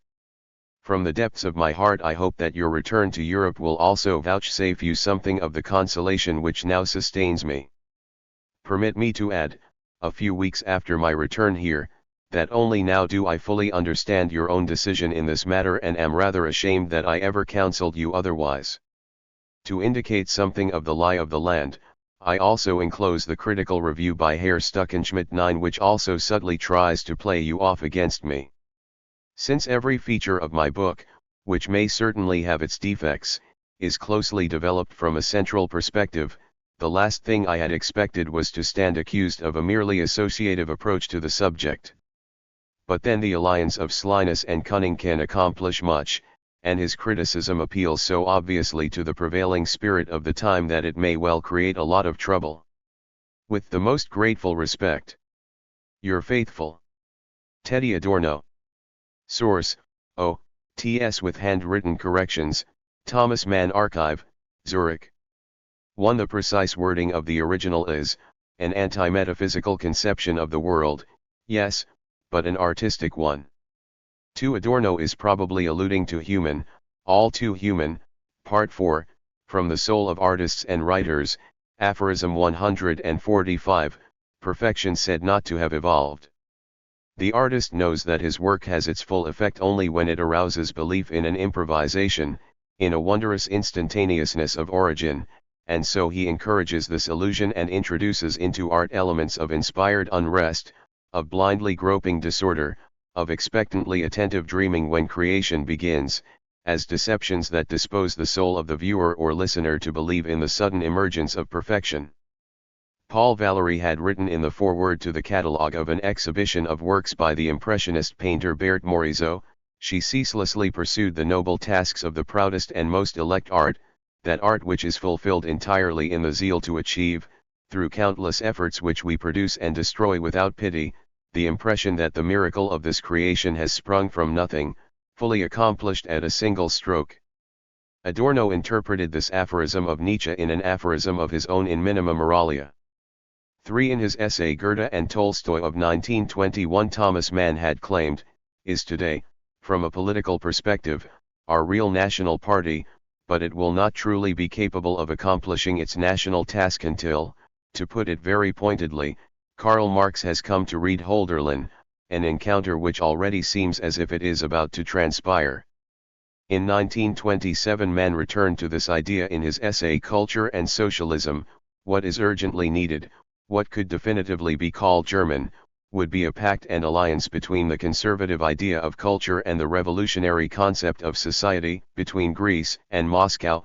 To put it forcefully, I have already attempted to formulate this incisively before. I said that things would only go well with Germany, that the country would only truly find itself, if Karl Marx were able to read Friedrich Hölderlin, an encounter which is already about to transpire. I forgot to add that an appropriation from one side alone would merely prove fruitless. For in Act I of Wagner's Parsifal the figure of Amfortas prophesies the coming of Parsifal as a pure fool who is made wise through pity. 5. Adorno is alluding to the critique of Hegelian idealism in Karl Marx and Friedrich Engels. We interpreted the concepts in our heads materialistically in turn as the reflections of real things, instead of interpreting the real things as reflections of this or that level of the absolute concept. The dialectic of concepts itself thereby became simply the conscious reflection of the dialectical movement of the real world, and the Hegelian dialectic was thereby turned on its head, or, rather, was turned from the head where it stood back on its feet once again. 6. The Poetic Cycles der Siebentring and der Teppichte Lebens by Stefan George. 7. Adorno is referring to Stefan George's collection Der Stern de Bunz of 1913-14. Envisaged by George as a kind of esoteric book, it nonetheless became a favorite work with young soldiers at the front in the First World War. 8. Adorno is alluding to the preface of the Philosophy of Right, where Hegel says, one word more about giving instruction as to what the world ought to be. Philosophy in any case always comes on the scene too late to give it. As the thought of the world, it appears only when actuality is already there, cut and dried after its process of formation has been completed. The teaching of the concept, which is also history's inescapable lesson, is that it is only when actuality is mature that the ideal first appears over against the real, and that the ideal apprehends the same real world in its substance and builds it up for itself into the shape of an intellectual realm. When philosophy paints its gray in gray, then has a shape of life grown old.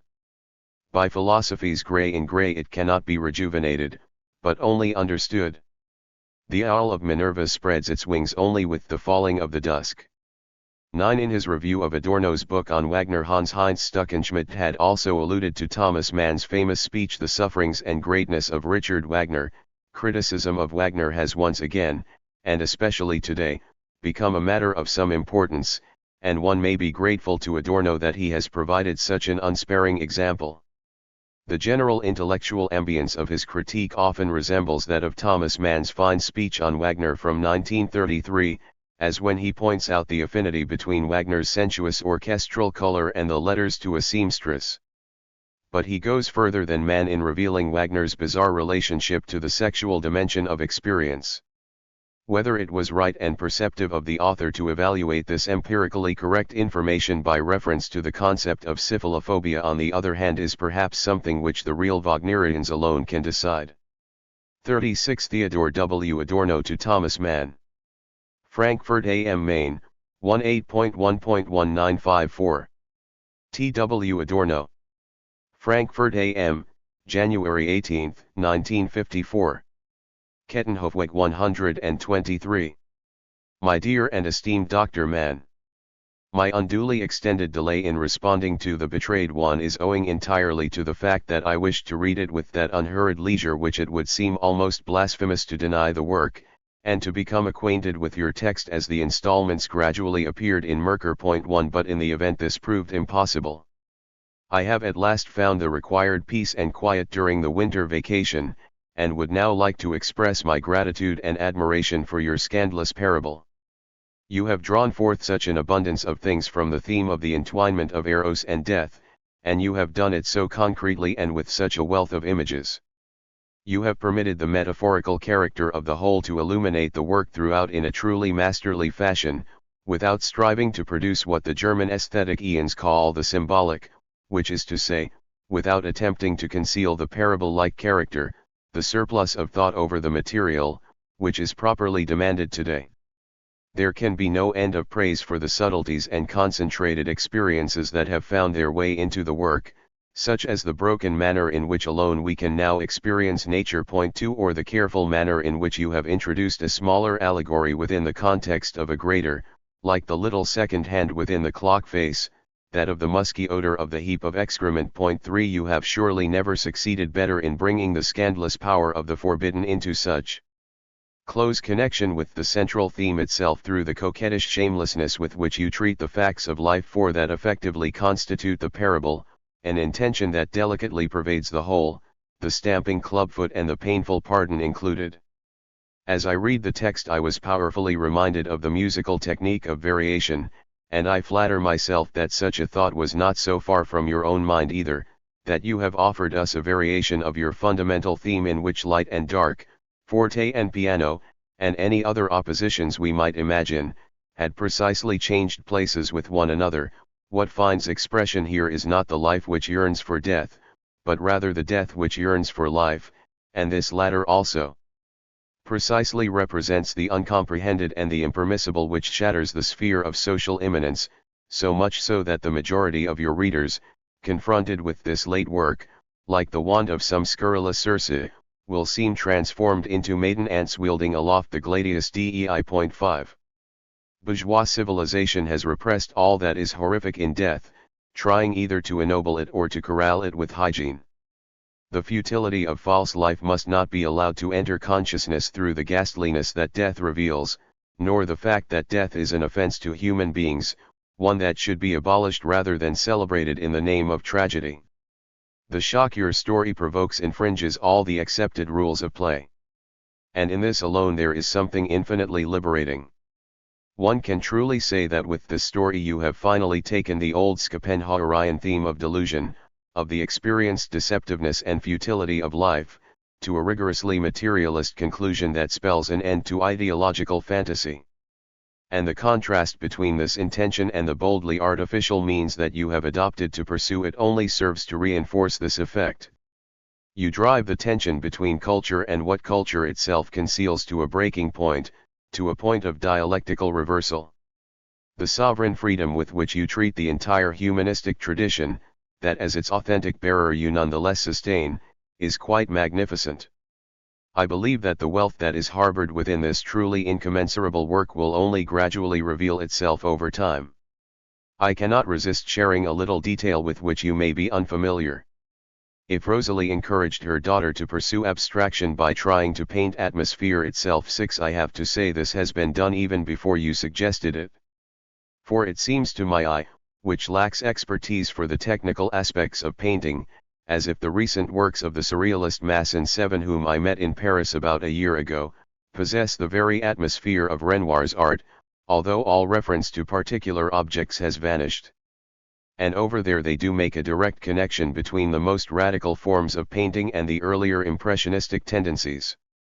And if I am not mistaken, it seems that Monet ultimately displays a similar tendency to dissolve all representational elements, not to mention certain musical parallels such as Debussy's Jeu, for example. Point 8, if you do make it to Paris, and I can hardly imagine that your labors on Krull can tolerate too protracted an absence from this his chosen homeland. You must not fail to pay a visit to the Leary's Gallery 9 and allow my really charming friend Conweiler to show you these paintings by Masson. This will at least justify Rosalie in regarding herself in your eyes as more advanced than the rather strict Anna.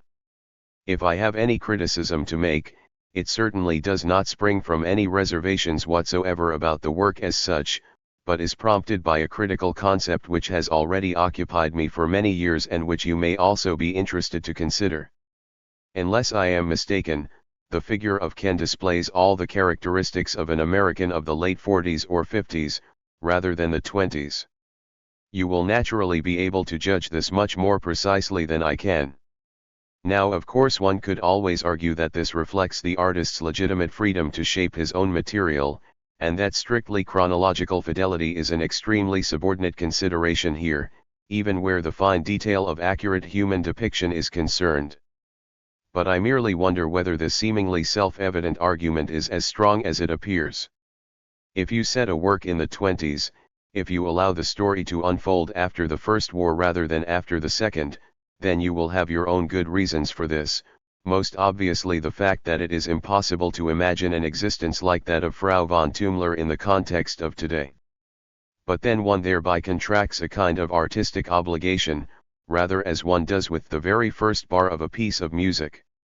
Not indeed an obligation to external fidelity in matters of historical color, but one which does ensure that the images evoked in the work of art are also, at the same time, historical.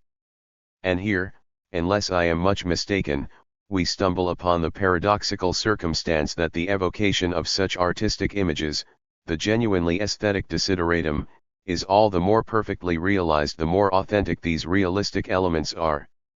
One might almost claim that one's own subjective investment in the material does not stand, as our culture and history tend to suggest, in any simple opposition to the demand for realism which indeed, in a certain sense, resounds throughout your work.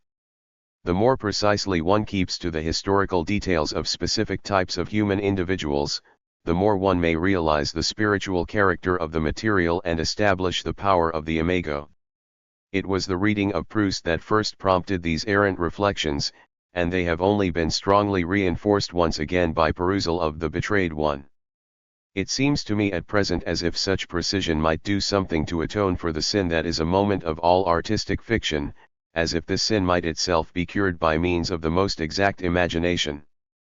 But I am hardly sure whether these stammering words have remotely managed to communicate what hovers before my mind's eye, and not rather provoked the suspicion that I have fallen helpless victim to the professorial mentality and stand myself in need of cure.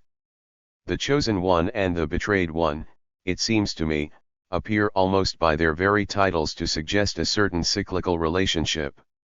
May we perhaps hope for a third story of this kind, just as Plato, if he and Wilamowitz 10 have not deceived us, originally intended to supplement the sophist and the statesman with the philosopher? Or are you now once again entirely absorbed in Krull? I have heard all kinds of welcome and encouraging things about your progress in this respect from our dear friend Hirsch.11, but I should be profoundly grateful if you could possibly drop me a line about this yourself. Perhaps you have found time to glance at my essay on Kafka 12 with the proofs of which I burdened you a couple of months ago and which should at least absolve me from the suspicion of being all too professorial. I do now hope that we shall be able to meet very soon. I don't know what your current plans are, but we are certainly intending to spend August in the Engadine. I am already taking steps to avoid all the work sessions, vacation courses, and similar nuisances that otherwise threaten to frustrate our plans. But Graubünden is very close to Zurich and, if this is convenient for you and will not keep you from anything more important, there should be nothing to prevent us meeting then. With heartfelt admiration. Your faithful Teddy Adorno. Source, O.T.S. with handwritten corrections, Thomas Mann Archive, Zurich. pp. Theodor W. Adorno, Aus einem Brief über die Betrogene, Oxen 2, pages 284-7. 1 C. Thomas Mann, Die Betrogene, Merker 7, pages 401-17, 549-73, 657-72. The novel was published in book form in Frankfurt am Main in the same year. See Goethe, pages 877-950. It was translated into English under the title The Black Swan, trans. W. R. Trask. 2. The passage Adorno is referring to reads as follows: the season of flowering trees, when the roads became poetic, when the dear familiar landscape of their walks clothed itself in charming, white, and rosy promise of fruit, what a bewitching time. 3. In the story Rosalie and her daughter Anna, who was afflicted at birth with a club foot, are out walking together when they become aware of the odor.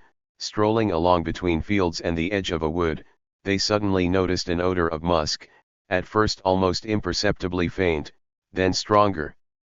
It was Rosalie who first sniffed it and expressed her awareness by an "Oh. Where does that come from?" But her daughter soon had to concur, yes, there was some sort of odor, and, yes, it did seem to be definable as musky, there was no doubt about it. 2 steps sufficed to bring them within sight of its source, which was repellent. It was there by the roadside, seething in the sun, with blowflies covering it and flying all around it, a little mound of excrement, which they preferred not to investigate more closely.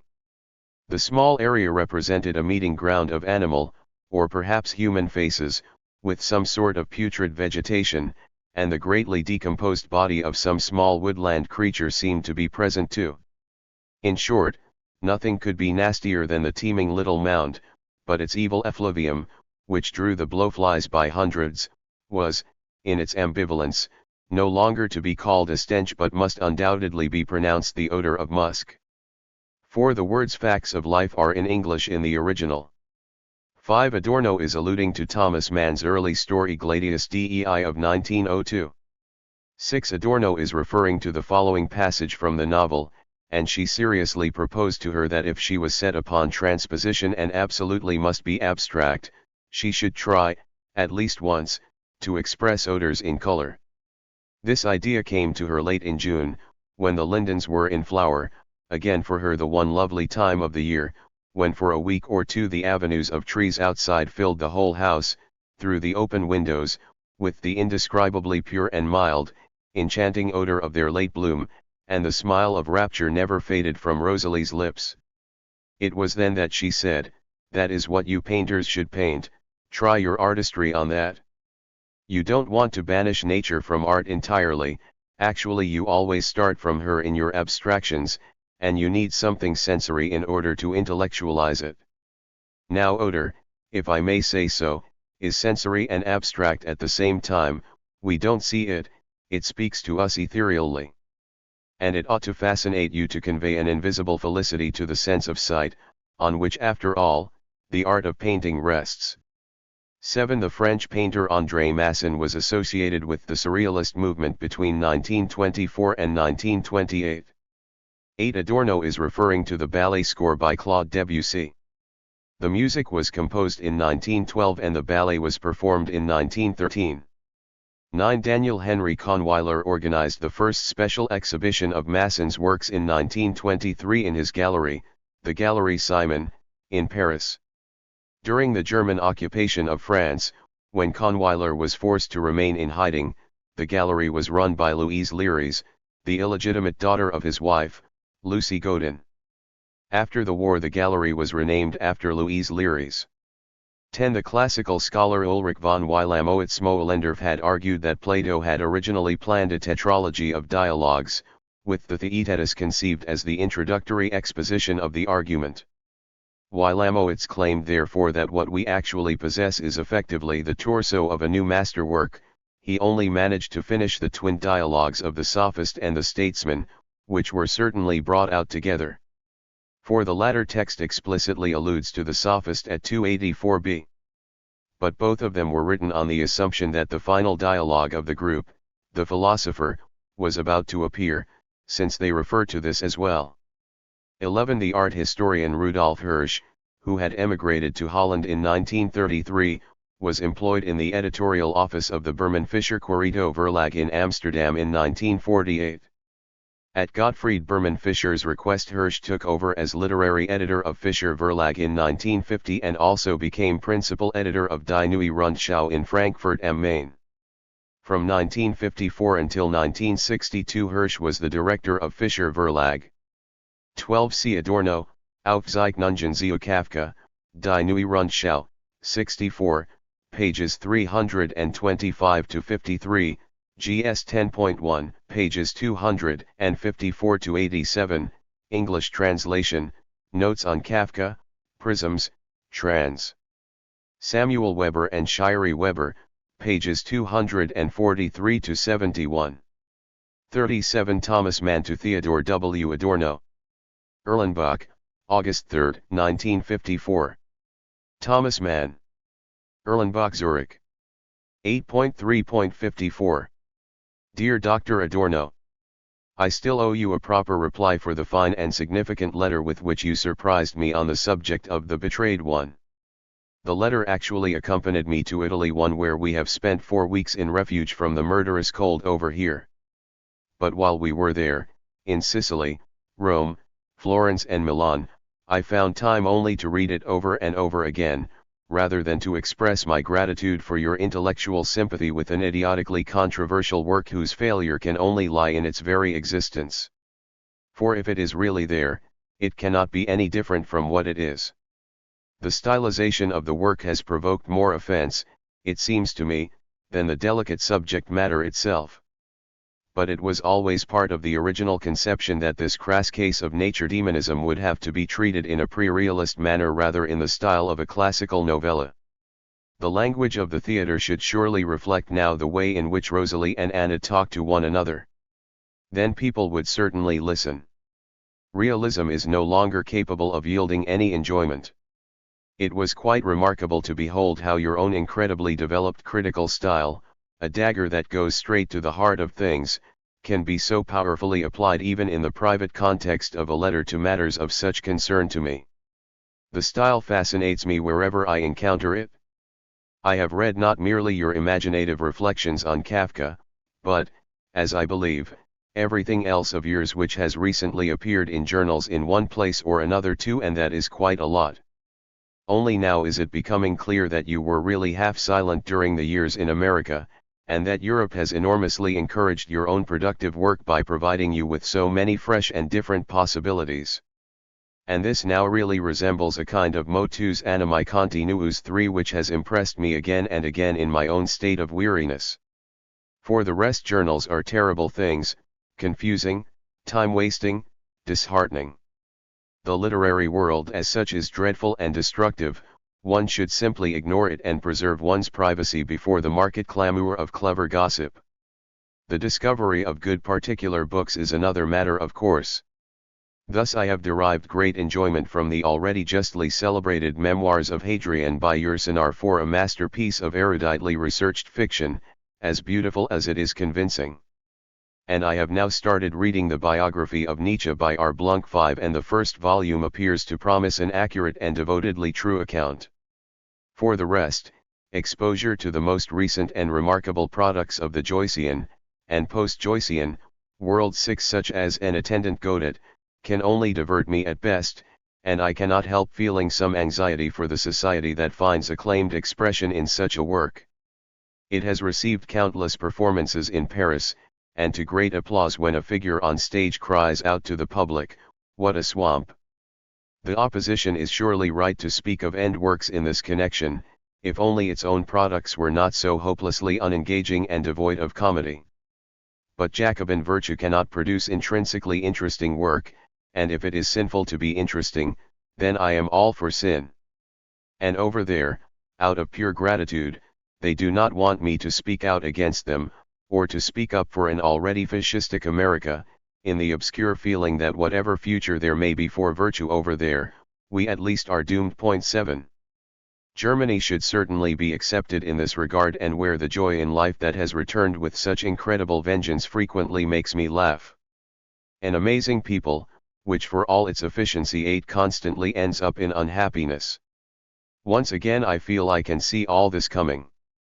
But how obsolete, how overtaken, how refuted my Faustus already looks today if one simply treats it as an allegory of Germany. We have just this moment returned from Italy, where we experienced a full 4 weeks of rain. In Taormina I contracted a feverish bronchitis, caused by a cold night in an unheated sleeping car, which effectively ruined our fortnight there. But a second visit to Rome, a few days in Florence, and a performance of Otello at La Scala have helped to make up for this. As has the remarkable, and almost devoted, understanding that I have encountered in intellectual circles in Italy. This is gratifying, even if one sometimes thinks, children, you are surely mistaken. We have now bought ourselves a property here, in Kilchberg. It is a nice, very suitable house, with a good study for me, lots of room for the library, and convenient connections with the town. We are intending to move in on April 1st. ALTE Landstrasse 39. This will be my final address, as I hope. There has been so much change and travel during these last few years of my life. With my best wishes. Yours. Thomas Mann. Source, O.M.S. with printed letterhead, Theodor W. Adorno Archive, Frankfurt am Main. pp. Tage Butcher 1953-1955, p. 577. 1. The Manns were in Italy from February 4 until March 4. They started in Rome and traveled on to Taormina in Sicily. They returned to Rome and went on to visit Thomas Mann's youngest daughter, Elizabeth Mann Borghese, who was then living in Fiesole, near Florence. 2. Apart from a reference to Adorno's notes on Kafka, Thomas Mann's diary entries for 1953 indicate only that he had read Adorno's essay Arnold Schönberg 1874-1951, which was first published in Die Neue Rundschau. Other important essays by Adorno that had recently appeared include Das Bewusstsein der Wissenssoziologie, Veblen's Angriff auf die Kultur, Zeitlose-Mode, Zum Jazz, Valerie Proust Museum, Der Artist als Statthalter and Die Gegengeltmusik. 3. Thomas Mann had already appealed to this expression of Cicero's at the beginning of his novella Death in Venice in order to describe the artistic productivity of Gustav Aschenbach. He was overwrought by a morning of hard, nerve-taxing work which never ceased to exact his uttermost in the way of sustained concentration, conscientiousness, and tact, and after the noon meal found himself powerless to check the onward sweep of the productive mechanism within him, that motus animae continuus, in which, according to Cicero, eloquence resides. In Mann's Notebook No. 9, which also contains some preliminary sketches and materials for Dr. Faustus, there is an early reference to Cicero's expression, which Mann had first encountered on reading Flaubert's Correspondence. See Thomas Mann, Notes Butcher 7-17, ed. Hans Wissling and Yvonne Schmidlin, Frankfurt am Main, 1992, p. 151f. And in the later essay on Schiller Mann writes, "But what a life this had been! Spent in never desisting effort, always pushing forward, upward, in a state of motus animae continuus." 4. See Marguerite Yourcenar, Ich zähmt die Wölfin, die Erinnerungen des Kaisers Hadrian, trans. Fritz Jaffe. 5. See Richard Blunk, Friedrich Nietzsche, Kindheit und Jugend. No further volumes actually appeared. 6. See Samuel Beckett, An Attendant Godot. The play was performed for the first time in Paris on January 5, 1953, and the first German performance took place in Berlin on September 8, 1953. Thomas Mann had never seen the play performed but records reading the piece in his diaries. Samuel Beckett had belonged to the circle of James Joyce in Paris since 1928. Beckett published his essay Dante. Bruno. Vico. Joyce in Paris in 1929. 7. The word doomed is in English in the original. 8. The word efficiency is in English in the original. 38. Theodor W. Adorno to Thomas Mann.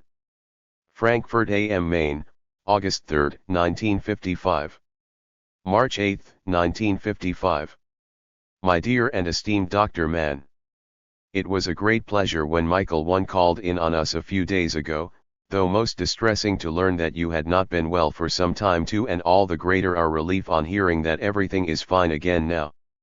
In the meantime I too have suffered from a very bad viral infection with an uncommonly high fever. I still feel extremely weak and am only just beginning to creep about again. And this condition is forcing me, at present, to maintain my intellectual life at a kind of minimum level. I must limit myself here, therefore, to an inquiry which is narrowly and shamefully matter of fact, for which you will perhaps forgive me. A short while back I showed Dr. Hollerer III, whom you also know, my letter of January 18 last year, in which I attempted to scribble down a few arabesques on the subject of the betrayed one. Hollerer would like to publish the letter in the issue which Oxent is dedicating to your work. Naturally this can only transpire with your permission, and I would therefore like to ask whether you have any objection, although I should certainly understand if you advised against it through a desire to respect the absolute distinction between general publication and private correspondence. But if you were quite happy for me to publish this material, I should naturally revise the letter to the degree that I could stand by it in literary terms. Would you please be so kind, therefore, as to let me know your own opinion on the matter one way or the other? I am sure that we shall be able to see each other this year, for whether it be in Germany or Switzerland, if you are agreeable, for I cannot adequately express just how much I should look forward to this. With devoted respect. And faithfully yours. Source: O.T.S., Theodor W. Adorno Archive, Frankfurt am Main. 1. The violinist and violist Michael Mann, Thomas Mann's youngest son, and his wife Gret, who were living in Fiesole at the time, were planning to return to Germany and settle in Frankfurt. Michael Mann had sought Adorno's advice about teaching prospects in the field of chamber music and viola playing at the College of Music in Frankfurt. On February 17, 1955 he was performing in Stuttgart in connection with a radio broadcast, and it was probably shortly afterwards that he visited Adorno in Frankfurt. He was later forced to abandon his musical career for health reasons. He had also studied German language and literature and later taught in the literature department at the University of California between 1962 and 1977. 2. Thomas Mann had traveled to Arosa on January 18 and was staying at the Hotel Excelsior when he contracted a viral infection on January 23. He was transferred to the hospital in Ch, where he stayed between January 31 and February 5, and he returned to Kilchberg on February 6, 1955. 3. The writer, essayist, and linguist Walter Hollerer was a member of Group 47 and co-editor of Oxent, Zeitschrift für Dichtung between 1954 and 1967. The June issue of 1955 was specifically dedicated to discussions of Thomas Mann's work. 4. In fact Adorno and Mann never met again. 39. Thomas Mann to Theodor W. Adorno. Kilchberg, December 3, 1955. Thomas Mann. Kilchberg am Zürichsee. Altlandstrasse 39. March 12, 1955. Dear Dr. Adorno, it was a pleasure to hear from you, and a pleasure also that Oxent wishes to publish your letter on the betrayed 1.1. This is a very good idea to which I have no objection whatsoever, and I can hardly desire you to revise in detail the fresh and spontaneous character of your letter for the purpose of publication, except insofar as you would perhaps wish to bring out one or other formulation with greater literary force. Many foolish things have been said about this story, and it would be a pity if a private communication of such significance were to remain hidden from general view. So we have been companions in viral illness. What you say about your own afflictions corresponds precisely with my own experience. It was a strange vacation I had. I had really put in some work on my piece on Schiller too and was rather hoping to feel refreshed in Arosa. And then this happened a few days later. It did not really help to restore my health up there, so they brought me back down to the cantonal hospital in Ch. And within a week my condition improved so much that I could recuperate from the recuperation at home. But one continues to feel these little visitations in one's limbs long after the event, as you know yourself. I am delighted to hear that you are quite sure a reunion will be possible this year, here or in Germany. I look forward to it as much as you do.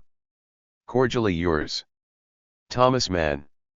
Source: O.T.S. with handwritten corrections, Theodor W. Adorno Archive, Frankfurt am Main. pp. Dud. Pages 529 and 554. 1. See Adorno, Aus einem Brief über die Betrogenie and Thomas Mann, in Ochsen 2, pages 284 to 7, GS 11, pages 676 to 9. 2. See Thomas Mann, Versuch über Schiller, Zoom 150 Todestag des Dichters, seinem Andenken in Liebeswidmet. The essay was written between September 13, 1954 and January 10, 1955 and was published in 1955. CGWIX, pages 870 to 951, English translation, on Schiller, in Last Essays, trans. Richard Winston and Clara Winston. 40 Gretel and Theodor W. Adorno to Thomas Mann. Frankfurt am Main, June 6, 1955. May all happiness of spirit be with you in every moment of your life, and our soul thanks for everything you have given us be the wish ad multos annos. In everlasting fidelity and heartfelt devotion. Teddy and Gretel Adorno. Source: Telegram for Thomas Mann's 80th birthday. Handwritten copy in the Theodor W. Adorno Archive, Frankfurt am Main. 41 Theodor W. Adorno to Thomas Mann. Frankfurt am Main, 28.7.1955. July 28, 1955. My dear and esteemed Dr. Mann, I was very disturbed to read in the paper that you were forced to cut short your holiday one and return to Switzerland, but I was soon relieved to learn that it was nothing very serious after all. And given my own satanic inclinations, you will hardly be surprised if a certain element of egoism also played a part in my concern. For there is now even greater hope that I shall get to see you again at last, unless royal hospitality too still keeps you in the realm of peppercorn. 3 For we are coming to Switzerland on August 2nd, and will be at the Waldhaus in Sils Maria on the 3rd, where we plan to spend the rest of the month. And certain rumors have reached me that you too are expected in the Waldhaus. Since you had to break your holiday prematurely, perhaps there is a chance, as soon as you are feeling fully recovered, that you might actually decide to pay a visit up there, even if the said rumors turn out to be false. So I am writing now in the hope that you may let me know whether there is a chance of meeting in this way. If that should prove impossible, and it were no burden to you, we could seek you out on our way back, as long, of course, as considerations of health do not demand that such intruders be kept at bay. I still have to thank you very much for the essay on Schiller, which I devoured at night like some detective story, although I was quite unable to find a trace of simple-hearted naivete in it. 4 On the contrary, even you can rarely have written anything so tongue-in-cheek as this. I know no better way of expressing the deep impression the piece has made on me than to single out the passage where you question the concept of the unity of the arts. 5 About a year ago I proposed that one of my students, Joachim Kaiser, some of whose pieces you may have seen, should write a doctoral thesis on this very subject, although nothing has come of it as yet. But after your remarks there is no longer any need for such labors. I should just say that the libellum, which you were kind enough to send me, has now encountered its fate. The folder in which it was kept has been purloined from my room in the Institute, something that has never happened before and can surely only be explained by the magnetic power exerted by your text and signature. And this same power also makes it extremely unlikely that I shall ever see it again, any more than the prepared lecture text on Kant's Practical Philosophy 7 which accompanied it. And for all my understanding for the thief, I am rather sad about this. May I ask how things are going with the second volume of Krull, 8? From the depths of our hearts we both wish you a speedy recovery, and I wish for myself that I shall soon be seeing you at last. Greetings to you and yours, from Gretel too. With heartfelt devotion. Faithfully yours. Source: O.T.S., Theodor W. Adorno Archive, Frankfurt am Main. 1 Thomas Mann had gone to stay in Noordwijk aan Zee in the Netherlands in July 1955. On July 23 he was forced for health reasons to return to Switzerland and stay in the cantonal hospital in Zurich. 2 On July 11 Mann had been received by the Queen of Holland. 3 Adorno is alluding to the figure of Meneer Peperkorn, an older Dutchman, in chapter 7 of Mann's novel The Magic Mountain. 4 In the introductory section of his speech on Schiller, Mann had said, "We wish to pay homage to this beneficent spirit who has risen to Elysian bowers. How shall we do so? Who am I to speak in his praise, confronted as I am by mountains of learned appreciations and analyses which scholarship has reared in the past 150 years? In my diffidence I am emboldened by only one thing, and that of a rather naive and simple-hearted nature. This is the kinship of experience, the brotherhood, the intimacy which exists among all creative artists, irrespective of stature, epoch, or character." See Thomas Mann, Versuch über Schiller, GWIX, p. 873, English translation, on Schiller, in Last Essays, London, 1959, p. 7. 5 Adorno is alluding to the passage where Mann quotes Schiller himself concerning the relationship between his own dramatic works and those of Goethe, "But what I have done is to shape my own kind of drama according to my talent. That gives me a certain rank in the genre, simply because it is my own." What an amazing sentence! For is not art a general heading, in essence totally abstract, which assumes a new and special being in each of its manifestations? Every incarnation of art is a highly personal special case, and the creator often finds it quite difficult to subsume this special case under the grand general notion of art. Every creative production represents a new and in itself highly artistic adaptation of individual predilections and talents to art. To be exact, art does not exist, there is only the artist and whatever personal arrangement he may make with his work. In that his work is his own, he necessarily achieves a certain rank. See Versuch über Schiller, GWIX, p. 945, English translation, on Schiller, p. 89. 6 The music and drama critic Joachim Kaiser had studied music at Göttingen, Frankfurt am Main and Tübingen. He received his doctorate in Tübingen in 1957 with a dissertation on dramatic style in Grillparzer. 7 Adorno had delivered a series of lectures as an introduction to Kant's critique of practical reason in the winter semester of 1954-5. In the summer of 1955 he also lectured on Kant's transcendental logic. 8 Adorno is alluding to the continuation which Mann had been planning for his novel Confessions of Felix Krull, Confidence Man, Memoirs Part 1, which had appeared in 1954. Mann did not live to complete the work. 42 Thomas Mann to Theodor W. Adorno. Zurich, 30.7.1955. Thomas Mann. Kilchberg am Zurichsee. Altlandstrasse 39. Cantonal Hospital. Zurich. July 30, 1955. Dear Dr. Adorno. Many, many thanks for your letter.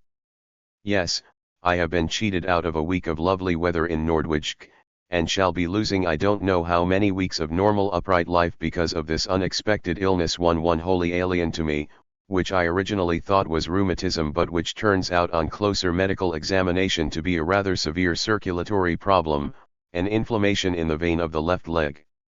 This sort of thing calls for great care, a long period of lying absolutely still, and very precise treatment. And I am certainly receiving this perfectly here, under the charge of the well-known specialist in internal medicine Professor Loeffler. 2 I do not actually have any pain to speak of, although there are all the minor irritations that tend to accompany a major illness. But these things are so tedious. I shall probably not get out within 4 weeks, and only one has passed already. Pazienza. What I have entered into here is magic mountain time. Something of the kind was only to be expected. I was quite astonished when after the wild life I led in May and June the usual reaction of sickness failed to materialize. Then, when I thought I was recuperating on the magnificent beach in Noordwijk, enjoying my role as commander of Orange Nassau, for nature had devised something entirely new and surprising for me, namely this: the witty, quietly inventive female. You will find the Hesses 5 in the walled house, but not me. Even if I should be discharged from here while you are still staying up there, 1,800 meters would be quite beyond my limits at the moment. I shall look forward to meeting in Kilchberg, then, on your way back. You will enjoy seeing the house, which in its beautiful location and unpretentious comfort makes the perfect final establishment for me. Yours, Thomas Mann. Source: O.M.S. Theodor W. Adorno Archive, Frankfurt am Main. F.P. Brief 3, p. 415. Written on the back of the envelope in Katja Mann's hand, unfortunately left unposted for 3 days through an oversight. 1. The autopsy revealed that the cause of death was a rupture of the lower abdominal artery. 2. The internist Wilhelm Loeffler was director of the medical clinic at the Cantonal Hospital in Zurich from 1937 until 1957. 3. Mann is referring to the Schiller and Lübeck trip and the celebrations on the occasion of his 80th birthday earlier in the year. 4. On July 1, 1955, Mann read his lecture on Schiller at the University of Amsterdam, where he was awarded the Order of Orange Nassau. The inscription of the Commander Cross reads J.E. Mainchendré. 5. Hermann Hesse and his wife, Ninon, lived in Montagnola in Tessin and had been friends of the Manns for many years. 43. Theodor W. Adorno to Katja Mann. Sils Maria, 13.8.1955. Hotel Waldhaus. Sils Maria. August 13, 1955. Dear Madam, I have just heard the unfathomable news won by telephone from Frankfurt. I am at a loss for words, it is a crushing blow. I say only this, something which can perhaps only be uttered at such a moment: I loved him very, very much. We both feel for you, and with you, at this time. Unreservedly yours, Teddy Adorno. Source: O.M.S. with printed hotel letterhead, Thomas Mann Archive, Zurich. 1. Thomas Mann had died at 10 o'clock at night on August 12. Appendix: Adorno's Notes and Sketches. For Dr. Faustus. Adorno's Sketches for the Chamber Music of Adrian Leverkusen. O.T.S., Theodor W. Adorno Archive, Frankfurt am Main. For the Violin Concerto, it is a gentler piece incorporating the 3 tonalities of B-flat major, C major, and D major, the last as a kind of double dominant, the first as a double subdominant, with C major precisely intermediate between the two. The work artfully negotiates these tonalities, the composition constantly suggesting one or other, but never decisively establishing any of them. They are overlaid with one another for extensive parts of the work, and C major is only properly established at the very end. The opening movement is marked andante amoroso and characterized by a certain sweetness and gentleness that constantly borders on the ironic. The leading chord is Adrian likes to joke that this all sounds very French to his ears.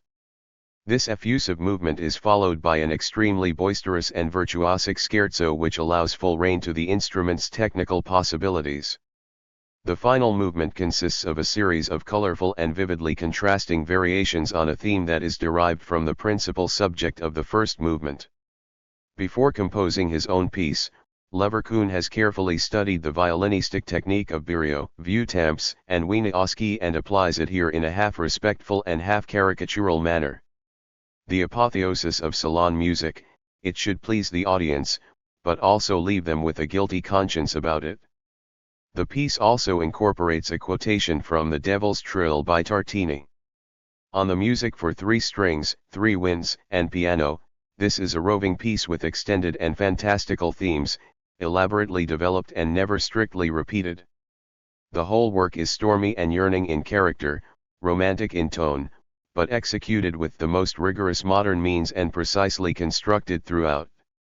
The first movement is entitled Fantasy, the second is an adagio which becomes ever more intense as it unfolds, while the finale begins lightly and playfully, takes on growing contrapuntal complexity and an increasing expression of tragic gravity, and concludes with a somber epilogue reminiscent of a funeral march. The piano is never used to provide rich harmonic texture, but treated soloistically as in a piano concerto, effectively echoing the style of the violin concerto. The piano part, especially in the last movement, is of extraordinary technical difficulty. The problem of successfully combining the different sonorities throughout the piece is negotiated with enormous subtlety. The winds never drown the strings, but alternate with them and always allow them room to make themselves heard, only rarely do the winds and strings combine as tutti. The whole piece arouses the impression that one starts off on firm ground, but is then gradually enticed into ever more remote regions. Everything ends up very different from what was originally expected. Adrian says, "I wanted to compose not a sonata, but a novel." Adorno's sketch of the Arietta theme from Beethoven's Sonata Op. 111. Transcription of the Arietta theme and Adorno's annotations. This tendency towards prose finds its most extreme expression in Adrian's most esoteric work, his string quartet. If chamber music generally provides a typical opportunity for thematic motivic elaboration, this is all expressly and provocatively avoided here. There are no motivic relationships, developments, or variations at all, not even repetitions. New material emerges continuously, in an apparently quite unconnected way, linked by similarity of tone or color, but mostly by contrast. There is no trace of any traditional forms here.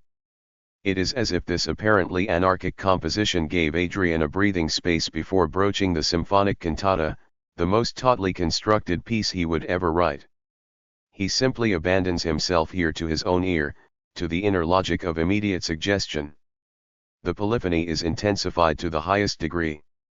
Each voice is entirely independent at every moment.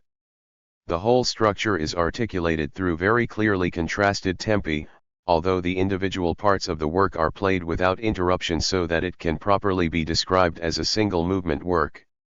The first part is marked moderato, and is a kind of conversation between the four instruments.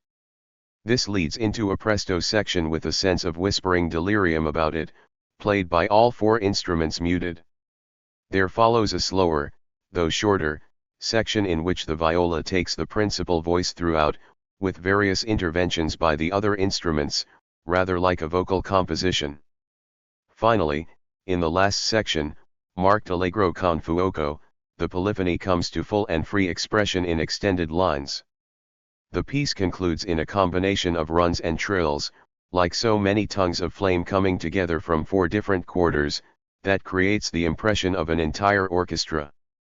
By exploiting the full range and timbral possibilities of each instrument, the piece acquires a sonority which transcends the usual limits of chamber music altogether. And indeed the critics who found the work a particularly hard nut to crack typically reproached it precisely for being a crypto-orchestral composition. But careful study of the score, and in particular proper performance of the work, would clearly demonstrate that it actually draws upon the most subtle accomplishments of the string quartet genre. And Adrian is convinced anyway that the traditional limits of chamber music and orchestral style can no longer be observed today, that they have tended to coalesce ever since the emancipation of musical color. And this tendency towards the hybrid, already perceptible in Adrian's treatment of vocal and instrumental writing in his setting of the Apocalypse, now becomes stronger and stronger.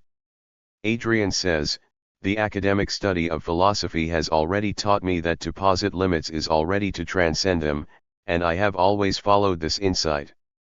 He is an old master in the extreme sense. Adorno's sketch for Adrian. Leverkusen's Cantata Doctor. Fausti Weheklag. O. T.S., Theodor W. Adorno Archive, Frankfurt am Main. Notes for the Lament of Dr. Faustus. Form of a lamento.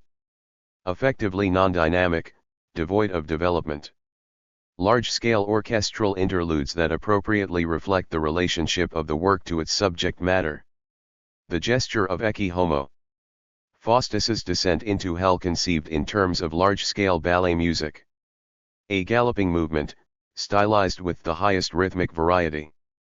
The conclusion of the work purely orchestral, the chorus gradually introducing a symphonic movement, reversing, as it were, the ode to joy, just as Adrian saw his task to lie in repudiating the Ninth Symphony as something that indeed should never be.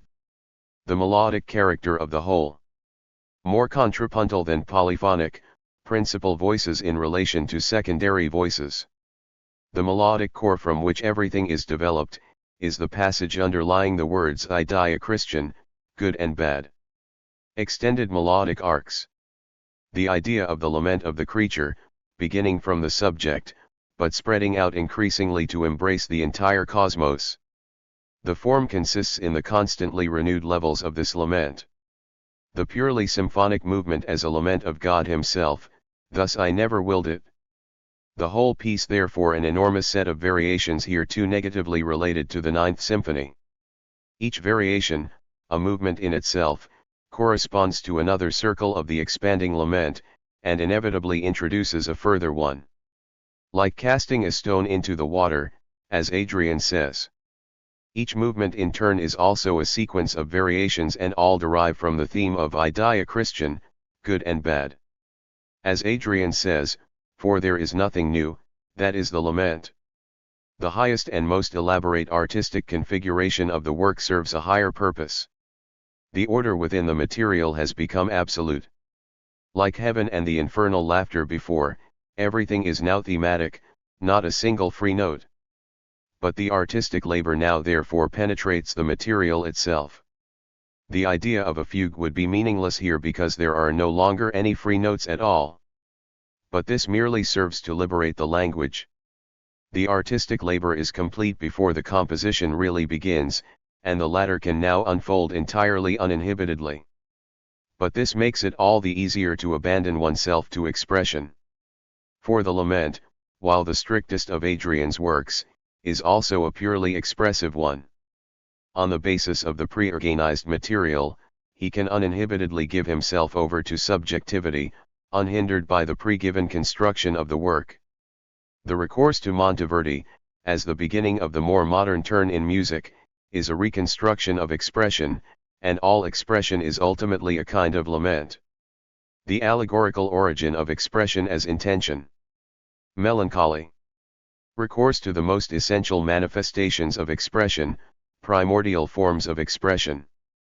All the originally expressive moments of music are now consciously deployed, like the sigh. The creation of suspensions, metric chromaticism. Echo effects. Echo-like extensions. Pauses before the beginning of phrases. Repetitions like Lasciatemi morire. Stretched out syllables, tension. No imitation. Falling intervals, sinking declamation. The lamenting of nymphs already found in the settings of Orfeo by Peri and Cassini. Faustus and Orpheus. A lament which quotes from the nether world of the shades. Everything, even individual parts, chorally conceived. Only Faustus as solo voice. Continuo, constituted by two harps, harpsichord, piano, celesta, glockenspiel and percussion, a kind of constantly accompanying system for the harmony. After the ballet music an overwhelmingly tragic choral section. The scene with his pupils is a kind of negative counterpart to the Last Supper. Out of fidelity to his pact with the devil, he does not wish to be saved and repudiates his pupils as tempters. He is right here, because positivity merely represents the world that he scorns. The idea that questioning negativity stands as an allegory of hope. The style purer than that of the Apocalypse. A somber tone prevails throughout. The invocations of Satan. Each great variation has its own instrumental ensemble. Symphonic cantata.